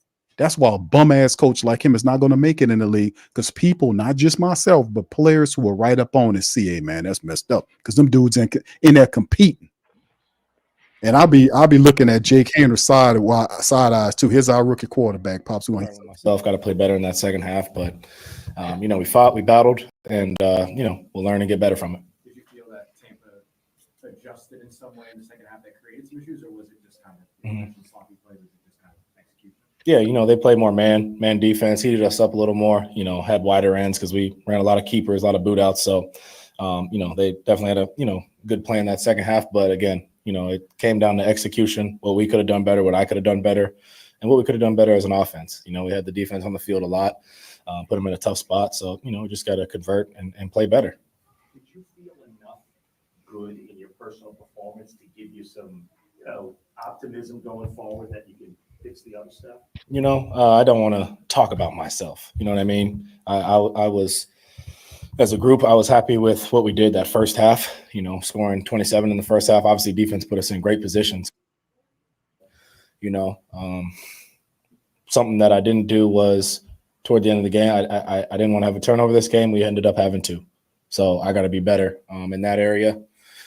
But, I'm going to watch the tape tomorrow as a group, as a position group, and get better from it. Have you gotten a chance to look at the first interception?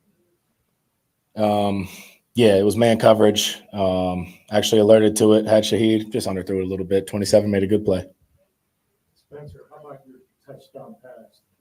It seems like you two really connect. Yeah, no, I was definitely happy with, how Bub was playing. Was kind of quiet throughout the year so far, throughout these first 4 or 5 games. And, he's been grinding in practice, and we've been talking about when your time comes, make those plays. And I was happy for him. I think he was one of our, leading receivers, and he made some big time plays.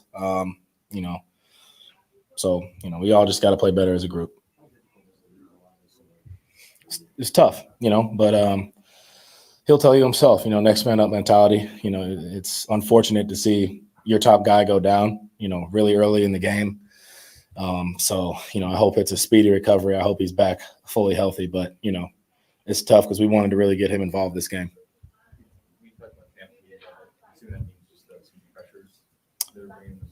Yeah, I caused a few of those sacks. You know what I mean? O-line, I thought, fought their butts off all day. You know, played really well. Thought we did some good stuff to help them up front, but you know, just continuing to work that pocket, get the ball out, and you know, got to give credit to that defense. They played well in that second half. You talked about the kind of the boots and some of the rollout. I mean, was that part of the plan? Did you feel comfortable in that type of approach? Yeah, I mean, it worked really well in that first half. You know, we were pinning those edges and really getting them on those fakes. You know, and that gives you a lot of space, takes some pressure off your O-line, definitely early in the game, and stuff was coming open. You know, I thought the tight ends did an amazing job of feeling that space in that zone that they were playing in that first half and making plays off it in that keeper game. So, you know, we just marry that up with the run game, get that going, and, you know, we'll be better. Got to get back to the drawing board and get to work. What were your emotions like today? I mean, your first start, I know it's tough to talk about now right after the game, but I mean, your first start is an NFL player. Yeah, felt very calm. Felt, you know, it was fun. It was fun to be out there. Felt really good. And, you know, definitely have a lot of stuff to clean up. First start, you know, I'm going to be better. Spencer, when you went to Oklahoma, did you ever get to meet Baker Mayfield? Yep. Yeah, I was telling a story, you know, when I was getting recruited there, I remember sitting in the coach's office talking with Baker. So it's cool to see him after the game. You know, showed a lot of love. I respect him, all the adversity he went through. You know, thought he fought today, you know, till the end, and, you know, did what he had to do to win. What did he say to you? Yeah, keep it between us. I mean, you hear a lot about, you know, the speed of the games. I mean, did it feel fast out there? Did it not feel what you thought? I mean, No, I mean, football is football at the end of the day. You know, obviously these guys are every week you're going to play the best guys in the world. You know, we got to execute. We can't shoot ourselves in the foot. I got to be better. We got to be better. After a loss like that, what's the post-game like? It's kind of vibe. You know, it's not a good vibe. You know, you're not happy when you win. You know, but can't hang our heads. We just got to keep chopping. You know what I mean? We got to keep chopping. You can't quit. So that's one thing we won't do. We saw a couple of plays that safety would fight up as soon as you rolled out during the bootleg. That's something that y'all saw on tape during the week. I mean, you know, they were just reacting how they reacted. We just read our play, read our reads, and there was a lot of good stuff in the boot game for sure. what was Derek Carr like for you? Amazing. You know, just really talking to me throughout the game, being positive, you know, just saying, hey, go out there and rip it. You know what I mean? You guys know how he is, very positive, and, you know, it was good to have him down there just to talk with throughout the game. Him and Jake both. I was going to ask a little bit about Jake, because I said you were kind of right in between those two Mm-hmm. guys. What kind of a role did Jake play for you? Yeah, you know, he's very involved and always stays, you know, paying attention throughout the game. And you got to respect that. You know, very smart guy. And he's just, hey, you know, we didn't talk too much throughout the game. I was talking to Derek most of the time, Coach Janoko, but Jake always has great input, very smart player. I know one of the big connections between you and Jelon ended up getting erased because of penalty, but he seems like somebody you were very comfortable going to throughout the game. What is it about him that gave you that confidence? Yeah, I mean, that was a great route he ran. You know, it was man coverage. He slipped that linebacker. That was a huge play for us, you know, and, you know, we shot ourselves in the foot on that one. I think it was illegal formation. So, you know, we all got to be on the same page. But, you know, him and Foster both good security blankets to have out there. You know, two good weapons that can make plays on all levels of the field. Just out of curiosity, you get to keep the first touch on the ball, take yours. It was in my locker, so I didn't make that decision. But I'm sure Bub will have one too. I think I read where your first game in high school was bingo, the best to start. It probably went worse than this for sure. Yeah. But you know. I mean, you have to find some encouragement to go forward, confidence. Yeah, I mean, I think you see a lot of guys in their first start. You know, I'm not going to hang my head. I'm proud of what I did, what we did as a group, battling wise. We just got to clean up. That's all it is. We got to clean up, go through our reads, and just keep chopping wood. You can't hang your head after a tough loss like that. You know, we all got to be better. Starts with myself. How challenging is the negotiation when you're on the move between keeping your eyes downfield to see what potentially opens up, but also being aware of the pursuit around you? Yeah, I mean, you just got to have feel. You know, I think one thing that was positive is we didn't, you know, other than the second play of the game, when I tried to throw a bubble too quick and dropped it. We didn't have any fumbles in the pocket. That was the goal. 2 hands on the ball at all times. We escaped the pocket, well at times, and sometimes, they get to you. You always want to keep your eyes down that field and try to find your guys, but sometimes that's just how the ball rolls. Did you feel the crowd's emotion when you got introduced? Yeah, it was cool. I've been a part of that a few times here, getting to watch the guys run out. It's an awesome feeling. What's you took a lot of blame for things today. What's the biggest area, just without watching film, that you want to improve on from today to Thursday? Just protect the ball. Don't underthrow it to let the guy make a play on it, and then see the dropper on an out route. Those 2 mistakes. That's what I want to get better at. Thank you, guys. Thank you.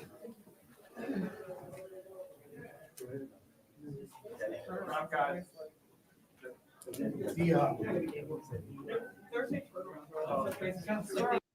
think that might be the end of the press conference right there. Dennis Allen and Spencer Rattler. We'll see if they get anybody, but usually they start making noise like that. That'd probably be the end, but we'll leave it up there just in case.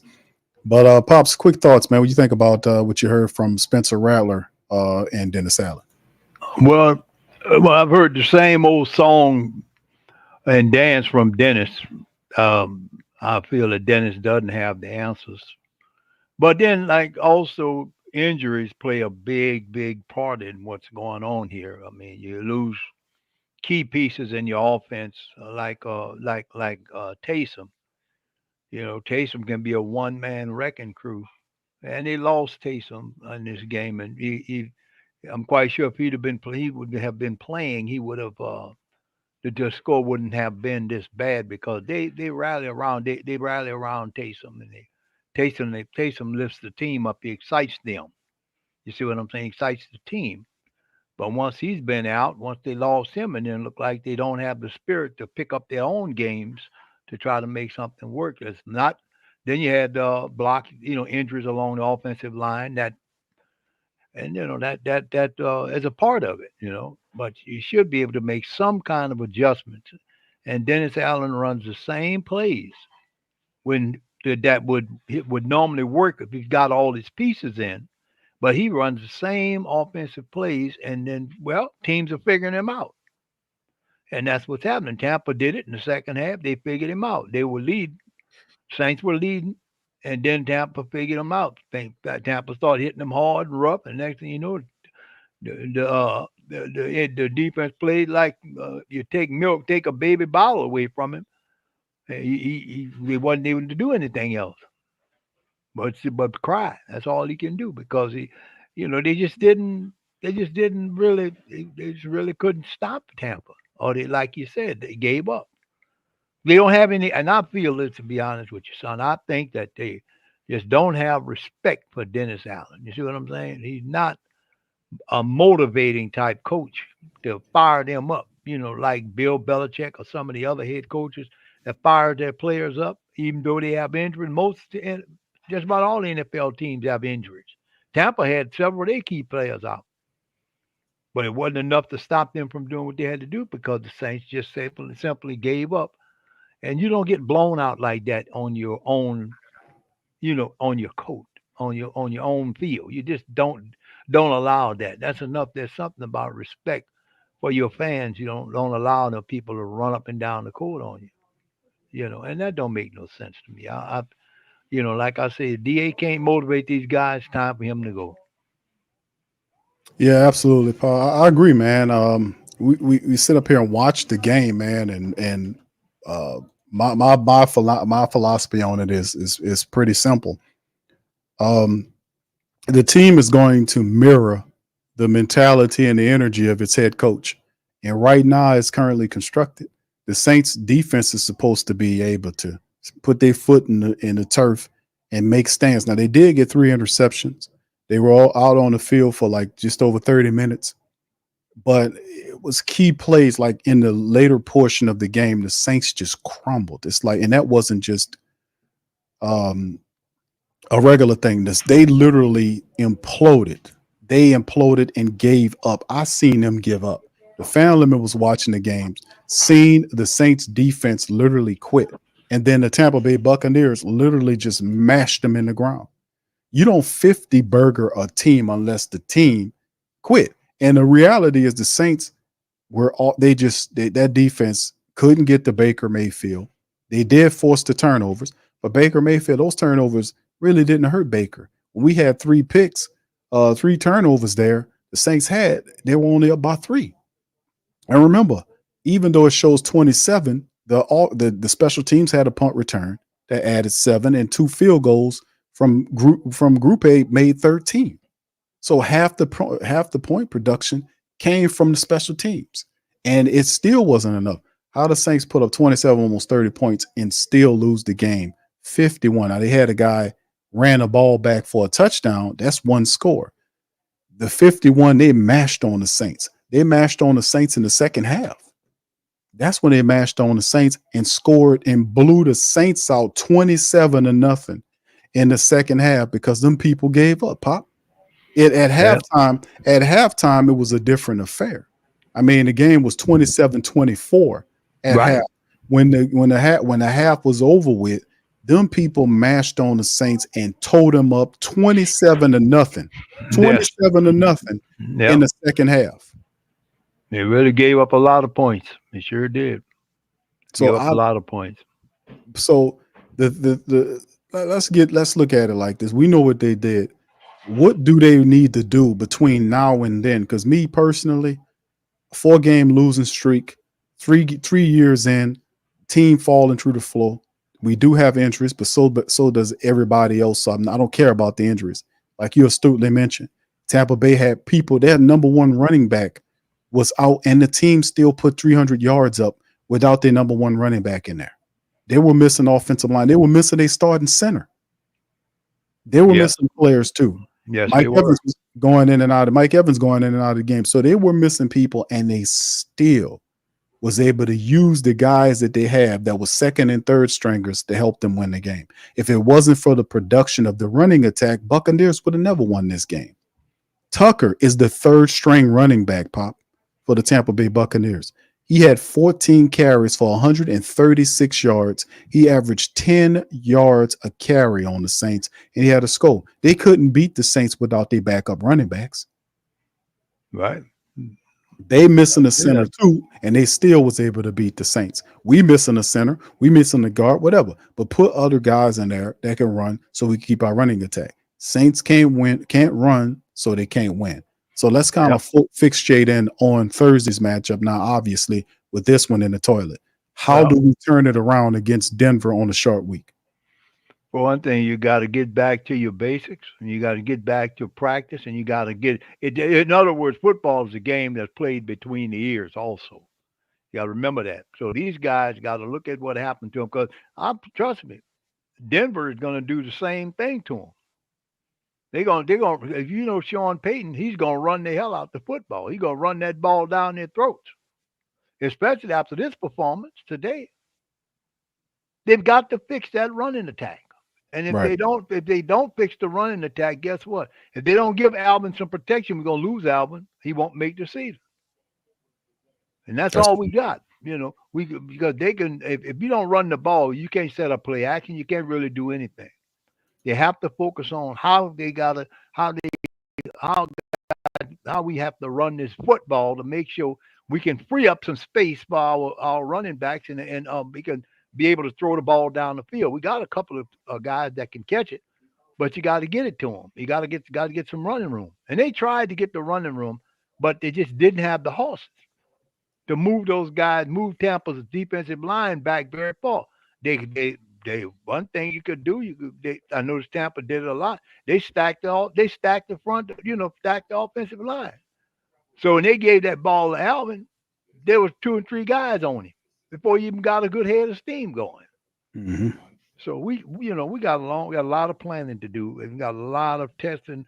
We got a lot of practice to do. We got to be prepared to learn how to stop that run. If you can get some good run stops, then you may have a chance. But Denver right now is playing good football. So it's not going to be easy to run the ball on them either. If we don't get in our people's heads, they've got to stay on assignment, stay on points, because you got to be able to run the football. And then because if he hits the holes, Alvin's gone. He's got the speed to blast through. You see, if they don't stop, if they don't figure out what personnel to put in what position to give the running game a chance, we're gonna be down another game coming up next by the end of next week's game. I mean Thursday's game, because it's Thursday night.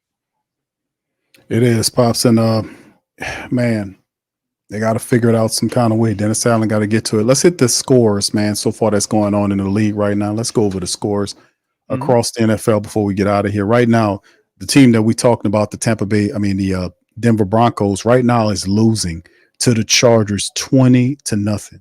Now, this is a game. This is a crazy game, Pops. Guess what? These are the two teams that we play next. We got the Broncos Thursday, and then we go to LA to take on the Chargers. They're beating the Broncos 20-0 at half, almost at halftime right now. I see so that. Yeah, they're hammering them right now. So these are the two teams that we was watching the game to scout. This would be the game to scout that Broncos Chargers matchup. Right. And then the Steelers, you go down here. Steelers on top. The Raiders 12-7. Lions leading the Cowboys 17-3. At 10 minutes into the second quarter, Falcons trailing the Panthers 10-7. And like I said, I think that then of course the Falcons are marching. They got the ball, but I expect it'll be cool that the Panthers beat the Falcons. That will be cool, but eventually I think the Falcons will win the Panthers matchup, and that'll put them at 4-2. And they got a tiebreak on the Saints tonight game, Bengals Giants. And then there's a couple other games. The finals, Bears beat the Jaguars 35-16. They're now 4-2. The Cardinals get knocked off by the Pack 34-13. They're 4-2. The Colts get a victory over the Titans, who, they continue to fall through the floor. 20-17, they're 3-3. Texans blow out the Patriots 41-21. They're 5-1. Talk about a team with a good coach and what a guy could do. Texans was a laughing stock over the last several years until D'Amico Ryans get there and turn the team around overnight. First year there, they go to the playoffs, win a playoff game, and they're back. They're 5-1. He added to the team with talent around the quarterback, and look what kind of success they have when you do things the right way. We playing around with this guy. We playing around with this idiot here. Buccaneers destroyed the Saints 51-27. They scored 27 points in the second half and mashed the Saints in their home building. 50 burglarized these people. The Browns lose to the Eagles 20-16. The Commanders and Jaden Daniels lose to Lamar Jackson's Ravens. They're now 4-2, 30-23. The Niners Thursday night football game, they beat the Seahawks 36-24 there. And the Monday night matchup has the Bills and the Jets going at each other. So yeah, this is going to be interesting to see how things playing out, man. But in the end, like I said, the Chargers right now are beating the Broncos 20-0. So we might have a pissed off Charger club when the Saints do come around to play. So yep, that's right. And they're gonna come back. Oh, look what Tampa did them. We can do the same thing. We'll run on them. We can, we know their team is fracturing. The Saints is kind of fracturing right now. Right. Because for one thing, you don't have much of a head coach that could pull a team together. You got to make them guys feel ashamed of themselves, that they will come back and play with have a determined heart to win. They gave up, like you said, been saying, son. They gave up on them, on these coaches, because what these coaches are telling them to do is not working. It's not working. Yeah. They figured whatever the offensive coordinator was doing, the teams have figured him out. And he's going back to vanilla stuff. And you can't just run vanilla offenses against these new schemes that they got. You got to get with the program. You got to get with the program. It's just bottom line. Yeah, it's man, if there's any justice to what the Saints got going on, Dennis Allen should be fired Monday morning. I'm gonna be honest with you, but Mickey Loomis is a egotistical person that is quick to tell people they're not qualified to have football opinions. So I don't quit fake elitists like him to check himself and say, you know what, enough is enough. We done seen enough. It's time to kind of focus on other guys. Now, before we go, who would be, let's say my scenario plays out, Pops, where the Saints say they come to their senses, they fire Dennis Allen Monday. Who should be the interim coach? Who's the guy that should take over? Let's just do a quick preparatory thing. Who would be the coach that you would prefer to see if Dennis Allen's fired? Who should be the interim coach of the team if he's fired? Y'all chime in the chat. Let me know who should be the interim coach. Well, Who do you think, Dennis? The interim coach probably would be Kubiak. To take. He's an offensive guy. He could. I guess he could run his schemes after he gets everything in order. And then another coach I would think maybe would be what his name is, the guy who used to coach Tampa. What is that? He's just on my mind. I'll think about him, but we could start with Kubiak, but they got some. Then we can then after the season's over with, we could start looking for us a real head coach, somebody who really can take the team by the horns, because we don't have that. That's the only problem I have with Gail. She sticks, they stick with people too long. That's not helping the team win. It's just amazing. It's just not sticking to it. They're not sticking. They don't stick with them. You see what I'm saying? Right. So, and it's gonna come out in the wash. If he survived this season, I really would be disappointed in Saints organization leadership. This man survived, especially if they lose next week.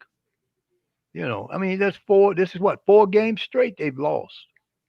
And everything turns on the turnovers. You cannot spot, like they spotted Atlanta 2 touchdowns. They spotted these people 2 touchdowns. You're not going to beat any NFL teams if you spot them by 2 touchdowns. Touchdowns is hard to get in the NFL. Then you're spotting them 2 touchdowns with foolishness and throwing interceptions and doing, come on. But a lot of that is because they can't run the ball. If you don't have to put the ball in the air so often with the kid, I'm not blaming the kid, because the kid did pretty good today. He was pretty accurate with what he threw. He had some that got intercepted, and then we had some that got intercepted. Baker Mayfield is a better, more experienced quarterback, but he turned the ball over 3 times. And again, I'm saying they had no business winning that game. They shouldn't have won that game. But when you don't have your weapons and don't have any offense, that's the way it ends up. They figure you out quickly. But Tampa had injuries also. Like you said, their key running back was hurt. But they still got the job done. And that's because they have leadership, and the coach have respect for the team has respect for the coaching system. The coach and the system he's running.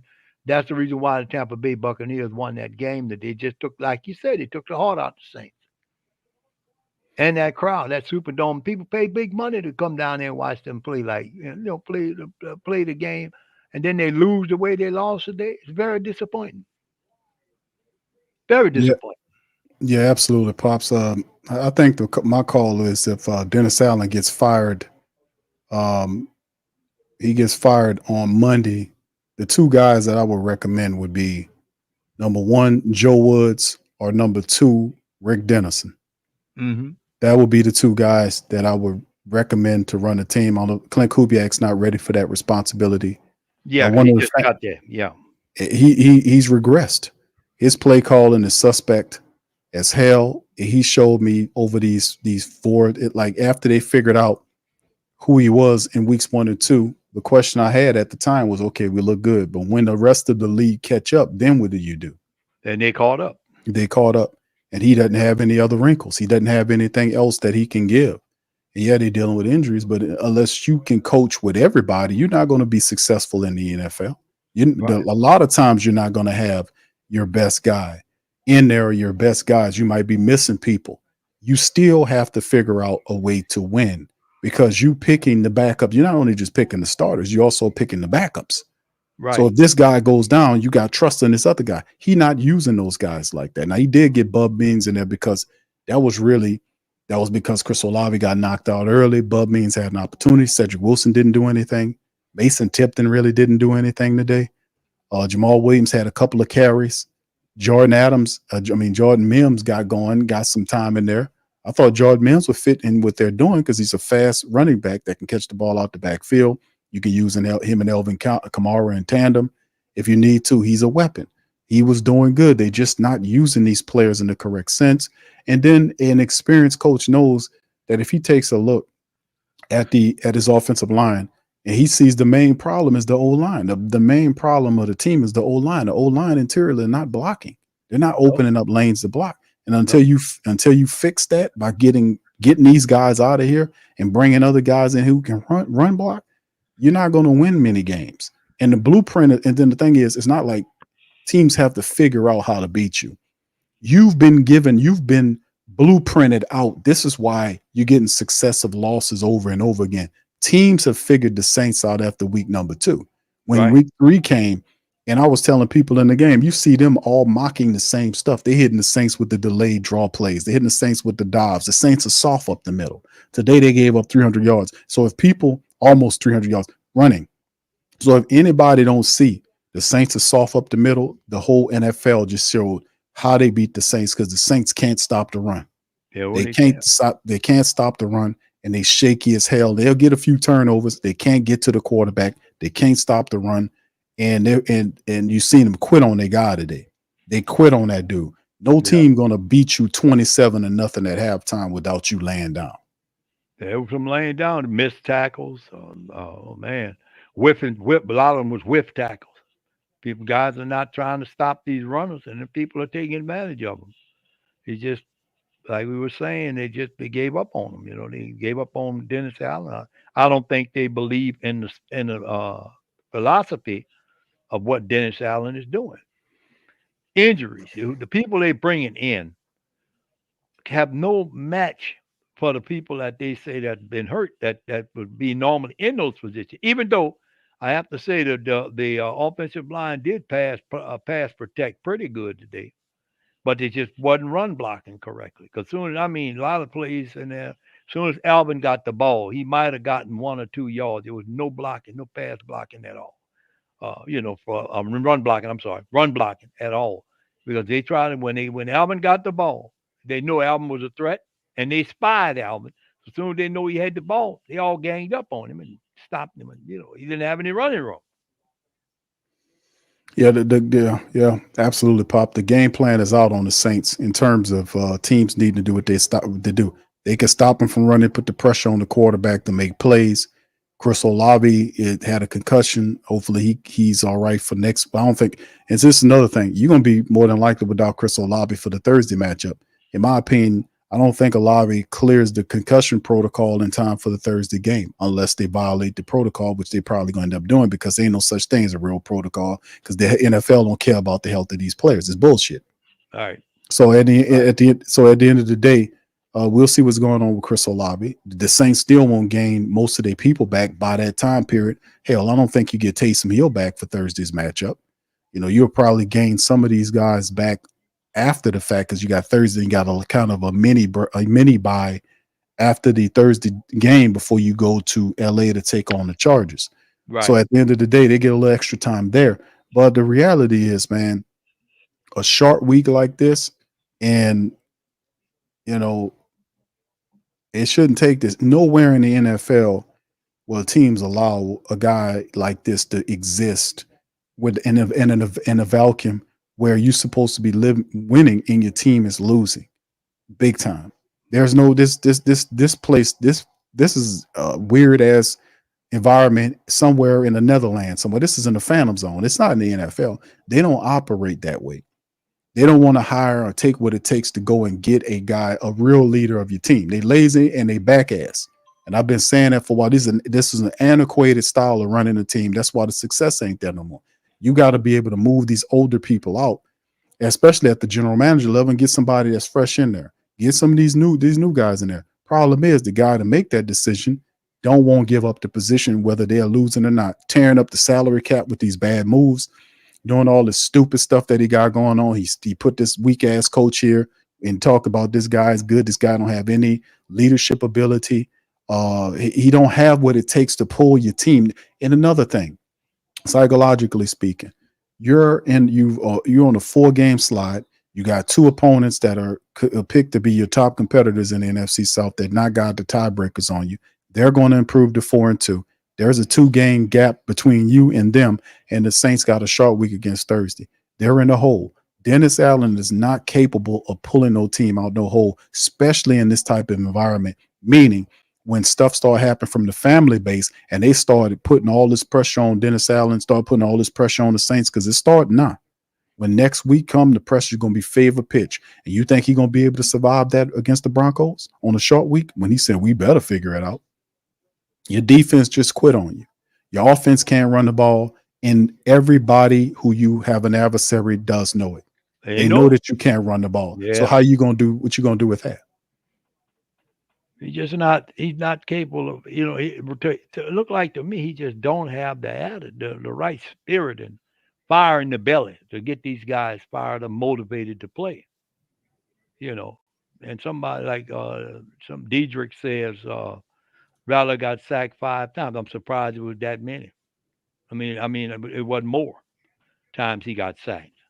You know what I'm saying? But the kid's got something. He showed me something. He's got a little heart. He showed that to me. He's got heart. And if that's the kind of spirit. If some of our players had the heart like him, go out there and hit somebody. Like Jim Moore used to say, you go out there and hit somebody. You remember Moore? Moore was the coach. Mm-hmm. What are you doing? Hit somebody. What y'all letting them run past you? Hit them. Knock them down. Mm-hmm. But you don't have that with this coach. You just stand on the sideline like a totem pole and don't say nothing. Yeah, you're right, Pops. Yeah, like Indian totem pole, just standing there with the wings stuck out and mouth folded up. You can't get nowhere if you're doing that kind of stuff. Not a totem pole, huh, Pops? Yeah, the totem pole got the statue of the eagle on top and the wings sticking straight out, and everybody else on the bottom been looking around. But all jokes aside, son, we in trouble. That's the bottom line. We in trouble. I don't see them making the playoff this year. They might, if they keep on this streak, they're not going to win. They're not going to win 8 games, and may not even win but 7, and then they're going to lose to everybody else. Because if they're still running the same kind of offensive sets that they've been running since the game started, well, you know what's going on. It's not going to happen. They're gonna be, and then at some point in time, they're gonna have to make a decision on Dennis Allen. They ain't got no choice. They got to. Like this is one of them right here, Pops. He's standing up there like that. Yep. Yep. See that? There ain't wings hanging out. Put a bunch of toilet poles up there. See that one to the lower right there with his wings sticking straight out. That's what this is right here. That's it. You got to do something. You can't sit there and look like that, man. You got to get your guys motivated. Make them feel ashamed of themselves. That's crazy. You got to make them feel ashamed of themselves. Say, I'm disappointed. I let myself down. You got to make them feel guilty. You got to be able to make them feel like they better than that. Right now they seem like they don't have. They lost all their nerve after Baker and them got rolling. Them rookies making all kind of big plays on them. Come on, you're a veteran team. You got the business giving up big time plays like that for every, just about the entire second half. We hung with them good, but then after a while, the boys said, "Oh, we tired here." They gave up on us. Yeah, it is definitely really interesting, man, to see how the Saints folded in this one at home, man, and we'll see what we do, man. It's awful. But anyway, with that being said, Pops, we're going to get ready to get out on that. Listen, I'd like to thank everybody for tuning this episode of the Sports Coma Watch Party. Shout out to all the family members, the 200+ people in the building. Please feel free to do me a service. Hit the like button, hit the subscribe button, and by all means, feel free to share the show on social media feed, man. Listen, since Dennis Allen's never going to apologize to you for a pathetic loss, and usually when you get 50 burger, let me just show you something. If you're a coach with good sense, you get 50 burgered, the coach comes up there and say, first and foremost, I'd like to apologize to the Who Dat Nation for our performance. This team scored 50 points on us in our building. I didn't like it. I like to apologize to your first. Some bitch never say none of that, but he will apologize to Atlanta's coach. He will do that, but you don't deserve one. You get what you get. So I just want the optics to be known on that. But we're going to apologize for their performance because this is not Saint football. This is trash. This is garbage. This is awful. Dennis Allen's on a 4-game losing streak. He deserves to be fired. Monday's headline should open up with the Saints firing Dennis Allen. And then I'm not voting for Clint Kubiak to run a damn thing. He can't even run offense. So I don't want to put him over the team. I'm not going to give him a promotion. I'm ready to demote his ass and put Rick Dennison over the offense, to be honest with you. Because what I'm seeing from what he's doing, he's getting stupider by the game. And I don't want to call the kid stupid, but like I said before, it's almost like some aliens from the planet, what used to be a planet, Pluto, who came here, took whoever we had in week 1, week 2, cloned them, and gave us a C student version of them over this offense. This looks awful. I'm not giving him no promotion after after the shit he played, how he has the offense. He can't even use his players. The players he over relies on players. That's not a good offensive coordinator. A good offensive coordinator knows how to get all the guys he picked to be on his team involved in his offense. Why you pick these guys if you don't know how to put them into your offense? Why'd you pick them? So, like I said, a good offensive coordinator don't do that. He gets all these guys involved when injuries started happening. So he don't deserve no promotion in my book. I would look at getting an older guy like Rick Denson or Joe Woods. My first choice would be Joe Woods over the team. I like Joe Woods. I think Joe Woods would be a good coach. He would be a guy that knows he'll be a straight shooter. He'll talk to you. I think he knows what he needs to do with that offense and what he needs to do on that defense. So I will make him my interim coach first, and then if not him, Dennison, but not no Clint Kubiak. You don't deserve no promotion. Shit, you see how this offense look? Yeah, you see how they're going backwards. That offense going backwards. They're not doing anything. You talk about player. We ain't talking about just the players. The players, the plays they're calling doesn't even make sense. None of this makes None of this makes sense. So no, he don't get any promotion. He don't get no. He lucky he don't get a damn demotion for Dennison to get on top of the team. But anyway, with that being said, listen, I appreciate all y'all, man. Y'all hit the like button for me, hit the subscribe button. Big ups to y'all. We will return to Monday for the Monday stream. We'll talk about it, man, even more so. I want Dennis Allen to be fired after not only the 4-game losing streak, it's the way they lost this game. They let these people, they quit on them, and then they scored 50 points on the Saints in the game. The Saints, when they losing these games, it wasn't the same energy losing these games. They quit on him today. His defense quit on him, which means he's losing the team. If you see what this is, then it don't take you to go and give him an extra chance on any of this. He needs to be fired by Monday, but more than likely, Mickey Loomis, who has the power, won't. So I don't appeal to Mickey Loomis because I know what type of dude that is. But I will appeal to Lauscher, his boss, and hopefully Lauscher could do this. Let this energy and this vibration, these words get to these people if you want to save the team. Because sticking with Dennis Allen is going to cost you a boatload of money, and he ain't worth it. They think it's a game. They think these are fat cats that's sitting up here. They think they got it and all this, and you're going to still support them to give you any damn thing, and you still support it anyway. Time for people to get smart. I've been on this for a while, and I've been saying this about commitment. Like, they blew out the teams the first 2 weeks. It looked good, but 2 weeks, you don't jump back and say we're going to start supporting the team after two blowout games when they were stinking for years. 2 games do not equate years. You got to build. You got to build forward. Improve and earn your wins. Just when it happened, when people caught up to them, injuries start getting mixed, and the next thing you know, you get what you get. So at the end of the day, I don't think Pops that's going to happen. I think they're going to end up keeping Dennis Allen through the Denver game and that kind of stuff. But that's just what Mickey Loomis do because he's an idiot. Okay, bottom line, he's a ego-driven idiot is what Mickey Loomis says, who don't need to be the general manager of nobody's football team. Whatever he did that shit years ago. He hadn't done anything as of recent. And like Janet Jackson said back in the day, what have you done for me lately? Shit. You ain't done nothing for me but put a team up here with this possum-looking ass coach up here and a 50 burger in front of our face. That's what we did for you lately. Yeah. Losing. So go ahead, Pops. I'm gonna give you the last word, then we out, man. Well, we're gonna have to play better regardless of what happens. He's gonna have to grab this team by the hands, whatever ways he can get them, try to get some fire in them to make them put a stand. Because I'm trying to tell you, this NFL team coming up here, Denver, they'll do the same thing if our defense lays down. They'll do that. We'll be looking at another 50 burger, and that's typically not the way the Saints allow a team to decimate them like that. 51 points.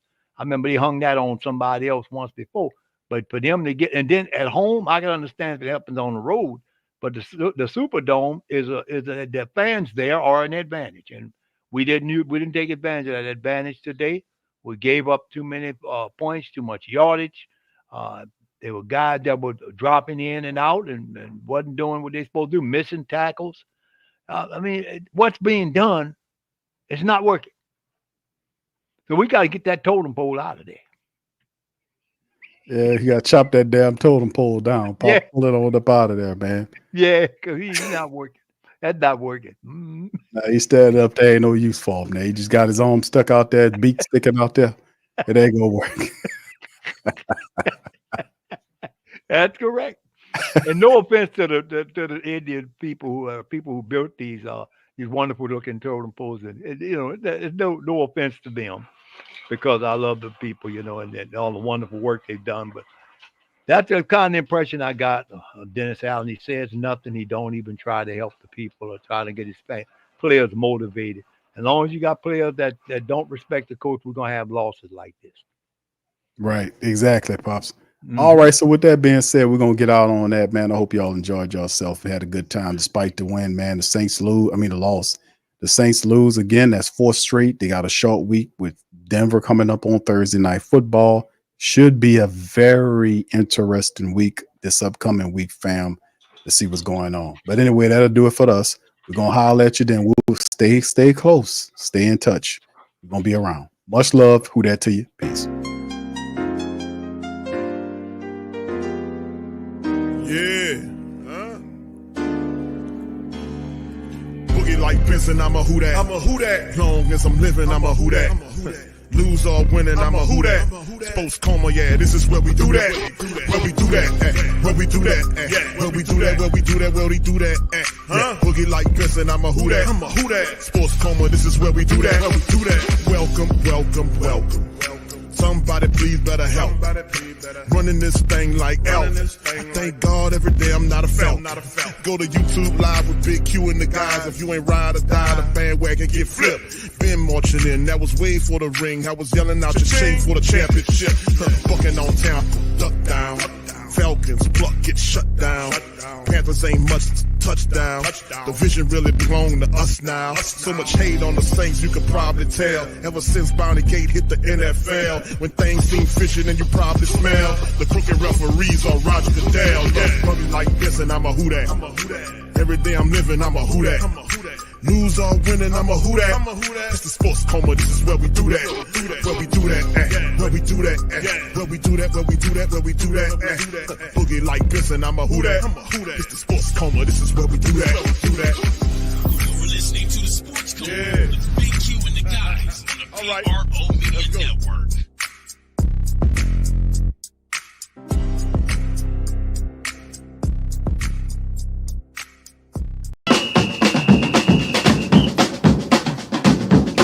Say they gon' beat them Saints. Who that? Who that? Who that say they gon' beat them Saints? Who that? Who that? Who that say they gon' beat them Saints? Who that? Thank you for making Saint Central your black and gold home for the New Orleans Saints.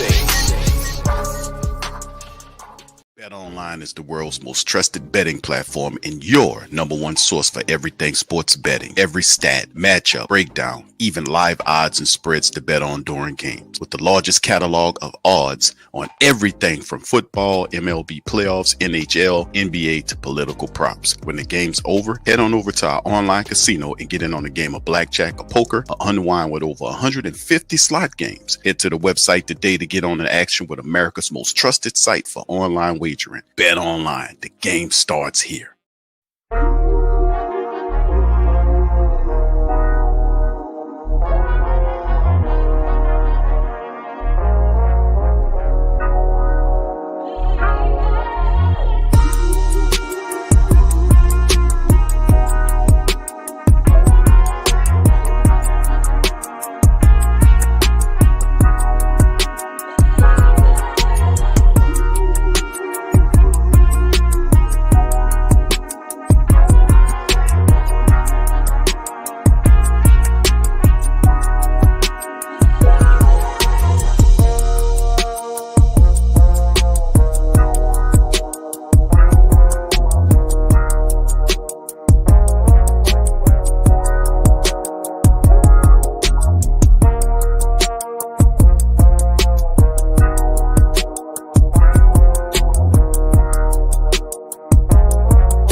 WhoThatDaily.com. That's right, the WhoThatDaily.com. Your one-stop shop for everything New Orleans Saints, New Orleans Pelicans, LSU Tigers. So if you're a Who Dat and you're looking for a place to stay up on your team, WhoThatDaily.com is your site. The WhoThatDaily.com for the sport Who Dat in all of us.